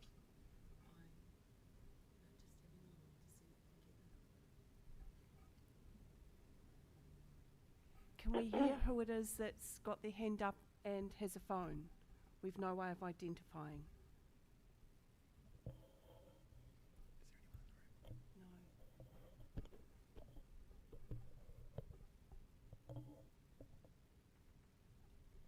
Sorry, are you able to help, guys, please?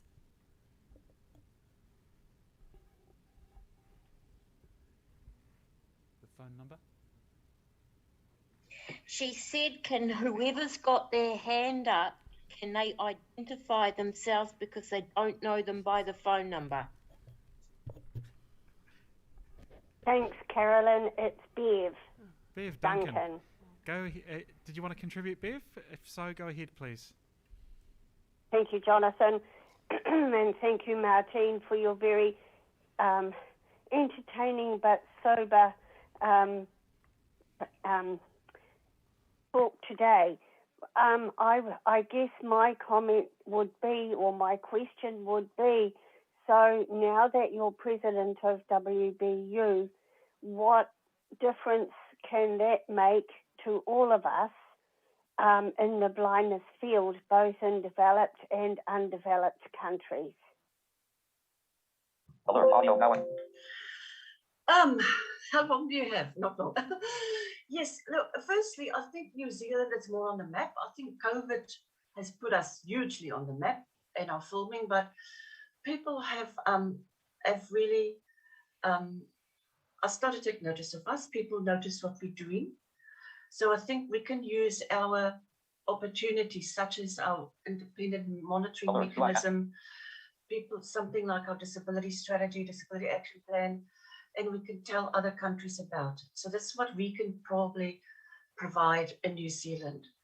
Secondly, I think,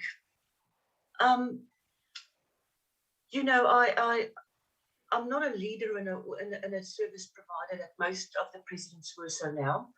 I'm the ordinary person who happens to be involved with the World Blind Union. And I think most people at World Blind Union level are that. They're just people, grassroots level people who have problems with shopping, who have problems with traveling, who experience barriers. And I think I can be seen as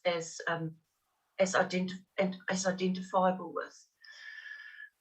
With online meetings, we are getting a lot of invitations. And although I always mention things on the world stage, I often mention what we do in New Zealand, because I think even though we still got a far way to go, we do a lot. There's a lot of little things and big things that we do that others can learn from. Developing countries is clearly, although we're not a developing country, I think when we visit those countries and we go and stand in front of the ministers and we speak up, they see a woman, they see a blind woman, they see someone who is hopefully ordinary, not a minister or something, and they get confronted by what they can do and what they should do, and that people around the world are taking notice. But there is so much more that we can and should do. And whether it's sharing of technology, whether it's sharing policies, it's really ongoing. It's really endless. And my heart does sometimes break if I think of displaced people in refugee camps, situations that I'm literally unable to do anything about. But I'll tell you what, if we put out a media release, people do read it. And I think if we do say if we do spread the word about what we do, people do listen. We've got partners and higher partners in many countries. So I think my role will hopefully be a modern one, and looking at what the person on the street wants us to do. We have time for some more contributors. We'll take the microphone to Kylie. Whilst Kylie's talking, if you can indicate your desire, please.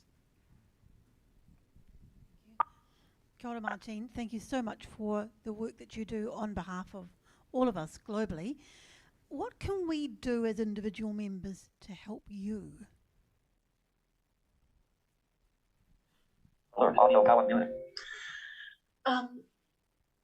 Please share, keep on sharing what should happen, what the barriers are, because many of those are universal. It keeps it real for me as well. Also, share good stories. Many of you are so well connected on social media and with other outlets. If you see anything that another country or someone has done, let us know, because we can say, look,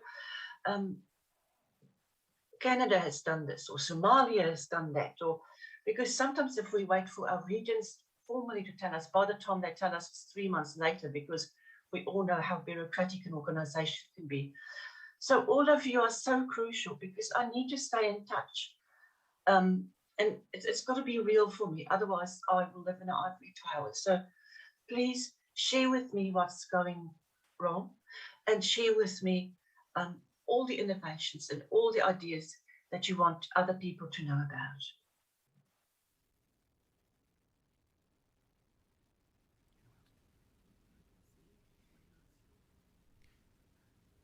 One last speaker chance.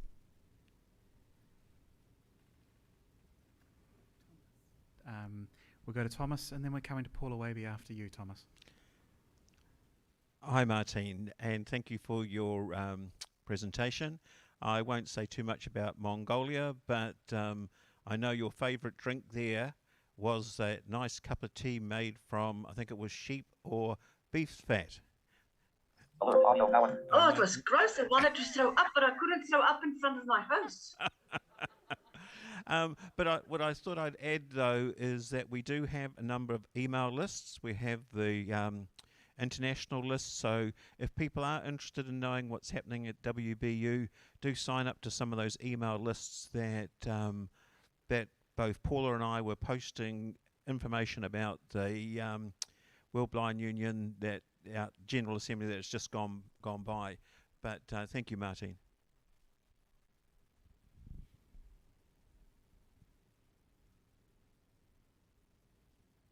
Oh, I was waiting for Martine to comment. Martine, are you commenting there, or am I going to Paula? No, and I'll just need to slip Thomas some money for keeping quiet about some things. Okay, right, that's all right then. Enough said. We'll come to Paula Waby, please. Hear me? I can, yes. Okay. Dave can too, apparently. Yeah, apparently. Well, I've managed to just shut Perky and Nana up, hopefully briefly, by pretending it's night time. So just while I thank Martine for your talk on lessons learned, which I found really interesting. I like the way that you can use humour and your experiences to teach us about things happening in other countries. I really liked the idea that the women in Laos could have a safe meeting place through having a library built where they were also going for reading. I thought that was really cool, and I agree with your suggestions to do your homework beforehand and not to assume things. Must say I also can associate with sometimes cutlery, or in my case something with elephants, sometimes accidentally seems to be in my bag when I get back to the hotel. Yes, I'm not sure how that happens from places. I'm really pleased that you stayed strong and won against those who did not want to support your standing for the World Blind Union president. I was one of the staff, BLV staff, who was proud to sign that in your support, and I'm really pleased to see you there, and thank you for your talk. I think you'll do a really good job, and obviously I haven't covered Perky and Nana properly, but yeah, all the best. I look forward to hearing things that you get up to in the future. And so do Perky and Nana. Thank you, Martine.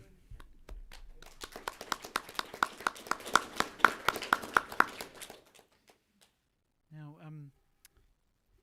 thank you for that. Now, sometimes this online game does throw up some curveballs for us. So we're looking at the screen, and there's two te wais. And te wai on an iPhone and te wai on a device. Would te wai on the device be La? If so, can you confirm for us, La? Just for our record keeping.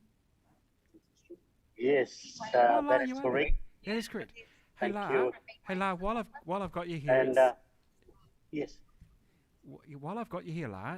Listening. Yes, listening. You know, the other day we Blind Citizen put you forward for something, and hopefully that's working out all right. But as a consequence, we had to pass your CV on, and I have to say it's pretty bloody impressive, really. You've been a busy boy. Thank you, Jonathan. Thank you. Member of the New Zealand Order of Merit,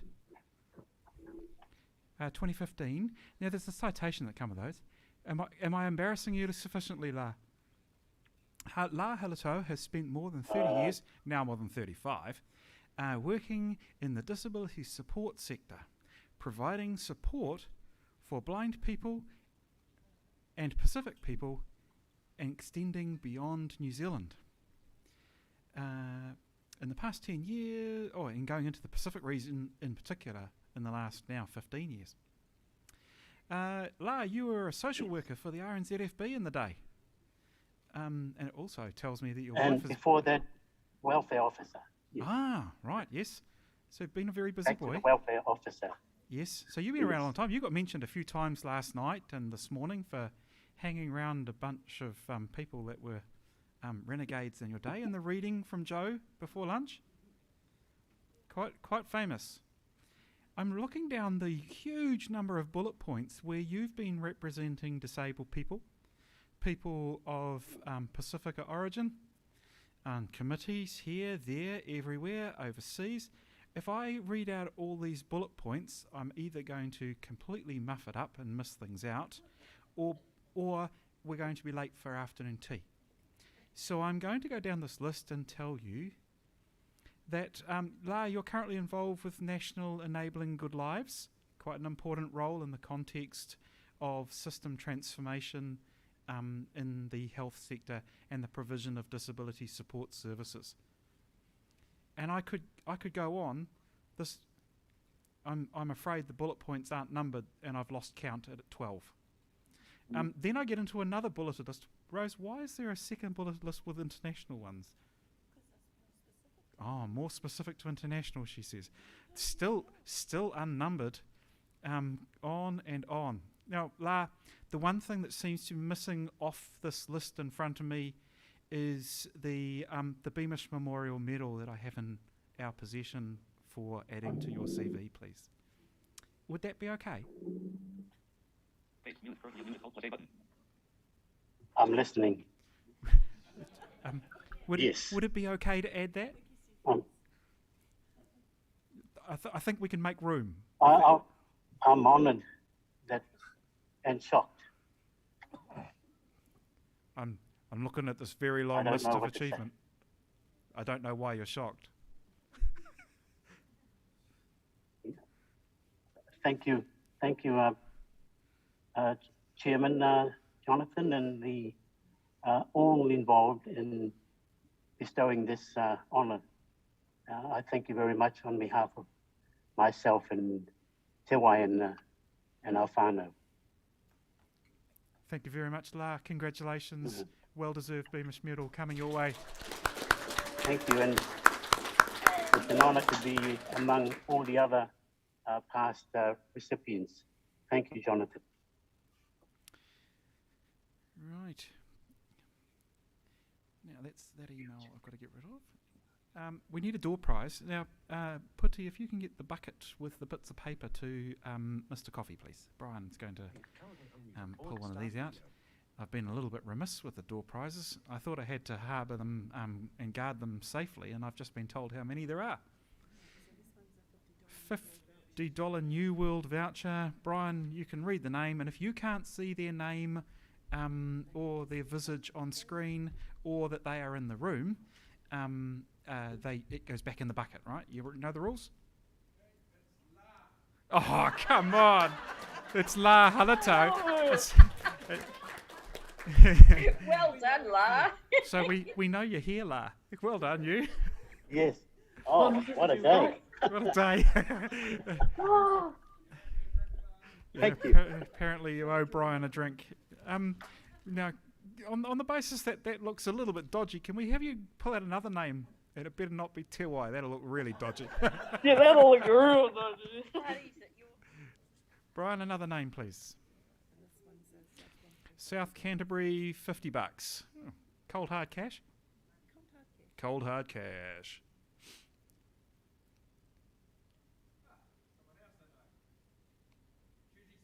Judy Small. Up there. Thanks, everybody. There you go. Well done. Yay. We'll find a way of getting you your door prize, Judy. 3:12. I'm just going to stop us 3 minutes early. Don McKenzie, are you with us, Don? And because at some point you wanted to offer a cameo for our history, and maybe now is a good chance when I have told you there's 3 minutes. Is he there? Yes, Don's there. When you're ready, Don. He's on the Go, Don. A cameo from my history. Look, I went to the Blind Institute in 1945 as a 5-year-old.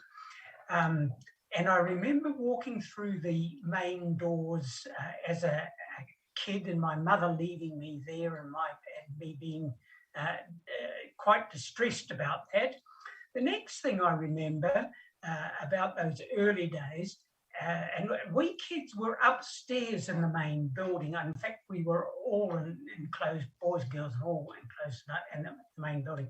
We were upstairs out on the porch, and 4 of the big boys put me in a blanket and tossed me up and down in the blanket as part of my initiation. We used to the bell. We used to have our lives controlled by the ship's bell that rang in the alleyway down in the main building. Some of you will remember that. It would go at 6:30 in the morning, and we'd all run down those iron stairs into the washrooms downstairs and have a wash. And then run back upstairs and make our beds and all that sort of stuff. Very institutional, and some of the memories of the people who cared for us were not happy memories. They were people on reflection that were, some of them somewhat distrayed from the rest of society. But anyway, they found employment at the Institute by looking after us. Then we grew up and we started to play hockey. The elephant. The elephant. What's the elephant story? They were going to put you in the cage with the elephant. Yes. We used to go to the museum. The zoo. No, it was at the museum. And we would go up there on a Wednesday afternoon, and Raja, the elephant, was in an enclosure. He was a stuffed elephant. And one of the big lads picked me up and put me inside the ring with the elephant in his enclosure, as it were. And I went to pat it, and he said, "Oh, he's waggling his trunk." Well, I jumped out of that that enclosure and ran for my life, and I had to be caught by some astute staff member as I sprinted away as a totally blind kid. So then we played hockey with treacle tins. We didn't have a ball in those days. We had tea tree sticks, and we used to whack a tea tree tin around until it was battered. We had bowled tires, and we ran around the tarmac bowling these tires, whacking them with tea tree sticks. And we also amused ourselves by kicking a rugby ball up onto the gymnasium roof and listening to it bounce back and down onto the tarmac and retrieving it. If we didn't retrieve it, the game was over. So I think that was probably one of the most fantastic training exercises in mobility I ever had, because you had to learn to use your ears and so on. Some of those days were pretty happy days. Some of them were jolly miserable. The Institute morphed into the Foundation. It's probably somewhat happier now, and certainly HOMI, as I saw it as an older person anyway, was much more relaxed. And how it is now, I can't really say. But yes, those were the days which most of them I'm very happy to forget. Thank you, Don. Now, you were accompanied there by, I'm pretty sure was Rosemary. Rosemary, you are one person who I haven't formally acknowledged as being present, it's great to hear your voice. Do you want to say hello as Rosemary instead of the other voice pushing Don around? Oh, yes. Hello, everyone. It's Rosemary, and it's been a pleasure accompanying Don from my homeland over to New Zealand, which has become my second homeland. And I've just been sitting here feeling very grateful to be at this 75th anniversary, because, you know, over the years we've been a part of this organization, and it makes me realize how much I value all of you and love you all. And, you know, you've been very much part of our lives. And as we look back now, because we're both getting a bit old and doddery, and we too don't hear as well as don't see. And we're not very mobile at the moment, but nevertheless, it's still one day at a time, and the world is still a beautiful place if we can see the beauty spots there, and they are there. So thank you, Jonathan. It's been a pleasure being here. Thank you. We have some other people we've not managed to come to catch up with. There was one in the room down there somewhere, and some online. Owen Palamountain, I think you're there somewhere. Now I'm ready for this one. If you would like to say hello, please, Owen.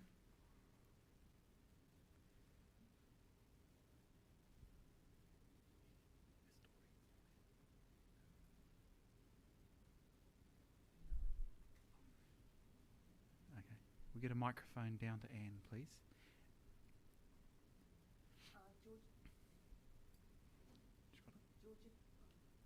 Georgia, Anne, please. Georgia. Sorry, my mic's not working, guys. Georgia, can you get a microphone to Anne, please?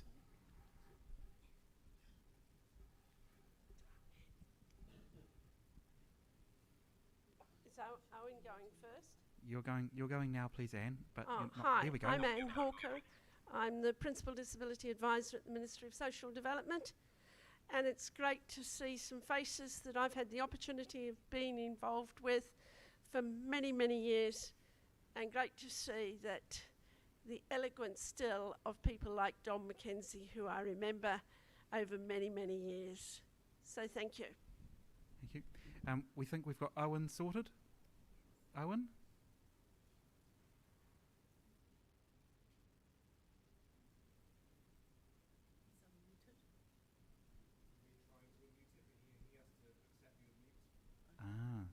So Owen, if the tech people try to unmute you for you, you have to say yes, accept it, or unmute yourself.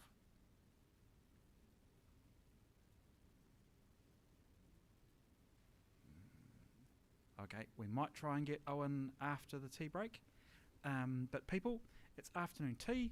Remember, it's coming to you. And we will see you in about 25 minutes. 3:45, please.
Just in the room, yeah.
like to see it.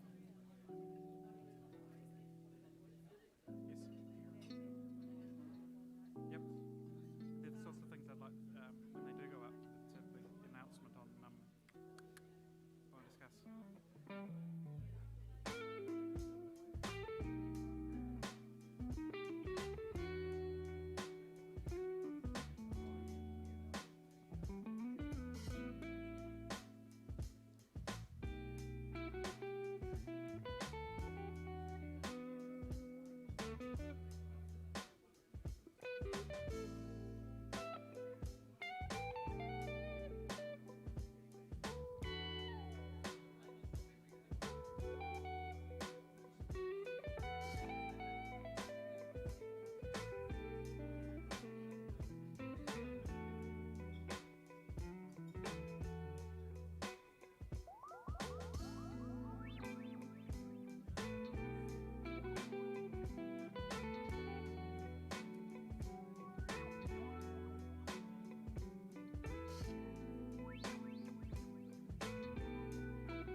5-minute bell, Rose.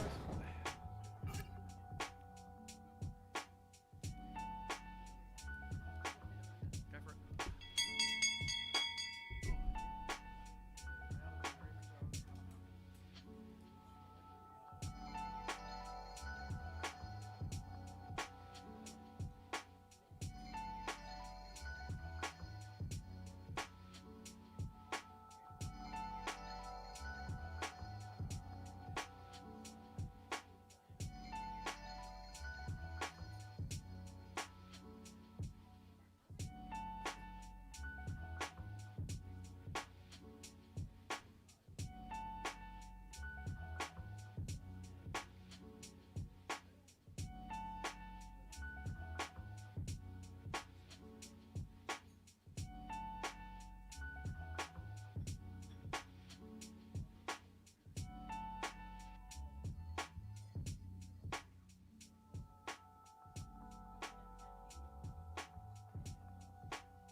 Don't sit on the keyboard.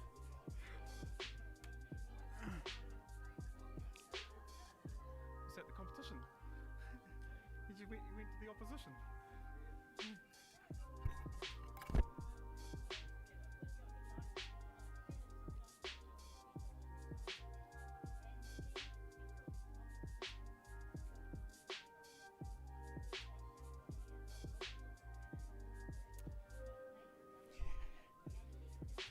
Alrighty.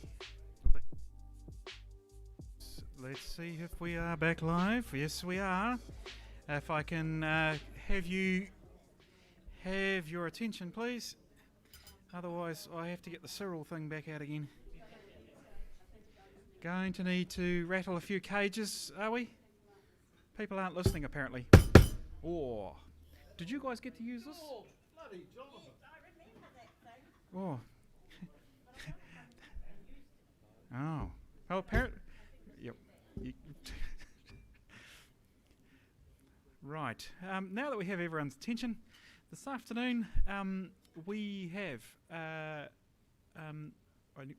hope we have, all the living presidents. I know I've got 2 with me here at the front of the room.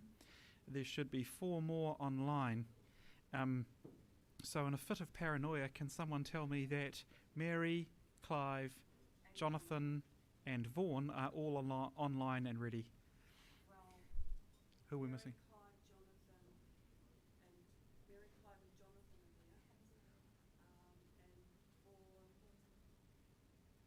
There's so many of you people on the screen that you get minimised a little bit, and it's hard to find you, Vaughan. Vaughan, can you tell us that you're there? I am definitely here. Definitely there. Good man. Right. Okay, so we have everyone we need. Well, almost. We have all the presidents we need. Yeah, and we're gonna manipulate you, and I've even given Andy the order to put them in. So, people, presidents, living, 1983, Mary Schnackenberg through to 87. Some bloke called Lansink, 20th century iteration, then came next, but he comes back again 21st century style a bit later. So then we have Doug Johnston, then Jonathan Mosen, who's online, then Vaughan Dodd, who's online. You guys had 4 years each. Carolyn came after you, another 4 years. And then Lansink back in, and he seemed to hog the place for a while. And then the baton's been passed to me.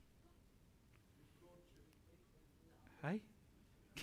So, it's my pleasure to be joined by the living predecessors. If I go back, I didn't get to meet Cyril, to my knowledge. And I am pretty sure I wouldn't have had the chance to have met Stan and anyone else, but I did meet Terry Small once. Too young to know what I should have talked to him about other than yes, no, and can I go now? Never mind. You live and learn, right? So, we need your camera, please, Vaughan, apparently. You're all nicely lined up, well, we will be once we got your image. There we go. Thank you. You've been tasked, we've been tasked, because the board decided I had to do this homework as well. 5 minutes each to talk about two things. The most important thing you recall happening for blind citizens while you were president, and your fondest memory of being president. So we're going to start and sort of work our way forwards in time, which means we go to Mary. So the Mary of today has to recall a lot about Mary of yesterday century, and Mary, I'm sure you've got no trouble doing so. Can you go when you're ready, please? Oh, blow. Hang on a second. We've got you. Oh, don't go, Mary. Where did she go? Muted me. No, you're fine. Can you hear me? Yes, we can. Go ahead when you're ready, Mary. All right. Well, thank you very much. Kia ora, everyone. Kia ora, everyone. It's good to be here. And in fact, I looked at my notes in 2017, and I can't quite remember why we did this in 2017, but I looked at those notes and saw that they were twice as long as today, so I'd better get them abbreviated. I just want to make a comment that my predecessor was Terry Small, and he was a formidable advocate to follow, whose legacy Braille users in particular still revere today. There are people across the States, Canada, the UK, Australia, not so much Ireland because they joined us more recently, who absolutely remember Terry. And I followed him, and I was the association's first woman president from 83 to 87. And for me, conferences and national council meetings were a bit challenging. We held two national conferences, Auckland in 1983 and Christchurch in 1986, and there were also national council meetings. My expectation is that presidents must do more than merely preside. We have to demonstrate some sort of informed leadership. But for that to work, we must take people with us. I have no doubt I did not do that as well as I should have done. But I wasn't really helped by a couple of the older blokes who thought it was entirely acceptable to sit through our meetings, ears glued to pocket radios, playing the races or rugby matches of the day. And you heard something about that last night. Elected in 1984, the David Lange government carried out a massive rejig of New Zealand, deregulating the economy and creating a free market. There was a growing pan-disability movement which led to the formation of Disabled Persons Assembly in 1983. Total Mobility, initially run by DPA, began in 1985. Other minority interest groups were springing up in the blindness sector. Ngāti Kāpō began in 1983. In 1987, the Guide Dog Users Association was formed around the time of yet another review of guide dog services, largely initiated by us. Blind Citizens New Zealand began to work on policies and procedures with Doug Johnston. Funding from the RNZFB was significantly increased, enabling us to continue to afford paid staff. The first staff member we hired was Frank Wright in 1981. We had 12 branches, many of which I visited. What I enjoyed so much was getting to know many branch members. I stayed in a number of homes, observing blind advocates supported by their sighted families to stand up to local authorities about sandwich boards on footpaths, audible traffic signals, overhanging trees, broken footpaths, and dangerous road crossings. Not much has changed. So I need to share the important thing that happened for blind citizens during my presidency. We were struggling with the Blind Foundation's library and access to information. In 1984, we set up the magazine service, which was so successful in providing current information that the Foundation's library agreed to take it over and further expand the service in 1987. Today, I see the library posting out thumb drives to borrowers who are not online. The thumb drives turn up just once a month, destroying the topicality and immediacy of the magazine service that sighted readers take for granted and which we strove for in my day. As a result of 19 all-day meetings attended by Clive Lansing and me between 1983 and 1985, government launched a new set of standards requiring all New Zealand public buildings to allow for reasonable access by disabled people, better known as NZS 4121. And my fondest memory of being national president? Well, that has to be the start of my relationship with Clive. Blind Citizens New Zealand helps keep our feet on the ground and our goals prioritised. And whenever I feel a bit dispirited about how all seems to not be working the way we want it to be, I quietly reflect on the pride of participating in so much that has actually been achieved for the better. So thank you very much, everyone. Thank you, Mary.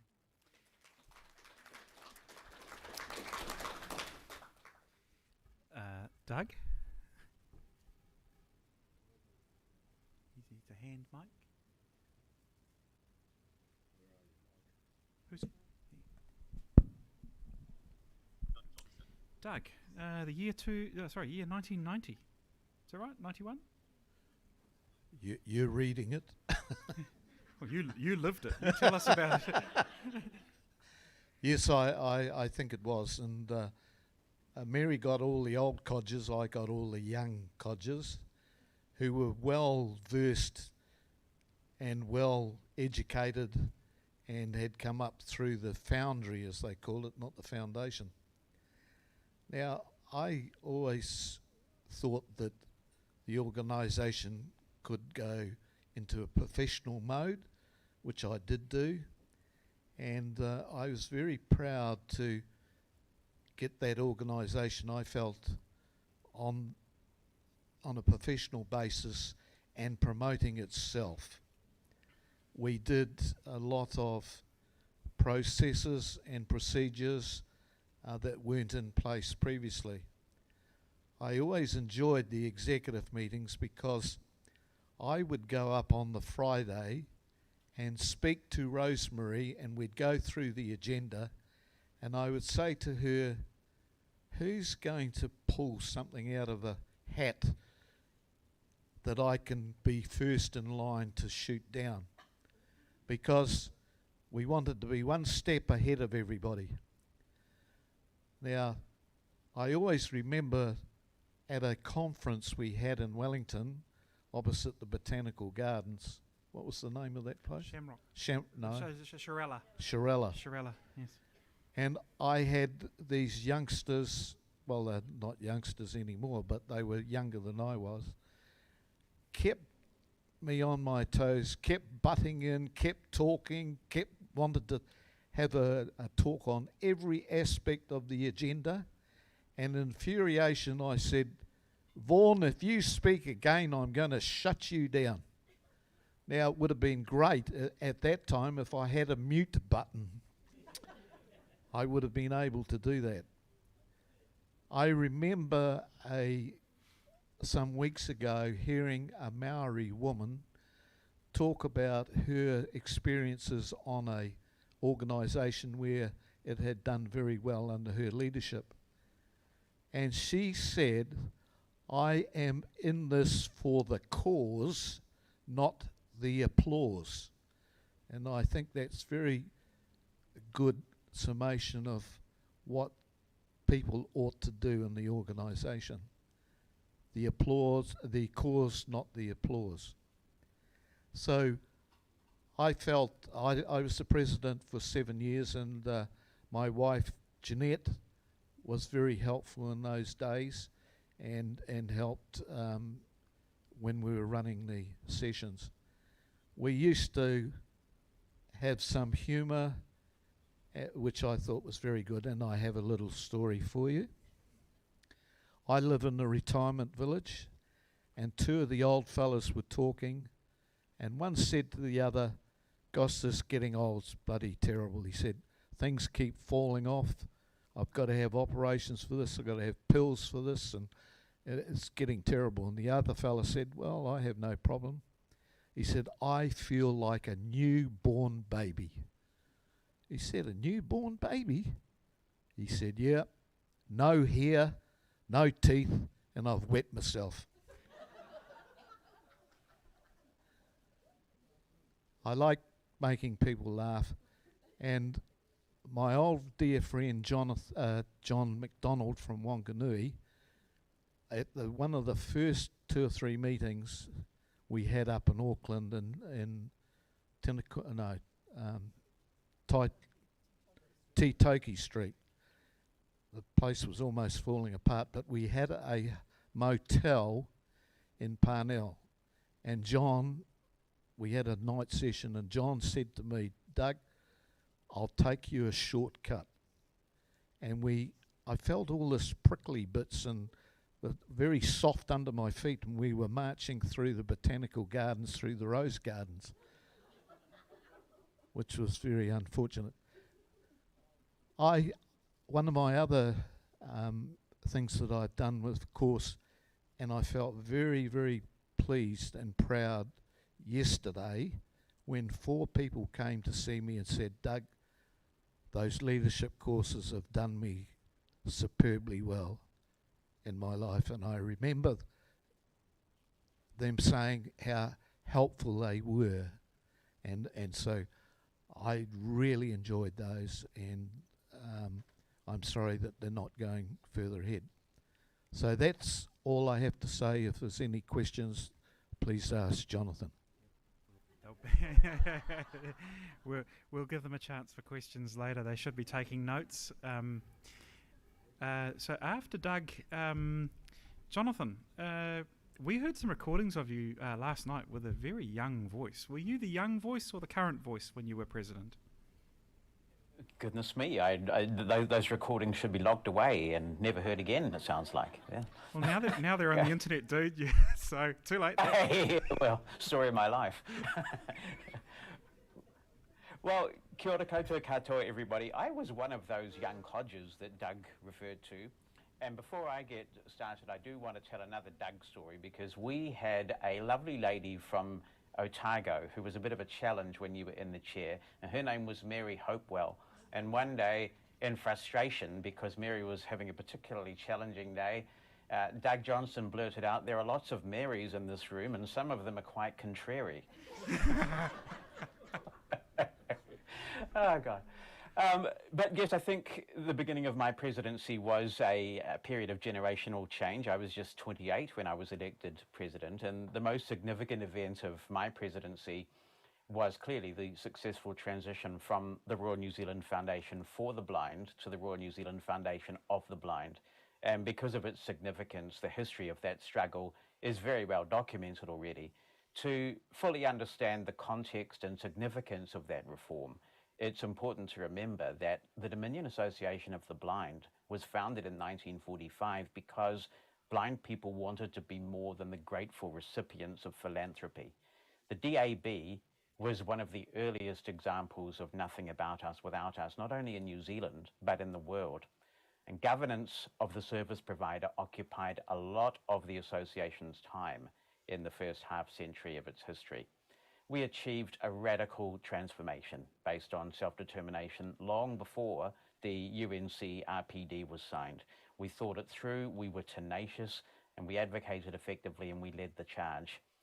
But our NZFB governance issues weren't all-consuming. During my presidency, we changed the organisation's name. We had a lot of remits over the years about name changes. People thought they had the magic formula, but we remained NZABPB for quite some time until we got the Association of Blind Citizens of New Zealand, ABCNZ. We relocated the national office to Wellington, leaving the Parnell site. And that was a very significant cultural and strategic change. It was clear that government was starting to take a greater interest in disability issues, and we wanted to be at the forefront of those discussions and to be outward looking. And for that reason, we also began the Wellington Seminar. We introduced the concept of special interest branches as well, mindful that interests, communities of interests, can be more than just geographical.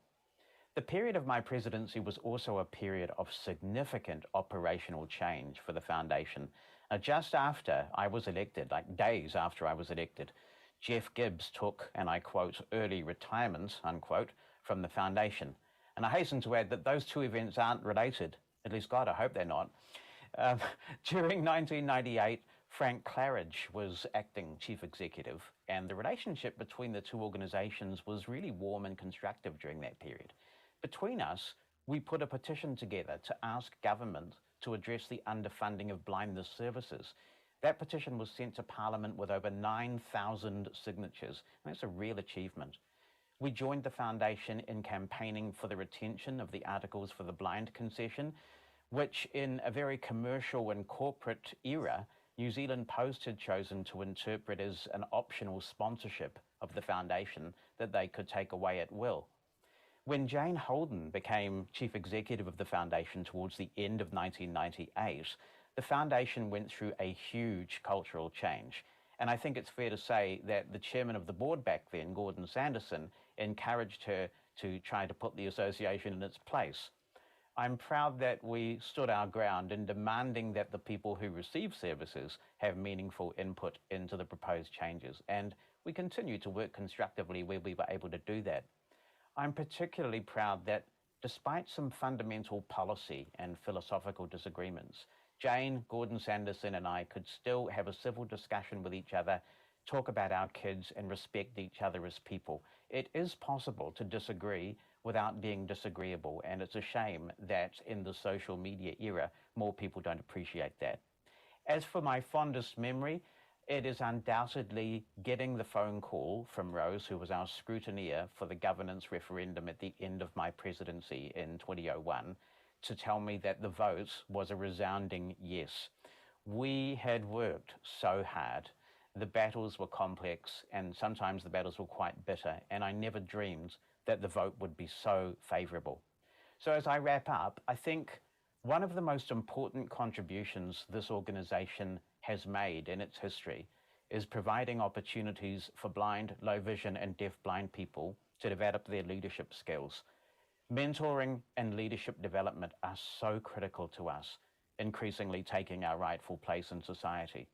I'm particularly thankful to Marion Clive and the late Terry Small, who took me under their wings in the 1980s when I was a spotty youth. Mary told me that I would be president one day. I could not imagine it. It makes such a difference when someone you respect believes in you, particularly when it seems sometimes like life is serving you nothing but roadblocks. So I thank them, and I thank this organisation for the opportunity to serve.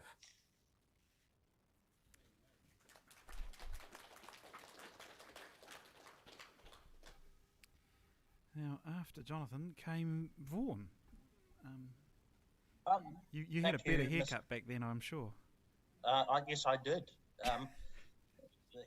Yes, but in those days too, you would never have expected it to have been audio described. So audio description is clearly something that we all derive so much pleasure from across a range of things. I have an involvement with the association that actively goes back to 1986, but I had conversations with people while I was a child, people like Terry Small. I'd met Michael Turner. I used to turn up to these boring meetings where Don and others would be very articulate, using words that I didn't understand. And so it was probably part of how my life's map was to unfold, that I would become active in the association. But it hasn't always been a harmonious one, because it's well known across our history by those that have been around a long time that when I moved to Palmerston North from Auckland to be a student, Jack Short and I did not get on. Perhaps part of that generational change was starting to happen then, that Doug and Jonathan have talked about. And so it wasn't a pleasant entry into the formal structures of this organisation.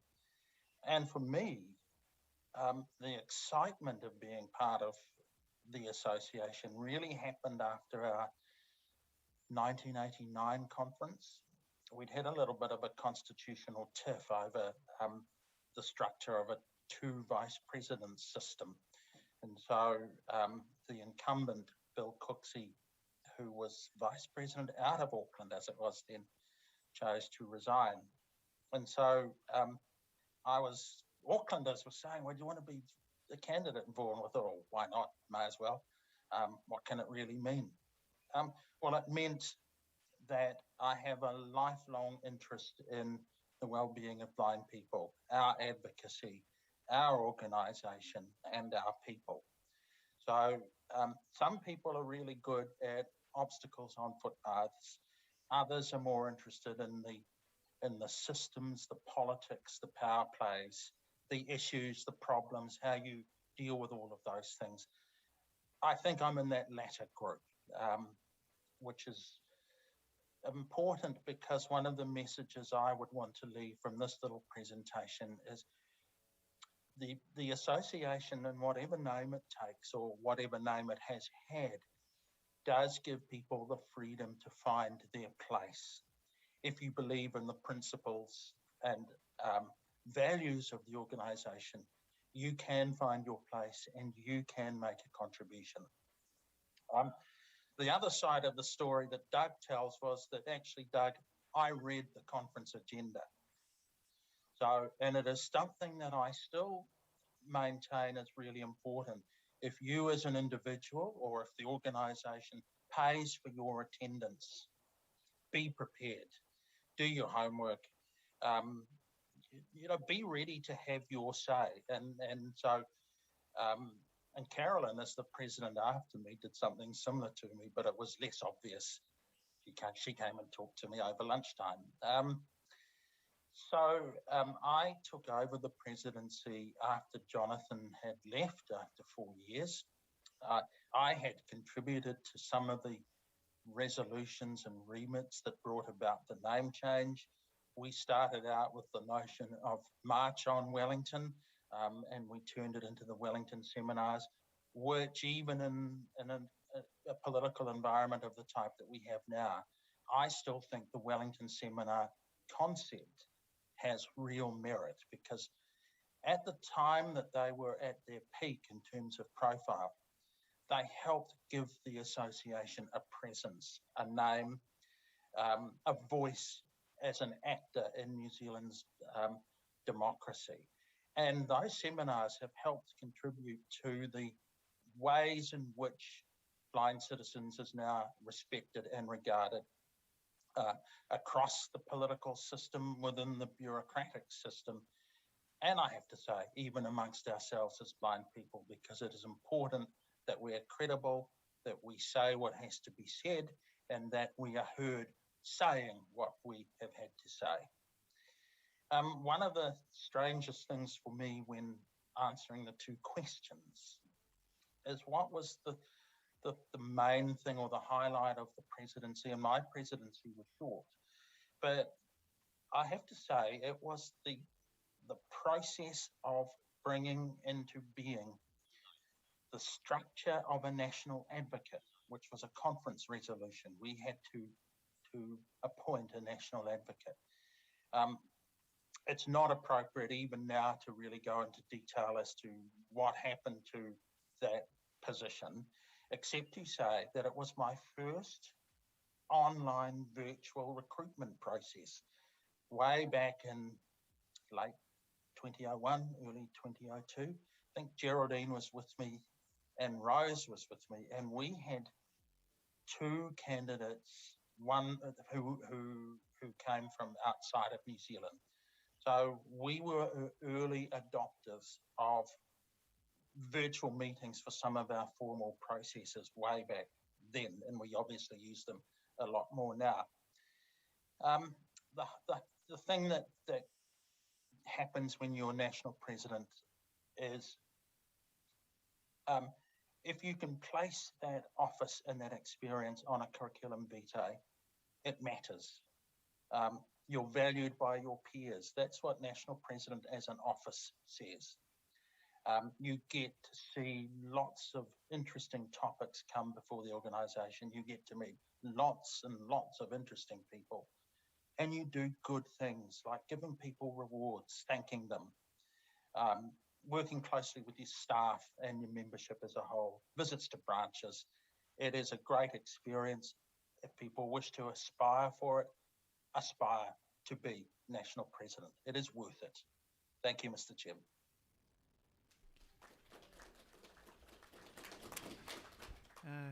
Thank you, Vaughan. Carolyn came after you. Kia ora, everybody. Wow, I have to say I am so proud to stand alongside Mary Snackenberg as the only female president of this organisation. You know, we can't let blind men have all the say, can we, ladies? No. Have you seen the current composition of the board? Yes. Yes, I know you're in the minority, Jonathan. Bloody good company. So anyway, what I just wanted to say though is that we probably, Mary, you and I probably sort of led the way for women, blind women, when I was involved with in the 1980s and 90s. I know WBU were concerned about leadership for blind women. And Martine, you are now the world president of Blind Union. And we have had Geraldine Glanville and Judy Small, who have, Judy's now chair of the RNZFB board. So, it's great to see some women. But my area of I think was probably really important. There's so many things that happen as your national president, and what really sticks out. You can't really say one thing, but I think really one thing that did stick out for me that's everlasting to today is the restructure of the organisation. We went from a national executive to a board and made it sound more professional, and the catalyst of the demise of the national advocate's position created an opportunity. And I know, Jonathan, you were involved in the teleconference we had one Sunday morning of restructuring the national office, and that restructuring has sort of lasted all this time. It's well over 10 years. So I think that's quite significant to have a restructure and it lasts so long. My favourite thing as national president is working with people. I love working with people, and it was an opportunity. And Rose, it was lovely to work with you because we built up such a lovely close relationship, and it's nice to have still Rose as a close friend. I enjoyed going out and meeting people at the branches. I think branches are the grassroots of the organisation. If we don't have branches, and it's really sad that we've not got many branches anymore. I mean, we've only got, 10 branches and, what's the other called? Special interest networks now. Special interest networks took a long time to come about, but they weren't really supposed to be geographical spread. They were more going to be about, like the guide dogs one is the one that we really would be what the model was supposed to be like. But I mean, at least if you haven't got enough people to be leaderships in the branch, then it's probably wise to have a network. However, I would have loved to have seen places like Christchurch and the Hawke's Bay area and Hamilton, those areas.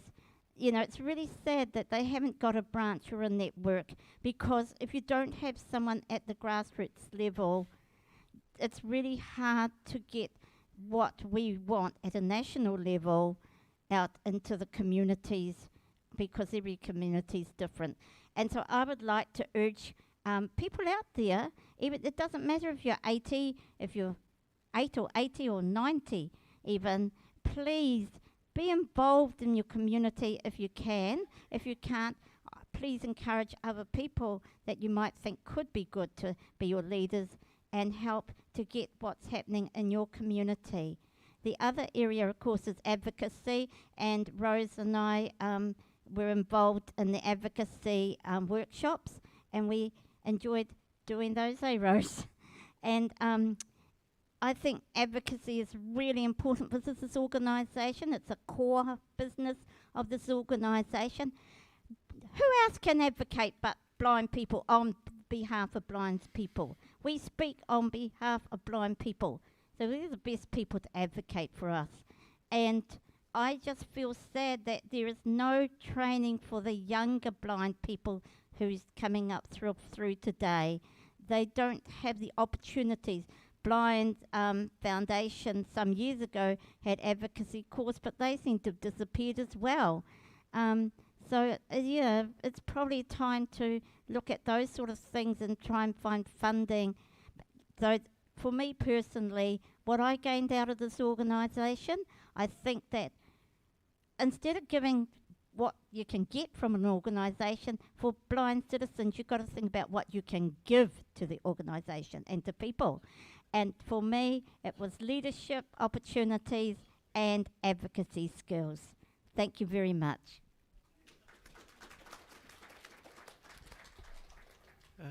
Thank you, Carolyn. After you was someone who sat around and hogged the presidency for a long time. And And I was vice president for all but one of those years, so I know how long he was there. Clive, as one of our board members used to describe it, the other bloke playing tennis at Wimbledon that I have to listen to other than Jonathan. Clive, you were at that end of the table and I was at this end of the table, and everyone else in the middle had to listen, and everyone else had to listen, right? Because you were always challenging. And you were always right. Yeah, no, well, I wasn't going to say that. Sometimes you were right too. But we would often have these interchanges and nobody else seemed to want to get involved. So the ball would get passed from me to Jonathan and back to me. And Jonathan described himself once as a pedant. And he was right. Very pedantic. But this is when Geraldine Glanville was there with us. Come on, be fair. Anyway, kia ora tātou. Having had 2 goes at President 20 years apart gives me a bit of an opportunity to compare the 2 experiences. But so I'll start with the 1980s. When I think back to the 1980s, it was a time in New Zealand when we were really learning to think about our concerns that we had in terms of human rights. We saw the potential for technology to reduce, perhaps even eliminate the information barriers that we were facing. But we knew that we needed to convince the world to use that technology in a way that would include us rather than create even more barriers. Our 1989 conference at Homai was really stimulating in that respect, because I think that was the one, and I think that was the one when we brought Judy Dixon from the United States and Bill Jolly from Australia to help us in just to perceive the world in sort of terms of human rights, rather than just thinking in terms of trying to persuade society to be more inclusive. We started to demand that we be treated with that this was a right that we had, and of course that was before the Human Rights Act, but it was part of the International Decade of Disability. We knew that we were blind or vision impaired, but we really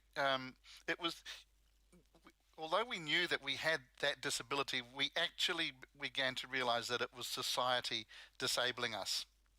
Also, during that time, with respect to the foundation, we were focusing our sort of energy on moving that organization away from what was once described as a sort of welfare approach, the foundation employed social workers, to actually teaching the fundamental skills of blindness to people directly in the home.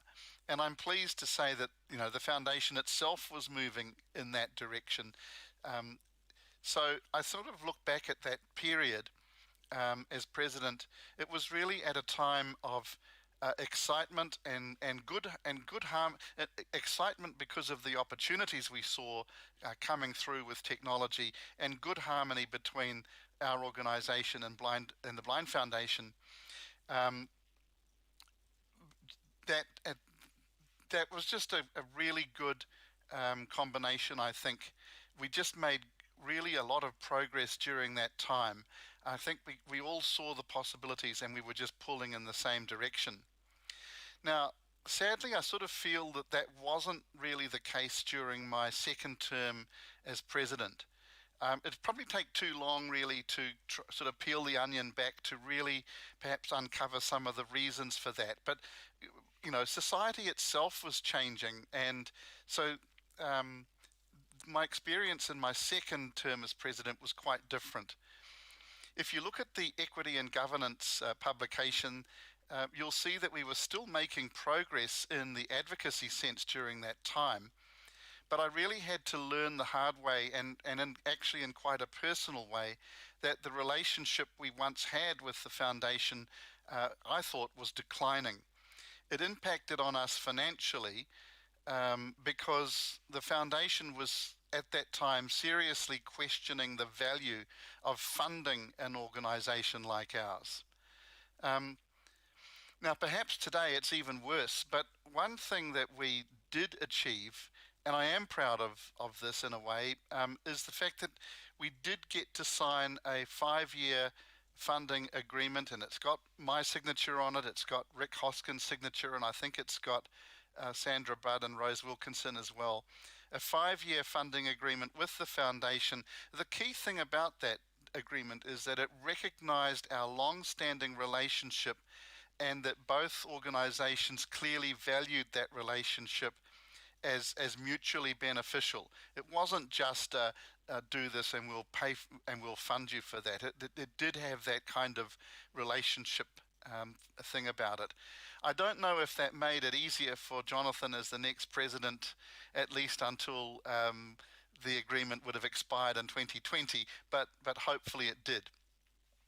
Anyway, as to my most fondest memory, if you like, there's probably a number of them, but the one that keeps coming back to my mind is being able to confront Minister Judith Collins in her office in a way that she had to admit that we could have telephone voting in elections without a change to the Electoral Act.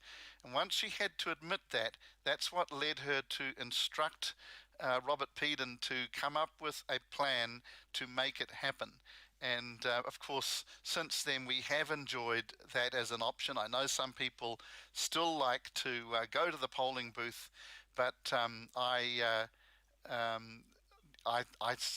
think that the telephone voting option I think has made the election process a lot more accessible for some of us, and I happen to be there at the right moment. So thank you, Mr. Chairman.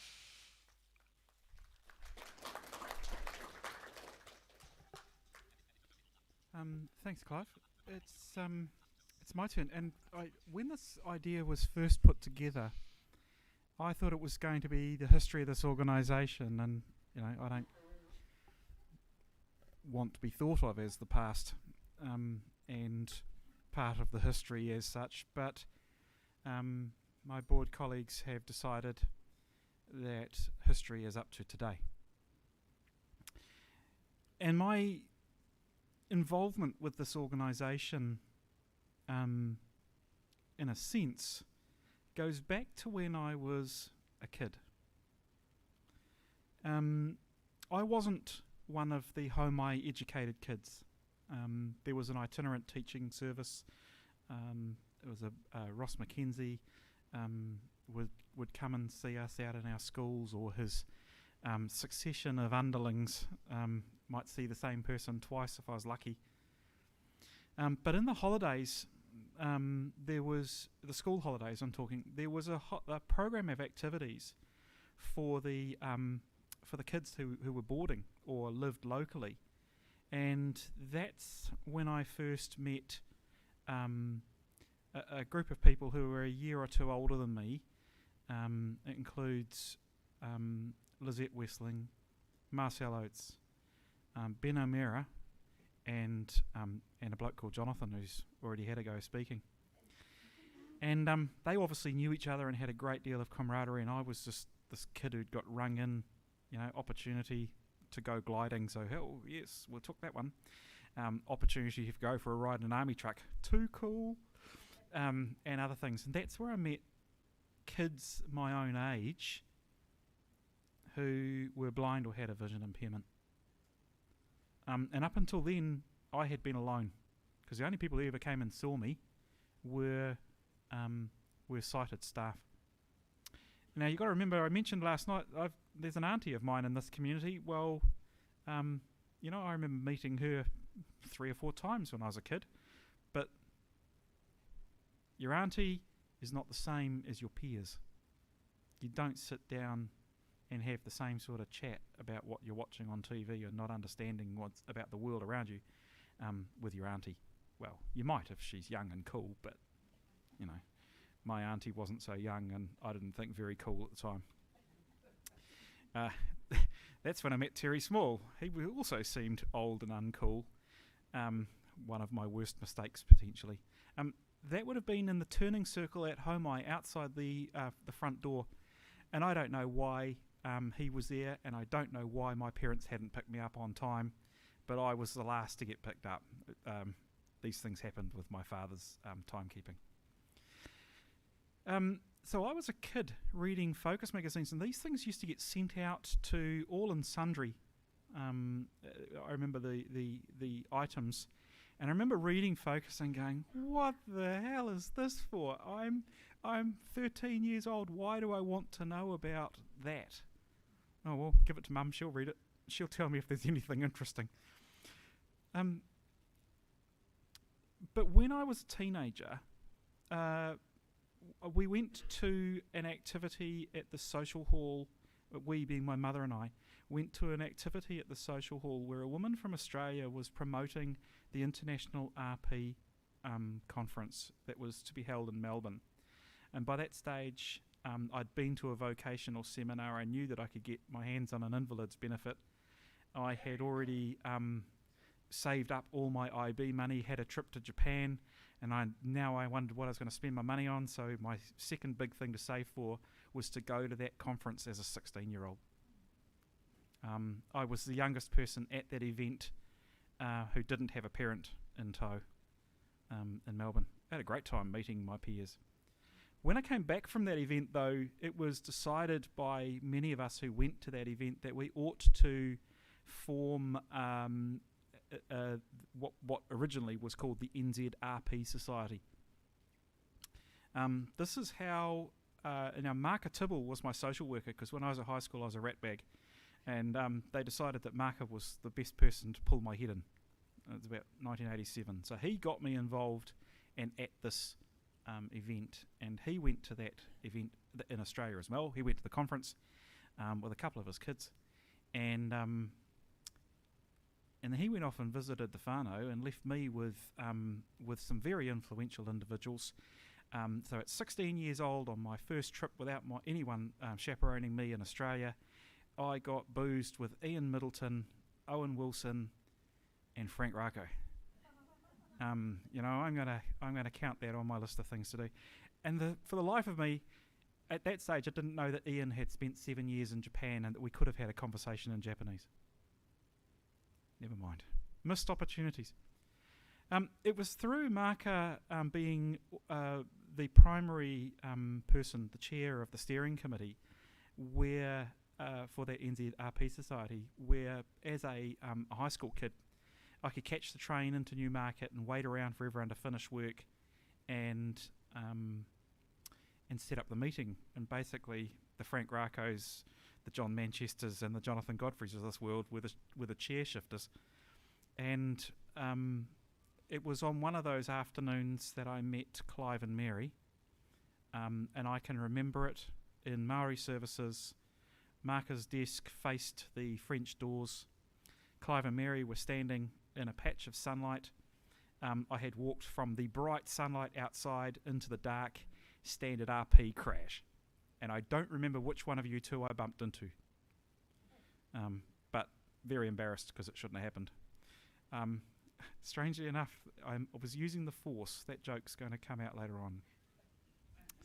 Wasn't much cane use going on, is what I'm saying. But I got involved with that organisation, saw it through to it being an incorporated society, and I met people, and it gave me my fundamentals. And many of those people got their fundamentals from their involvement with Ngāti Kapo and this association. Not that we talked about it much. So I met all the luminaries because I got involved with that steering committee. I forget I'm 17 or 18 years old at this stage, right? Not just moving chairs, but certainly while I was moving chairs. Lobby dragged me around and introduced me to everyone under the sun. My mother used to drive Lobby home. It was not on the way home like my mother told Lobby, but my mother decided that that I needed more time with people like Lobby. Pretty good move. This is when I first really came into the office that was on the corner of Maunsell Road and Te Toki Street. when the association was in there. And the reason I went in there was because the RP Society had a little office way down the back. It was a very stark room. It did have a window, and I think it was a sash window, but it was a bloody old window and hard to open. And Dan Phillips and I were in there, and Daniel, we used to think we were in heaven.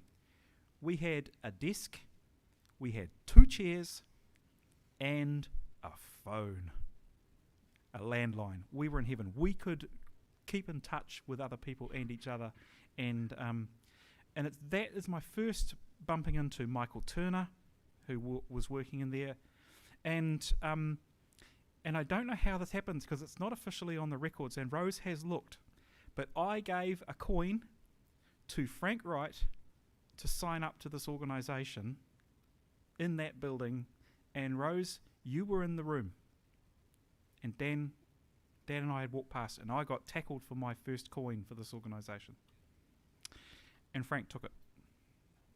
That's my only interaction with Frank. That's why I know it happened. Pretty soon after that, though, I moved to Palmerston North, and there was no contact with the local branch of the association that sort of existed.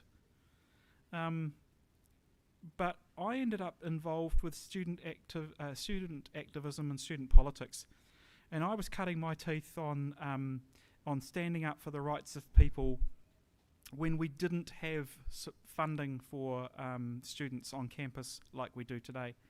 I was standing up for general students at faculty meetings and all sorts of places, and then we got enough money in the system to encourage more disabled students to university, and the numbers blew out like crazy. And in 1998, when for the first time the government funded universities to support disabled students en masse, I read Quest for Equity. And as a leader in, at first the organisation was called MUDAG, the Massey University Disability Action Group. Later on we changed the name to DAMU, Disability Association of Massey University, because we wanted a more professional sounding name. So we went from the swamp monster to the word that the Deputy Vice Chancellor wouldn't pronounce properly. But I was involved in student activism, and I was having the exact same problem of where are the disabled students on this campus. We know there are lots, but the staff won't tell us who they are, so we can't invite them to our meetings. And then I read Quest for Equity and suddenly realised that, hang on a second, something's wrong here. My copy of Quest for Equity, a print copy, I picked it up for $2 in Whitcoulls on Queen Street in a sale. Still have it.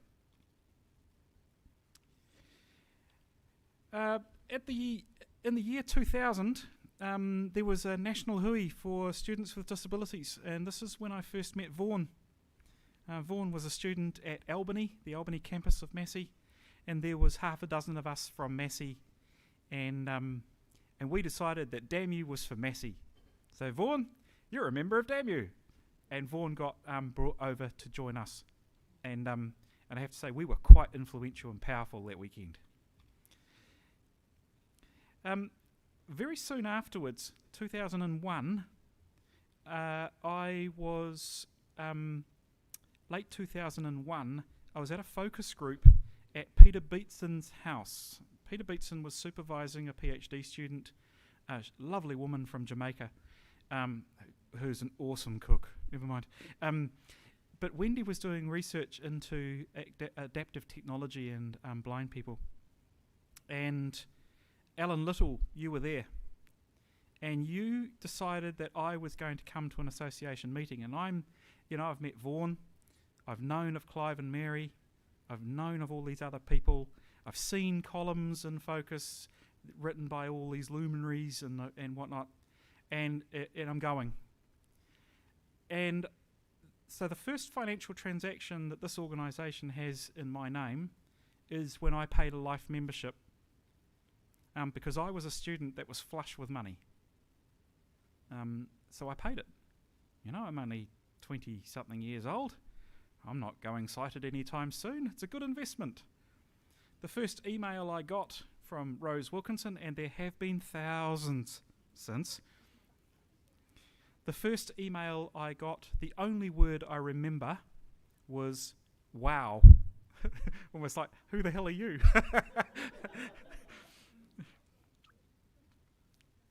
My first conference was 2002, and I was the flush kind of student who paid his own way.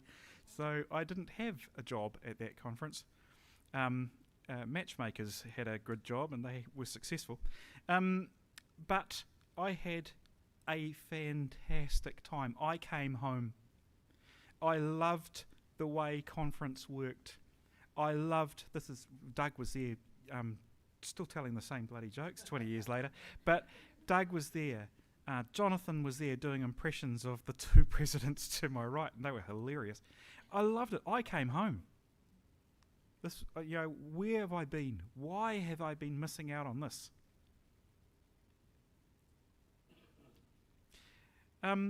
Next time I went to conference, I was a national councillor because Alan had basically got me onto the branch committee before I could do anything else. And so 2003, I was a national councillor, and I didn't get to keep the job very long because in 2004, with the encouragement of people like John MacDonald and Alan and Charles Littlejohn, at some point you should consider standing for this board's organisation. And I'm thinking, now John MacDonald died in 2003, people. He'd seen me at one conference, 2002, and he thought I should be seeking to be on the board of this organisation. 2004, I joined the board of this organisation with Martine, Andrea, and Maurice Wilson. We were sort of almost half of the then executive, brand spanking new. And boy, did we get a lesson pretty bloody quickly about what you do and don't do at board meetings. And all the stories that I can think of about rugby teams and who gets to sit in the back row of the bus, boy, did I know I wasn't sitting at the back of that bus. You will get a chance at some point. And even Mr. Lansink was kept quiet at times by the then President, Carolyn Weston.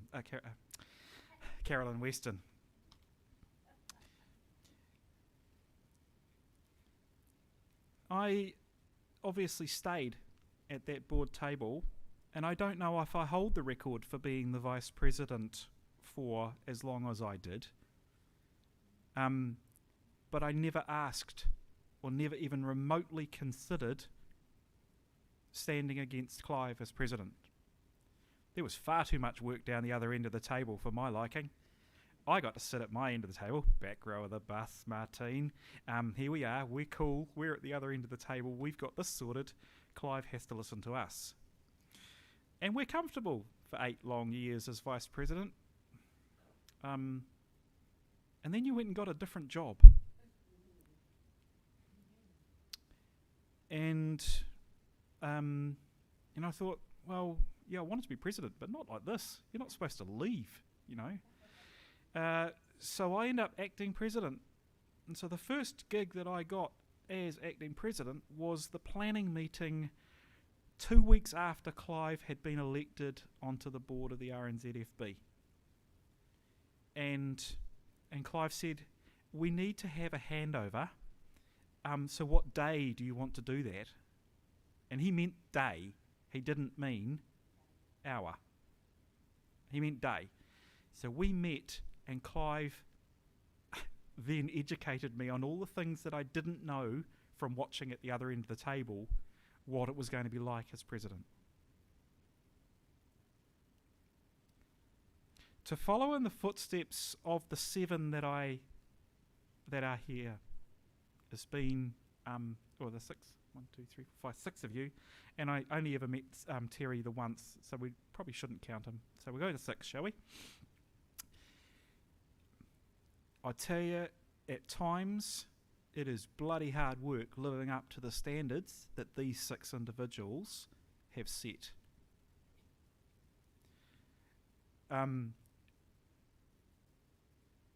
But if I look at my CV, I don't put my PhD very high up the list in terms of what's important for me as a person. The position I hold today is the proudest thing of my life.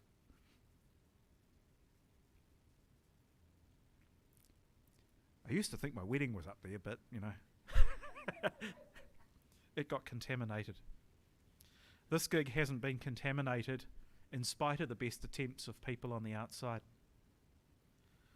This gig has been rewarding every single time I've been put in the position of having to say, I'm the National President of Blind Citizens New Zealand.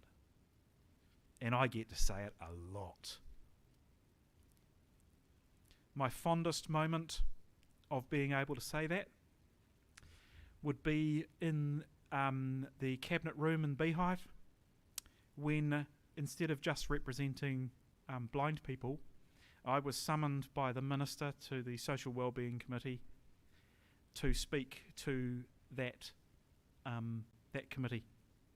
And I'm standing outside in the lobby with the people from the Social Wellbeing Agency, and Brian Coffey was hanging around as well, and Brian says to me, and I hear clop, clop, clop, clop, clop, and Brian says, that was the Prime Minister. And I thought, oh shit, I'm about to talk to the Prime Minister. Why didn't someone tell me? My proudest moment as President, and on behalf of blind people and all disabled people, is speaking to that Cabinet Committee without a shadow of a doubt. There's lots of very, very close seconds. The most important thing I think that has happened under my leadership again affects all disabled people, and it would be a board meeting that Brian Coffey attended. It was a February meeting, Brian, 2019. One of your future employees was on the board at the time. Murray Pete was on the phone, and Vaughan was in the room. So there was some male company at the time, and Sean. But that day, I realised how important Blind Citizens New Zealand was, in that we could help come up with a plan for what then became the Disability Action Plan. We put an idea on the table to Brian and discussed it, and we could see how it would fly.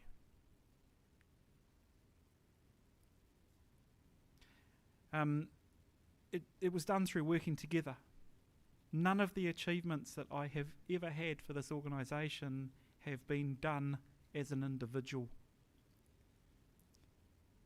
Even walking into the room and being asked questions by Jacinda, by the way, not too intimidating at all. She's quite a nice lady. Minister Jackson was a little bit more challenging, but you know, when you walk into a room and you know that there are hundreds and or thousands of people whose future depends on what you are about to say, in the end, I actually really struggle to find words to describe how important I felt at that time. Not self-important,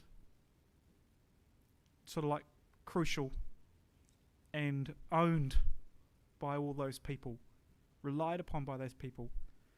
Yeah, absolutely massive. And I'm sure that other people have had experiences like it in this role. And I hope that in 10, and I hope to be alive in 25 years' time, by the way. So in 25 years' time, I'm looking along the table, I have to say, Jonathan and Vaughan, we better hope these other ones stay alive. I hope that the fondest moment of my involvement with this organisation as president actually is still in front of me. And I'd like to think that the most important event that happens for me as president, or for this organisation while I'm president, is still in front of me. Because in part, if I didn't think that was what was going to happen in future, I think it would already be time to resign. So I do look forward to 100 years, the centenary. I do look forward to telling you more war stories and reminiscing over people who have passed and pushing Doug's wheelchair into the room with a minute.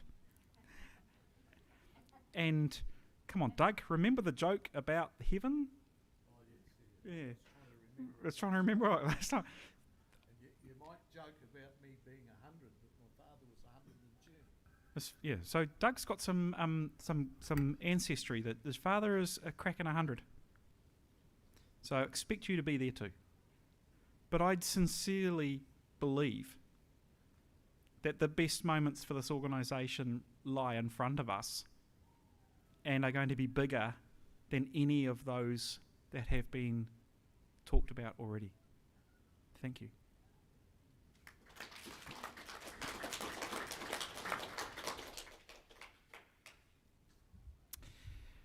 Right, now we're going to have a bunch of questions, and so your questions don't have to be for the whole panel. If you are specifically asking one person, it would be very, very, very, very helpful to know. And if you're wanting comments in a general sense, that would be great too. That'll just help my job. So, Rose, I need a speaking order, and actually it'd be nice to know where you are. You're there.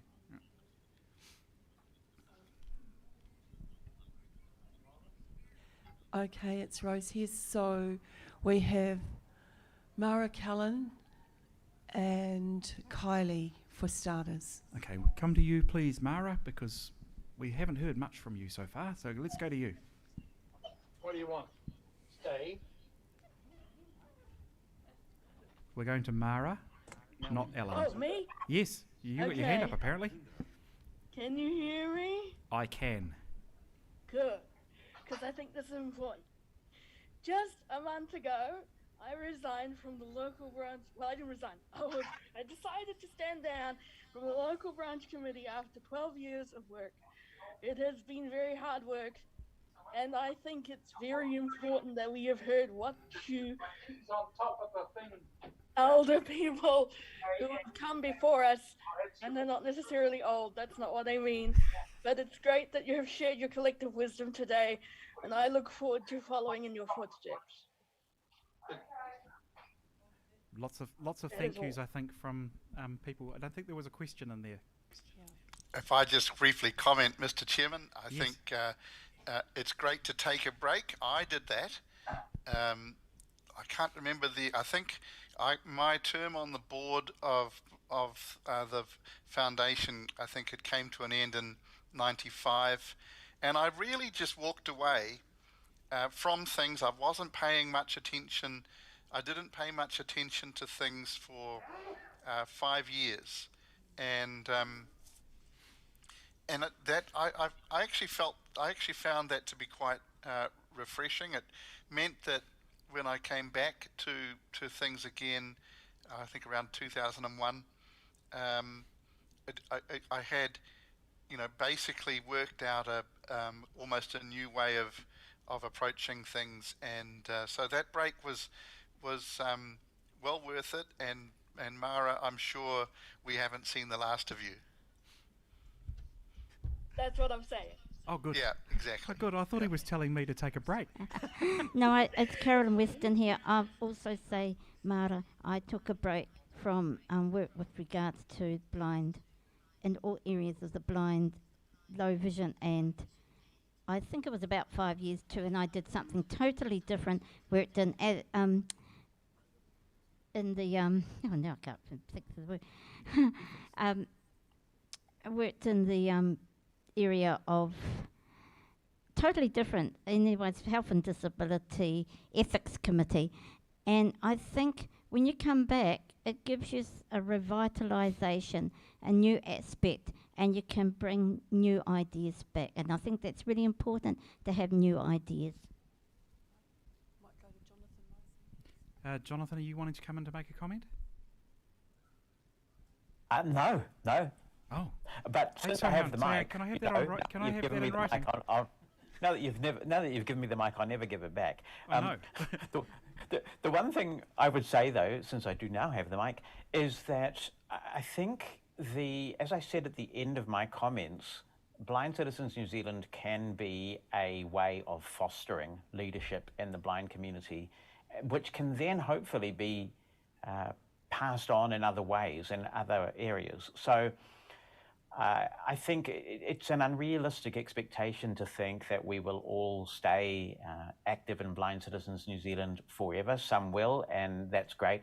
And some people will move on to other leadership roles, making a difference. And I think that the organisation can take a lot of pride in that they gave those blind people the chance to develop their leadership skills, which then might be used in other parts of the community effectively.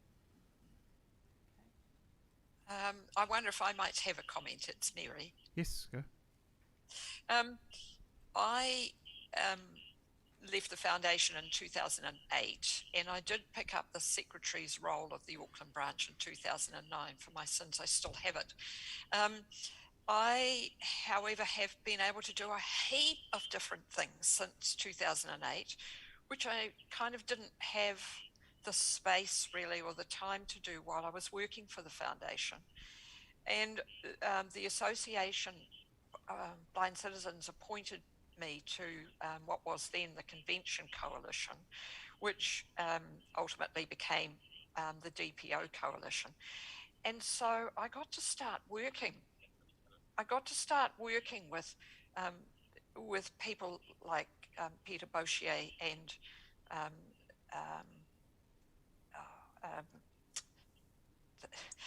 the previous Human Rights, Disability Rights Commissioner, whose Paul name's Gibson? just Paul Gibson, who shot out of my head. I apologise if he's listening. And so when you start to get to do things like that, you're becoming much closer to the pan disability movement. And subsequently, I serve now on the Auckland District Health Board's Consumer Experiences Council as a consumer advisor. I'm a consumer advisor for the Health Quality and Safety Commission and a consumer advisor for PharmAC. And so I'm getting to see a whole lot of stuff about health that I hadn't particularly thought about.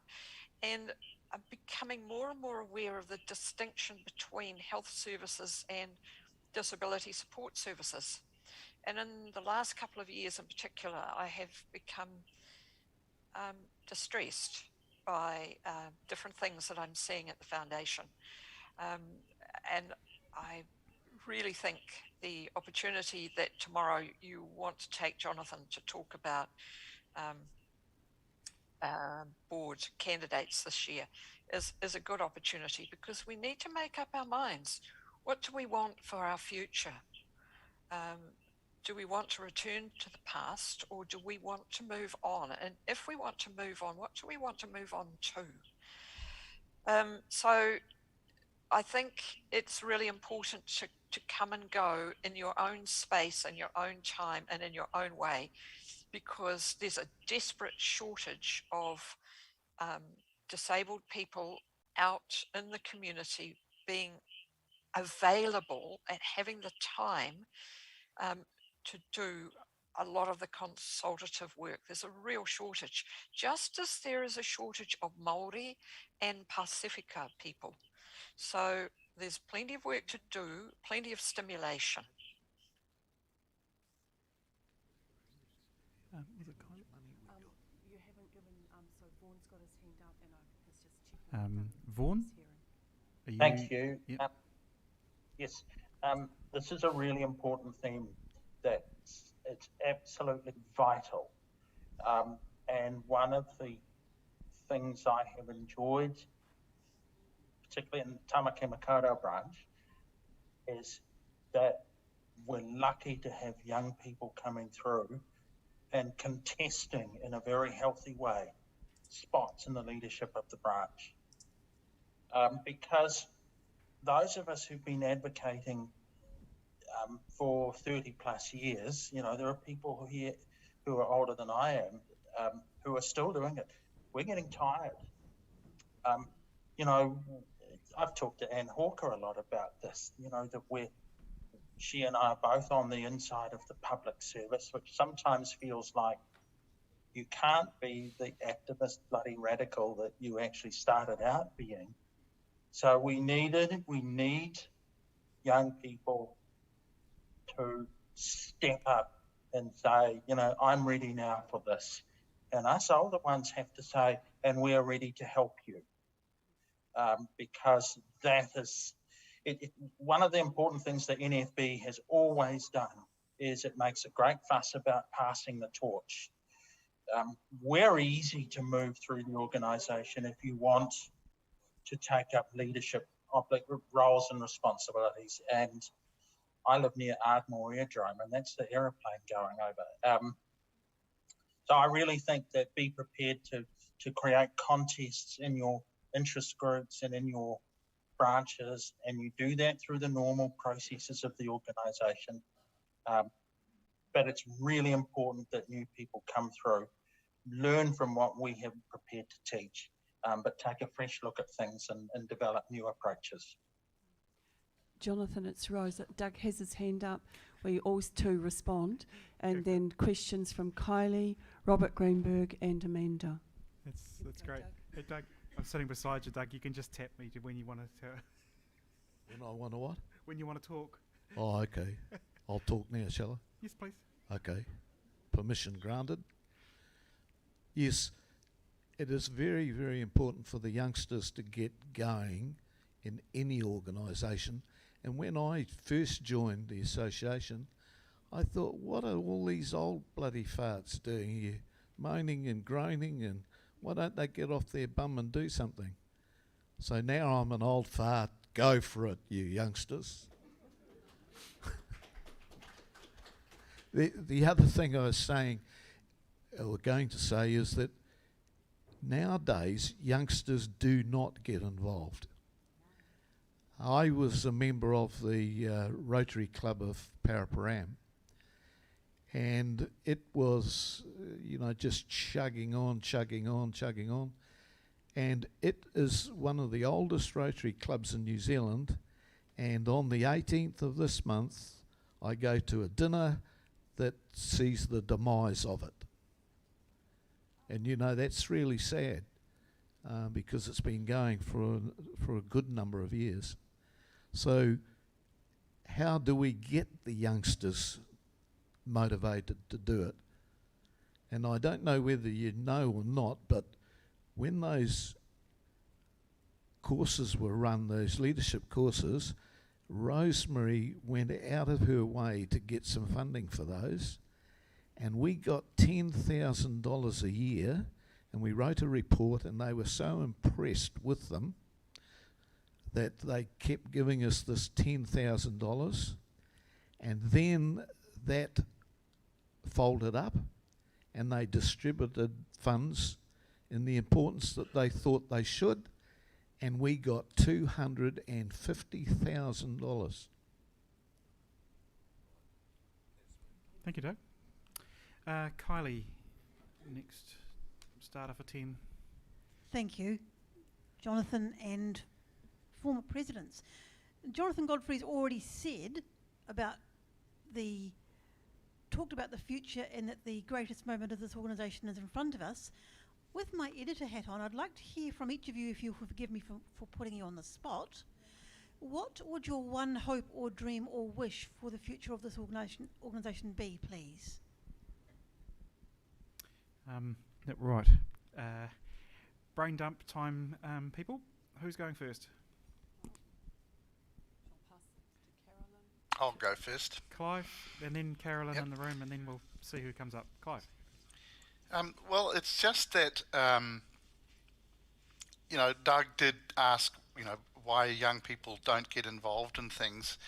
And I think, first of all, it's not entirely true. But secondly, I think that Blind Citizens is going to need to figure out how it can change the way it does things so that it is attractive to younger people. And I think also that given the perhaps increasing fragility of income that we have been used to enjoying from blind low vision, but which can't, of course, be guaranteed. Um, I think we need to think about how we can restructure the way we operate so that we can be much perhaps much more fleet-footed in the way we operate. And I think we're already seeing signs of that with the growth of special interest network, well, particularly regional networks. But I think I sometimes look at an entity known as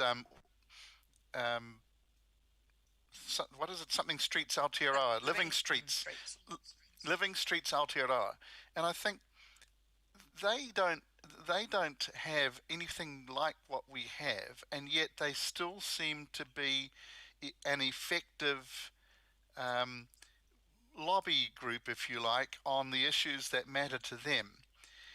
Now, if you could take our resources, and they don't have a lot of money either. I downloaded their annual report, and I think to myself, if you're starting with nothing and you can do that, what could you do if you had 1.5 million in the bank?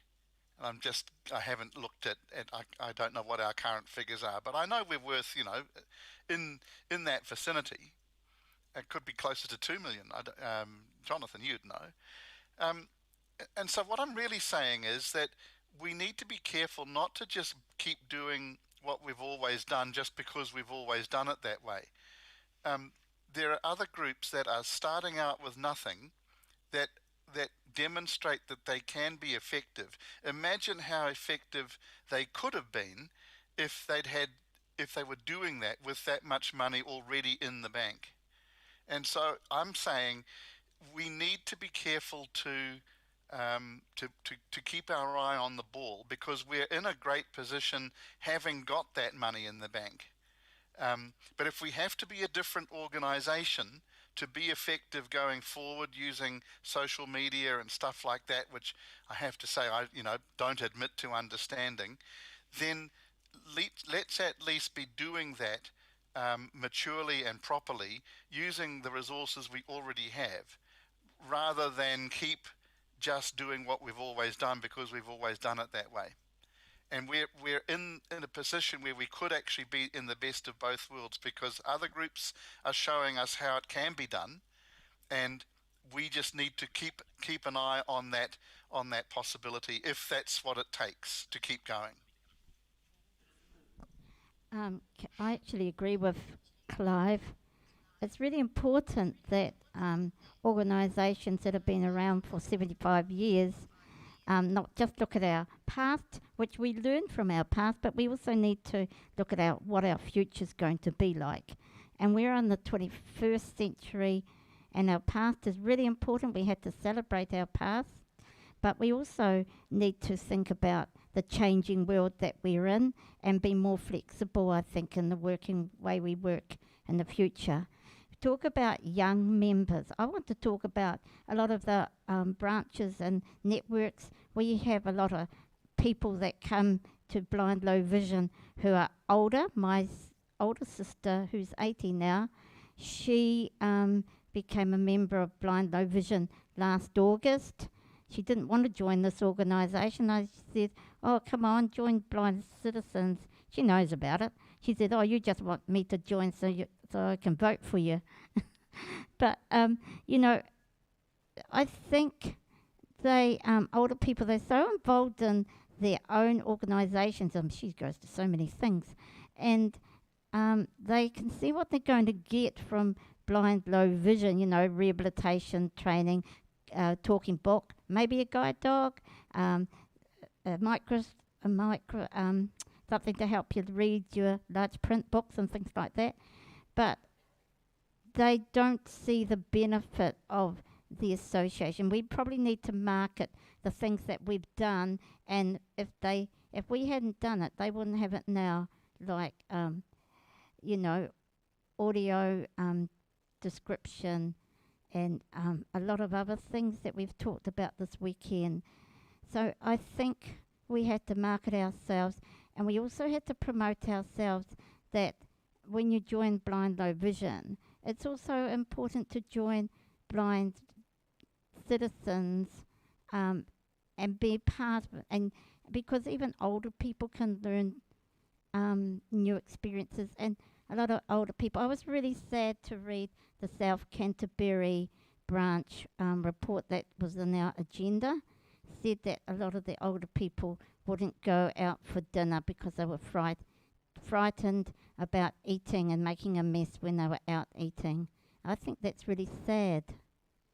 So I hope that older people who become blind in their old age, can actually feel proud and be blind and go out and enjoy a meal out and about.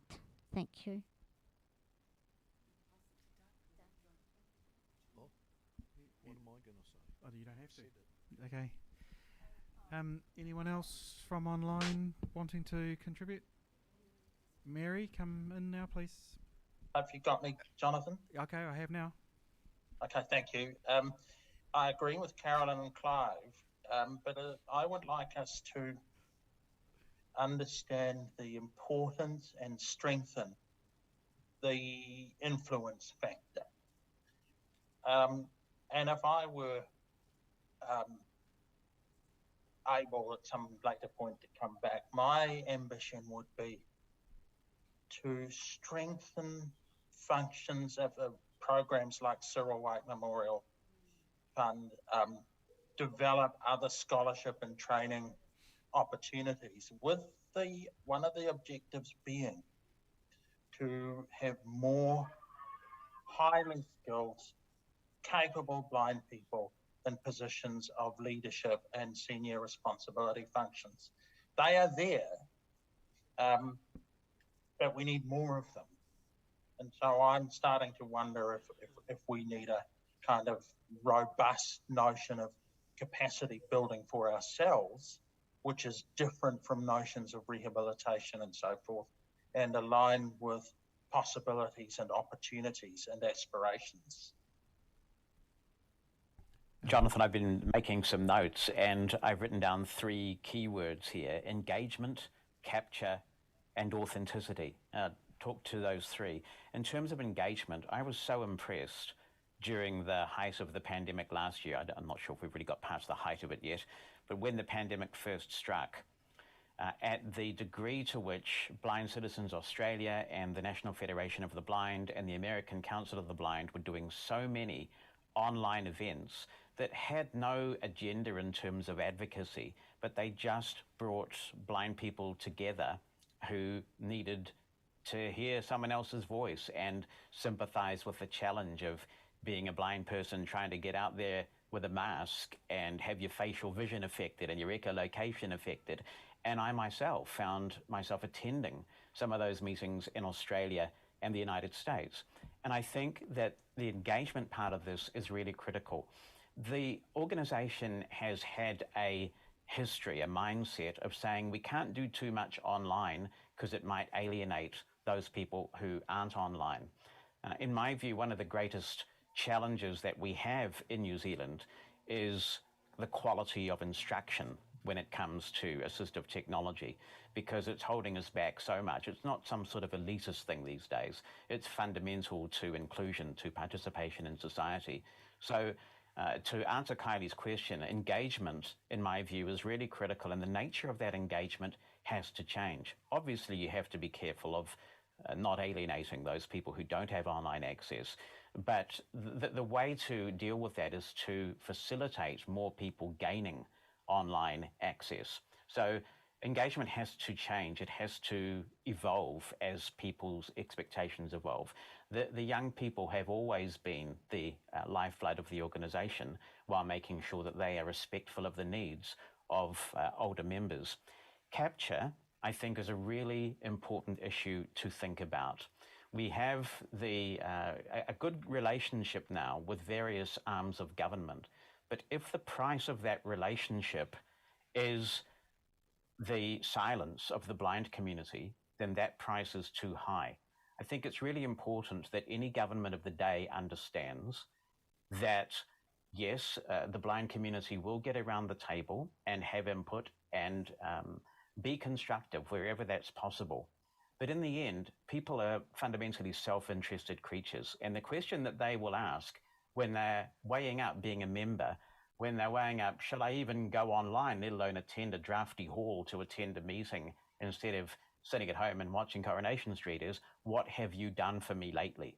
And if the disability community in general is captured by too many talk fests that don't actually generate tangible outcomes, that people can go back to their communities and say, this is what we got, then that's the capture that is a real concern and can be a death knell for advocacy organizations. And the final thing is authenticity that I wrote down. It is really important, I believe, as an organization that was founded back in 1945 on the concept of blind people speaking for ourselves, that any public engagement that this organization has with the wider community be done by blind people. So those are my thoughts.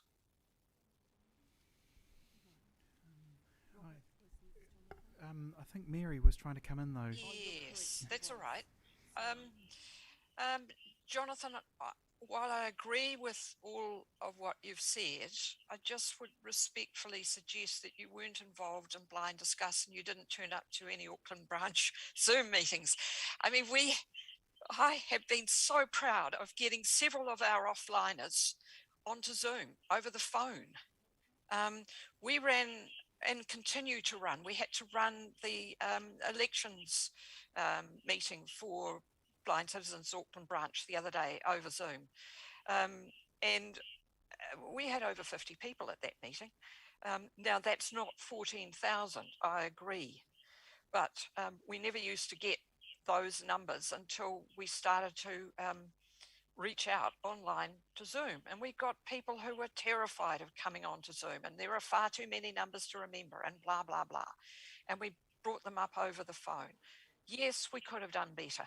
The other thing that is happening, that happened in the first lockdown in particular, was Rose kept sending stuff out. And then Jonathan, over Blind Discuss, emails about this, that, and the other thing.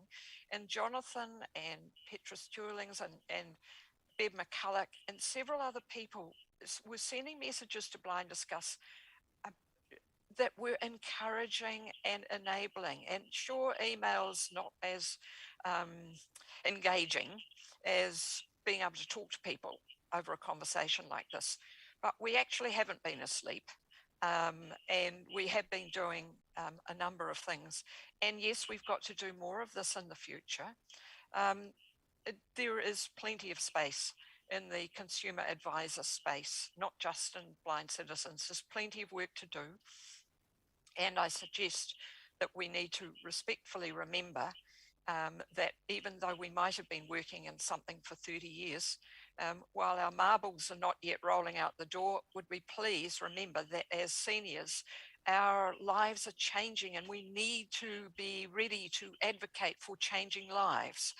And just about everybody I know, except Clive and me at the moment, is in our age group, are starting to get hearing aids. And we have to learn how to use them and how they interface with this, that, and the other piece of gadget. So there's a whole changing tsunami of people in our age group who are going to need or already are using hearing aids, and we have to support that group and the people coming through who are going to need them to still feel capable and able to live independent lives. And then our seniors who are coming to us from their once were sighted environment have stacks to teach. Never mind the fact that they've lived through history longer than we have and can talk about a whole heap of things that we perhaps haven't discussed before. So there's a lot of opportunity, a lot to do, a lot of work. How should Blind Citizens shape differently? Well, Clive signalled about the way we might view our funding differently, and I think there's a very positive future for us because government wants consumer engagement. I would just like to briefly respond to that. You're right, Mary, I'm not on Blind Discuss, and that's because many people are not on email lists these days. So it really is important that any organization go where the people are. And these days that is in technologies like Twitter, which is how I found out about other Zoom events that I did attend. So it's important to make sure that the organization evolves and realizes that people who use email lists are now a minority, and it's important to use all those digital channels. To respond to Kylie's question in my term, yesterday I said that we needed to challenge ourselves to do more than survive. As individuals and as a community, we need to thrive. And I don't see communication channels that are being talked about by the former presidents coming from any other organisation that is going to join blind people together. I am not seeing promotion in our blindness community at all that has got anything sort of innovative from an organisation. I see it from individuals who start a WhatsApp group or reach out to their contacts in social media, but it's to their contacts.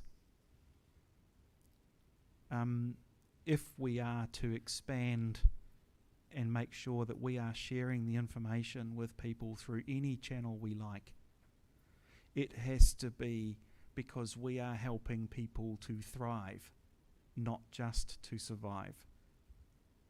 And at the moment, our context is rather focused on survival. That's what COVID-19 has turned us into. And so I think the medium-term future is really about how are blind people going to thrive in a post-COVID normal when we don't know what that normal looks like. We don't know what survival in that normal looks like. And I hate to say it, but for many of the people in our community who are going to thrive, they don't need blind citizens. It's the people who are struggling to go from survive to thrive that need blind citizens.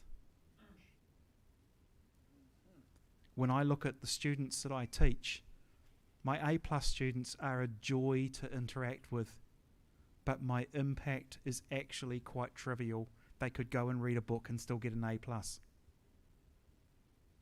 It's the student who's sitting at 43% and wants to have a one-to-one chat that's going to take her from not quite surviving to surviving so that we can actually have a conversation about whether she learns anything or not. Because that's what I did this week. It's the only impact I had with my students was taking a student failing and turn her into a passing student. That's where we are going to count with the other blind people out there. I'm going to come to Robert Greenberg. You were next on the discussant list. Thank you. Can you hear me? We can, yes. Oh, great. Thank you. A great discussion. And of course, my question has shifted by now because there's so much has been said. So really, really great to hear all those views. I was maybe instead of my original question, which I can tell you what it was around, having two hats, the hat that goes out and has a job and does things, and then the advocacy hat, and it's just the collective wisdom in the room. That was going to be my question. What recommendations do you have for people who really want to advocate, but then have that other hat on and have that day job that keeps them really, really busy? And then, I just thought maybe some time sharing things about that might be useful. But my other observation around future is quite, maybe I'll give a slight, very, very short story about my own background. It was the equivalent of my BLVNZ rehabilitation person in mid-'80s who told me, why don't you apply for a scholarship from the National Federation of the Blind? And I had no knowledge of that scholarship, didn't know what National Federation of the Blind did. And I have to say that was quite a transformational thing to apply for it, because you and the way they do it, of course, is you are notified that you're a winner, but you don't know which scholarship you're getting. You have to come to their meeting, their annual meeting, and they fly you there and all the rest. And you have a mentor, an older blind person mentoring you, and that's really powerful when you're in your early 20s. And I just wondered, and it just was a thought, if there was support among the group here of presidents and others of thinking about the next leaders for the organization. Obviously, Twitter, Facebook, Instagram, all those things, TikTok, all have to be thought about for engaging younger blind and low vision and deafblind people. But I also think that perhaps luring people in with a scholarship could be another way. That's what lured me in. And for about until I finished my PhD in '91, I was really quite active. Then when I got that first job, I had the two-hat problem. I had to really succeed in my academic pursuit, and I had to put some of the advocacy not quite as front and center as I would have liked. Anyway, that's it from me, but great discussion. Thank you for listening to my question that became now more of a comment and story. Kia ora, everyone. Gosh, I couldn't agree with you more, Robert. The NFB scholarship program, and for that matter, the ACB scholarship program, is so powerful. And one of the things that I think about a lot is how we get more disabled people into what I call those change institutions. How do we advance the cause so that more disabled people are involved in true positions of influence? The multiple hat thing has been something that has occupied a lot of this organization's time over the years. And I think that's because, New Zealand is such a small country. So there have been several occasions where presidents of this organization have been senior managers of the foundation or doing something else, and it has been the source of friction. It is a balancing act. And I think perceptions of conflicts of interest have evolved over the years. But the other thing too is that I think Mary always used to say to me, and she probably would still say to me, you have to pick your battles. I have to pick your battles, Jonathan, that's what you... And I think that's true. And one of the things that I've learned since being president of the association all those years ago is that, you have to swallow a few dead rats when you're in positions of leadership. I've had the privilege to be a senior leader in some of the world's most significant assistive technology companies that makes the technology that we all depend on. And that's an incredible privilege. It's also a huge responsibility, because when things go wrong, you know that you're impacting people's livelihoods. And in the end, you have to make a judgment call about when your integrity is compromised to the point that you just can't stay.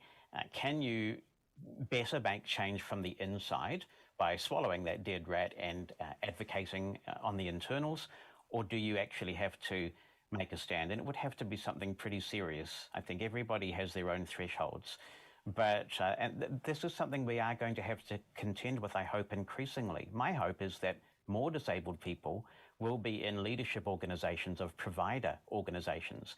And when that happens, we have to hopefully accept, firstly, for that leader, we must never forget where we came from. It's really important never to sat out and to keep your integrity intact and keep fighting the good fight internally. The nature of that fight may change. But the other thing is that just because somebody has become a leader of a service provider or some sort of position of influence, they haven't sold out. They're not the enemy. The natural consequence of fostering good leadership in our community is that more people will assume those leadership positions. So those are my thoughts on that. I found Jonathan's answer just given very interesting. And one of the things that has stuck with me is that during the interviewing for the National Advocate position, we had a gentleman from South Africa, and his legal title was something like advocate, and it was a legal sense. In other words, from my understanding from all those years ago, it was a defense lawyer type function. And he said in this moderately guttural Afrikaans accent that The function of advocacy is to persuade. Now, I hold on to that. The problem that we're experiencing more and more, for a lot of reasons that people like Brian gave us, is that actually we often get to the argument late. And so that's why, so the ability to persuade has got to be very sharp and very nimble. And I was at the meeting that Jonathan referred to in February of 2019.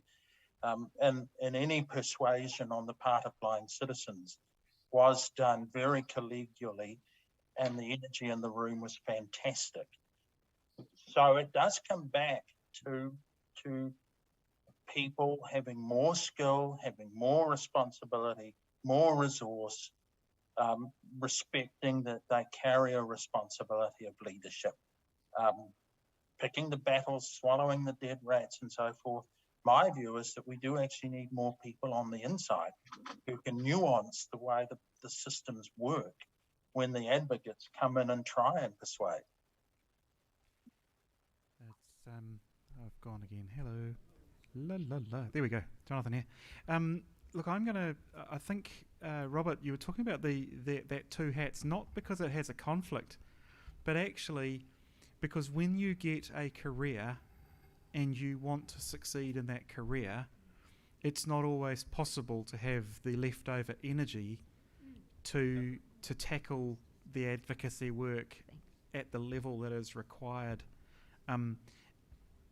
I can tell you that for more weeks than not this year, Blind Citizens New Zealand work has taken over 20 hours of my time. Now that's on top of being a dad, a partner. I'm supposed to be working at Massey.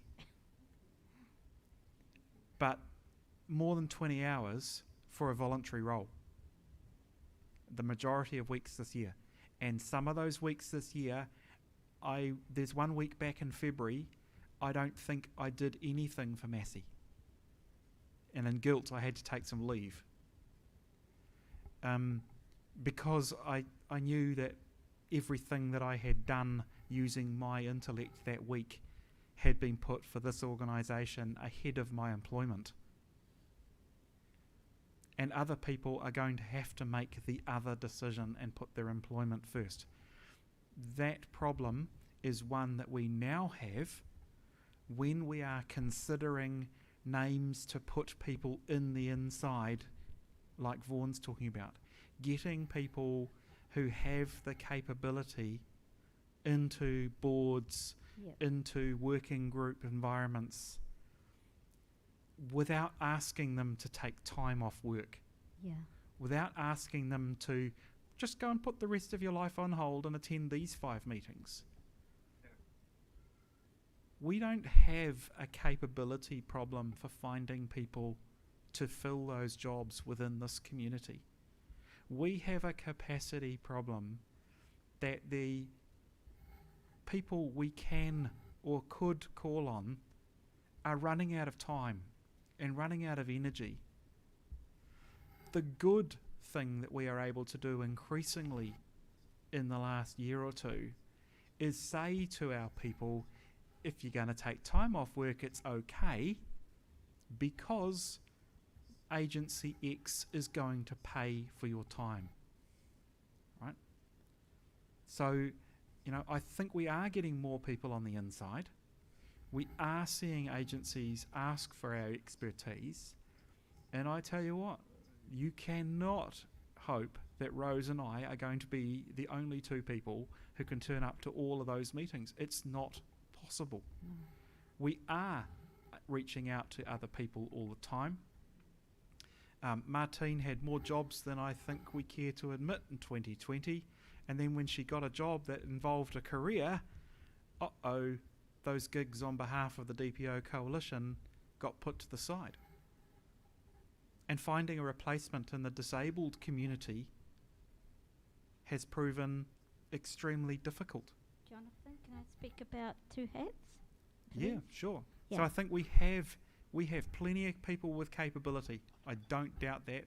but we do need to make sure in 10 years' time we still have people with capability. Collectively as a community, we have a capacity problem because, I'm sorry, far too many of you are successful in your day jobs. It's a lovely position to be in. You're succeeding as people. So we don't get to call on you because you're sitting around listening to Radio New Zealand and watching whatever crap is on 2 o'clock in the afternoon on TV, audio described or not. You're busy. You're having a life. It's fantastic. Carolyn. Yes, wearing two hats, Roberts, I should say.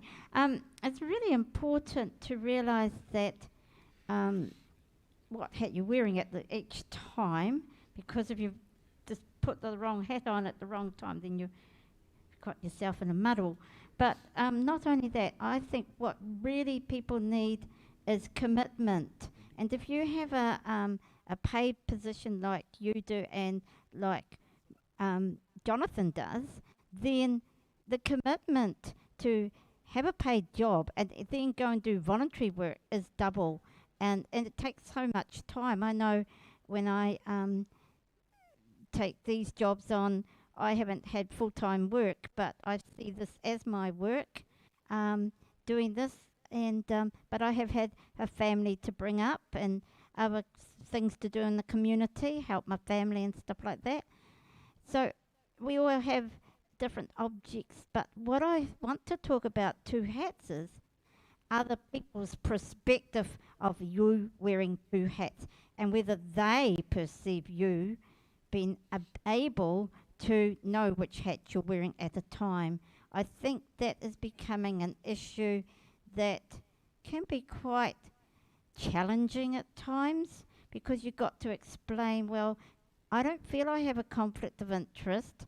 I believe that I can take one hat off and understand what I feel like in that hat and put another hat on and have another perspective on the same subject. But a lot of people can't do that and they don't understand that. So I know that I've been criticised probably wearing more than one hat at a time, but I don't wear them same. I've only got one head, so I can only wear one hat at a time. I can't wear two hats, and I certainly don't put one hat on top of the other. So I think it's really important to know how to juggle your work and your voluntary work and your paid work, and also have time for yourself. Because if you don't have, like Jonathan, he's got his farm and that, so he's and his family, so he's made sure that he's got time for himself. But if you don't, if you all work and no play, Jack becomes a very dull boy. Thank you. Thank you. Doug? Doug would like a word. Pass the mic. Yeah. I think it's very important that you do concentrate on wearing different hats or having different views in different situations. And I was never an employee of the foundation, so that was out of school. I was an employee of the Kapiti Coast District Council, but I used a heck of a lot of annual leave to do the things for the association. When I got a job with the social welfare, which I only had for a wee while because I got ill, they said, why do you want leave? And I said, because I'm on the board of the foundation or with the association. And they said, we'll give you leave for that. That's very important. So they placed importance on that, where the council said, oh yeah, I don't know anything about that. But you've got to educate the people to try and do that. I think it's very important, as Clive said, to get out of the organisation for a while and have a look at different other aspects. And at the moment, because I'm got a disability, I was asked if I would join the Kapiti.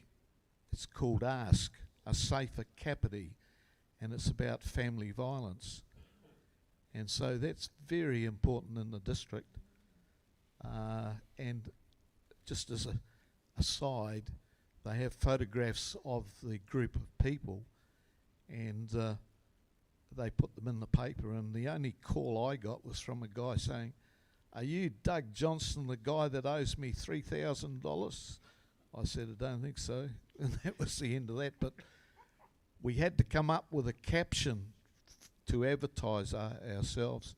And my one was, "Don't turn a blind eye to family violence." Thank you. So, we take our presidency everywhere, in my view. There is no doubt that each of the people you've listened to have had their time as president. You can't take it away from them, right? It's always going to be theirs.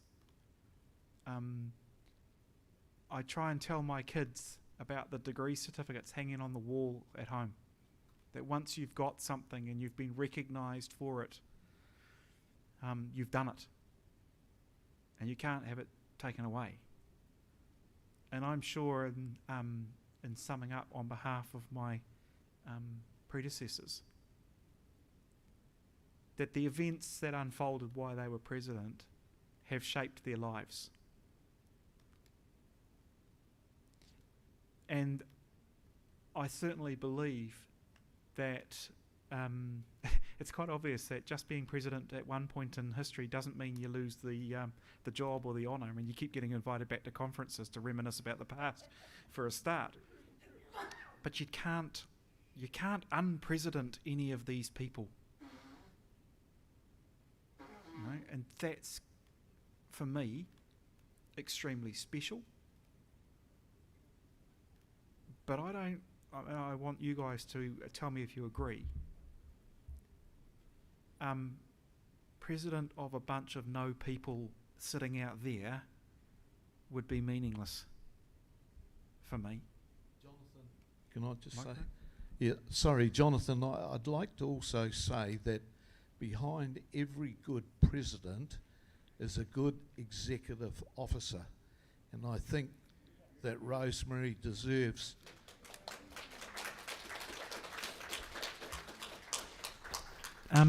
Doug, that's a bloody good idea. Chrissy, thank you. Doug, you were the president when Rose first became the national administrator, right? Yeah? And that was when? 30 years ago. Good 30 years of service. I thought I was only turned 60, but it's a bit longer. Now, in each of these presidents, well, Mary, you're the only one who missed out on having Rose with you as a president, but you've done plenty of work with Rose, so I'm sure you know how we feel. Our job, Rose, works because we don't have to do everything. It works because you're running around doing far too much, and we've got something special to give to you, and Chrissy's got it. And so your first job is to audio describe this gift. And until you manage to audio describe it, we aren't going anywhere.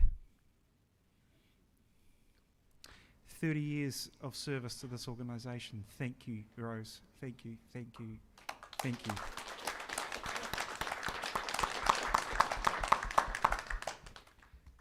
Any of the other formers want to have a word before Rose gets a right of reply? I just think that Rose is someone who has not just dedicated her expertise, but her time. I remember having to talk to her sometimes at 8 o'clock at night, and she's still at work. 8 o'clock at night. I got news for you. I know. She stays there till like 11 o'clock at night, and you say, well, Rose, when are you going to go home? When are you going to have some time to yourself? Oh no, I've got to get this job done. I don't believe that once Rose retires, it'll be very difficult to find another Rose. I still have those conversations with Rose, Carolyn, but there are two things I'd like to say, and this seems to me, Mr. President, like a fantastic gesture. Rose will still say if she wants my particular type of influence on things, if organisations internal to the public service are saying, well, how do we get a blind person? She will still say, one of my presidents, which is actually, for me, something really nice. It's nice to feel remembered. And of course, in a professional sense, the quality of the advice that all of us have received as presidents from Rose has really kept the organisation safe. It's helped the organisation through difficult times. And it's one of the reasons why the organisation is so highly regarded in all of the circles that Rose has to move into on our behalf. I endorse all of that and those late conversations and all the dedication. And one of the things I would also add to it is that Rose has an encyclopedic knowledge of resolutions and when things happen and policies and procedures and everything. And so if we ever get into a situation where it's important to know if the association has a position on this, it's not just that she has access to the documents and can look them up. She has an amazing recall capacity to remember when things happened and what precisely was said, and that has stood us in really good stead because we don't have to wait to look up an answer when we're in a bind. We've got information there. So 30 years in any organisation is one hell of a contribution, and to manage 30 years with a bunch of recalcitrant blind people, that is a huge achievement, so congratulations. I'll just echo that. Everybody else has kind of said what I wanted to say, but Rose and I have done a lot of things over the years to advance the cause, and she's just been amazing to be able to just have that information and to be able to get the job done. So again, my congratulations as well, Rose, for 30 years. Wow, I didn't realise it was as long as that. Can I just tell a little incident? Can we let Mary have a go, and then we'll come back to you, Mary? Mary, you didn't get the joys under your presidency. How did you survive? Oh well, I worked with various people, but Frank Wright actually was super special. He provided amazing feedback. But I've worked with Rose. In fact, I was thinking the other day just how much, how many requests for Braille and audio Rose has sent our way since we started to do this work. It's a huge number, and it's really important. And we've been able to talk about all sorts of different things to do with really boring things about being the treasurer of this, that, or the other organisation, and the things you've got to think about and get right when you're dealing with the charities services. So our Rose is really special in many ways. Right. Are you ready to... Yep. Sorry, you've got a joke. I need to know if she's ready to describe that gift. Right, no. Just... You right? Just very quickly. I figured that was going to happen. Yeah, that's why he gets to tell his joke. Go, Doug. When the office shifted to Wellington, Rose lived in... she lived in Auckland, but she shifted down to Island Bay. And I said to her, how do you find your way to the work? And she said, I watch where the trolley bus wires are and I follow them. Now, Rose, they've taken them all down now, so I wonder how you find your way.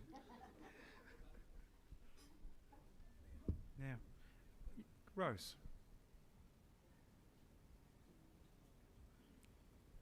You can call me names later, but we're recording. And it was, I have to say, it wasn't all my idea. In fact, it was mostly Chrissy's. I don't know that I can say much, Jonathan. I figured that. That's why I'm giving you a job about describing the bowl. I'll Describe describe the the bowl in a minute, but I do want to say that I want to acknowledge Thomas's support. And as much as my sons are as adult as they are now, they still phone and keep an eye on me as well. And yeah, and it's with the support of all the presidents and the respective governing bodies and everybody else, the branches and members. I really don't know what to say. This is beautiful, and I can tell you that Chrissy's husband has wood-turned this lovely bowl, designed and wood-turned it. It's made of Remu.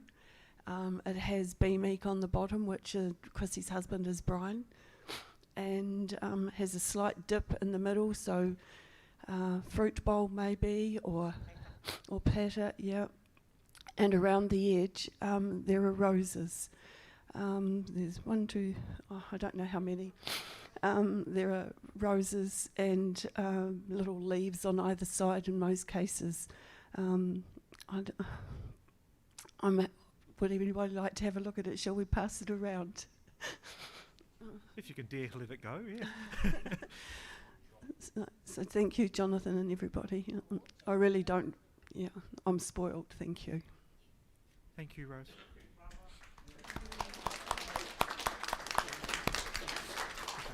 Oh, I've already seen it.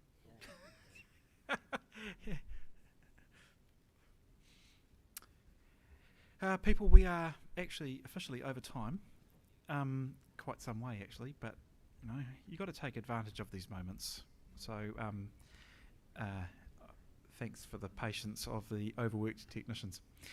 We'll call today to a close. Daniel, a karakia to try and match that. There's a dinner, but we're not broadcasting. Yes.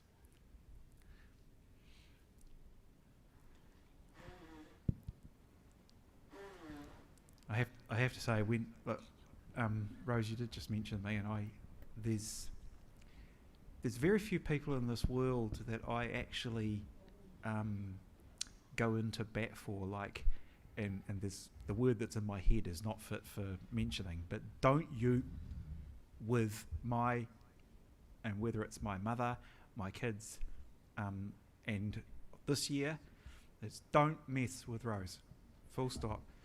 And she's told me off for interfering.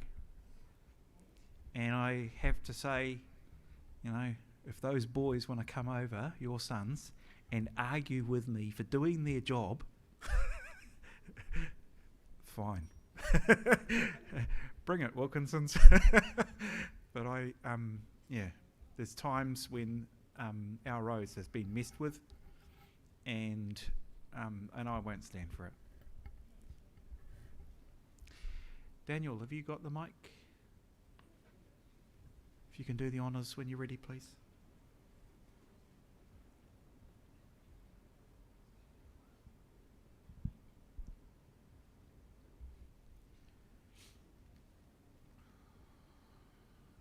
I've got the mic.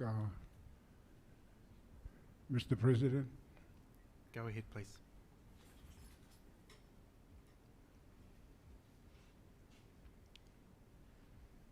Actually, it's sad today for me.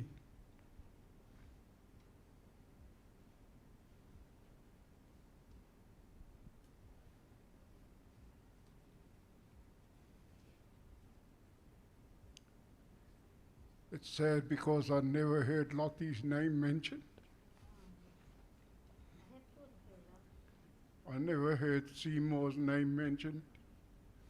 And I understand those were the two key people in Māori then that served on this body. Lottie was very much involved in the 40 years, very much. I have thought of her, I was thinking of her last night. I'm not talking about last night. I know. I'm talking about today. And I don't know whether it's worth a prayer. I think I'll leave it till for the birthday party at dinner, Mr. Chairman, if you don't mind. We won't have a microphone at dinner, Daniel, if that matters. Oh, yeah. Is Auckland going to join us for dinner? No, they're not. Oh, what a bugger. Actually, Jonathan, we may end up having dinner in here this evening. The Brentwood weren't too sure, so we don't, but we don't know. So, no. Daniel, if you want to take advantage of a microphone, I think we'll go now, so that we can't miss out. E puti. E vai a tata mā tātou.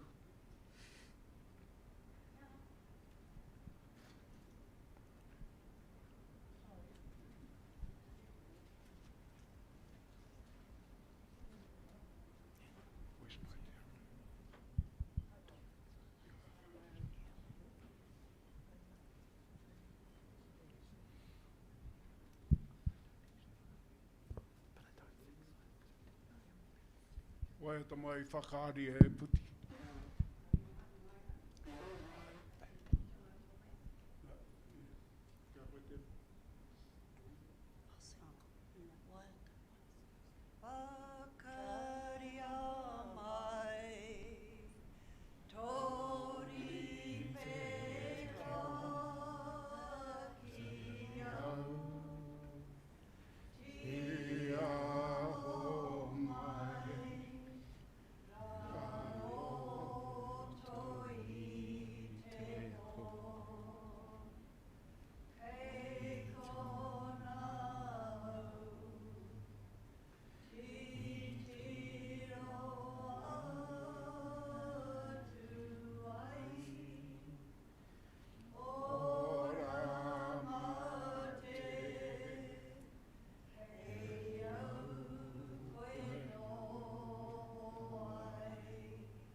Heavenly Father, we ask you to bless the people in this room today, and bless the people in Auckland, and bless the organisation for lasting for 75 years,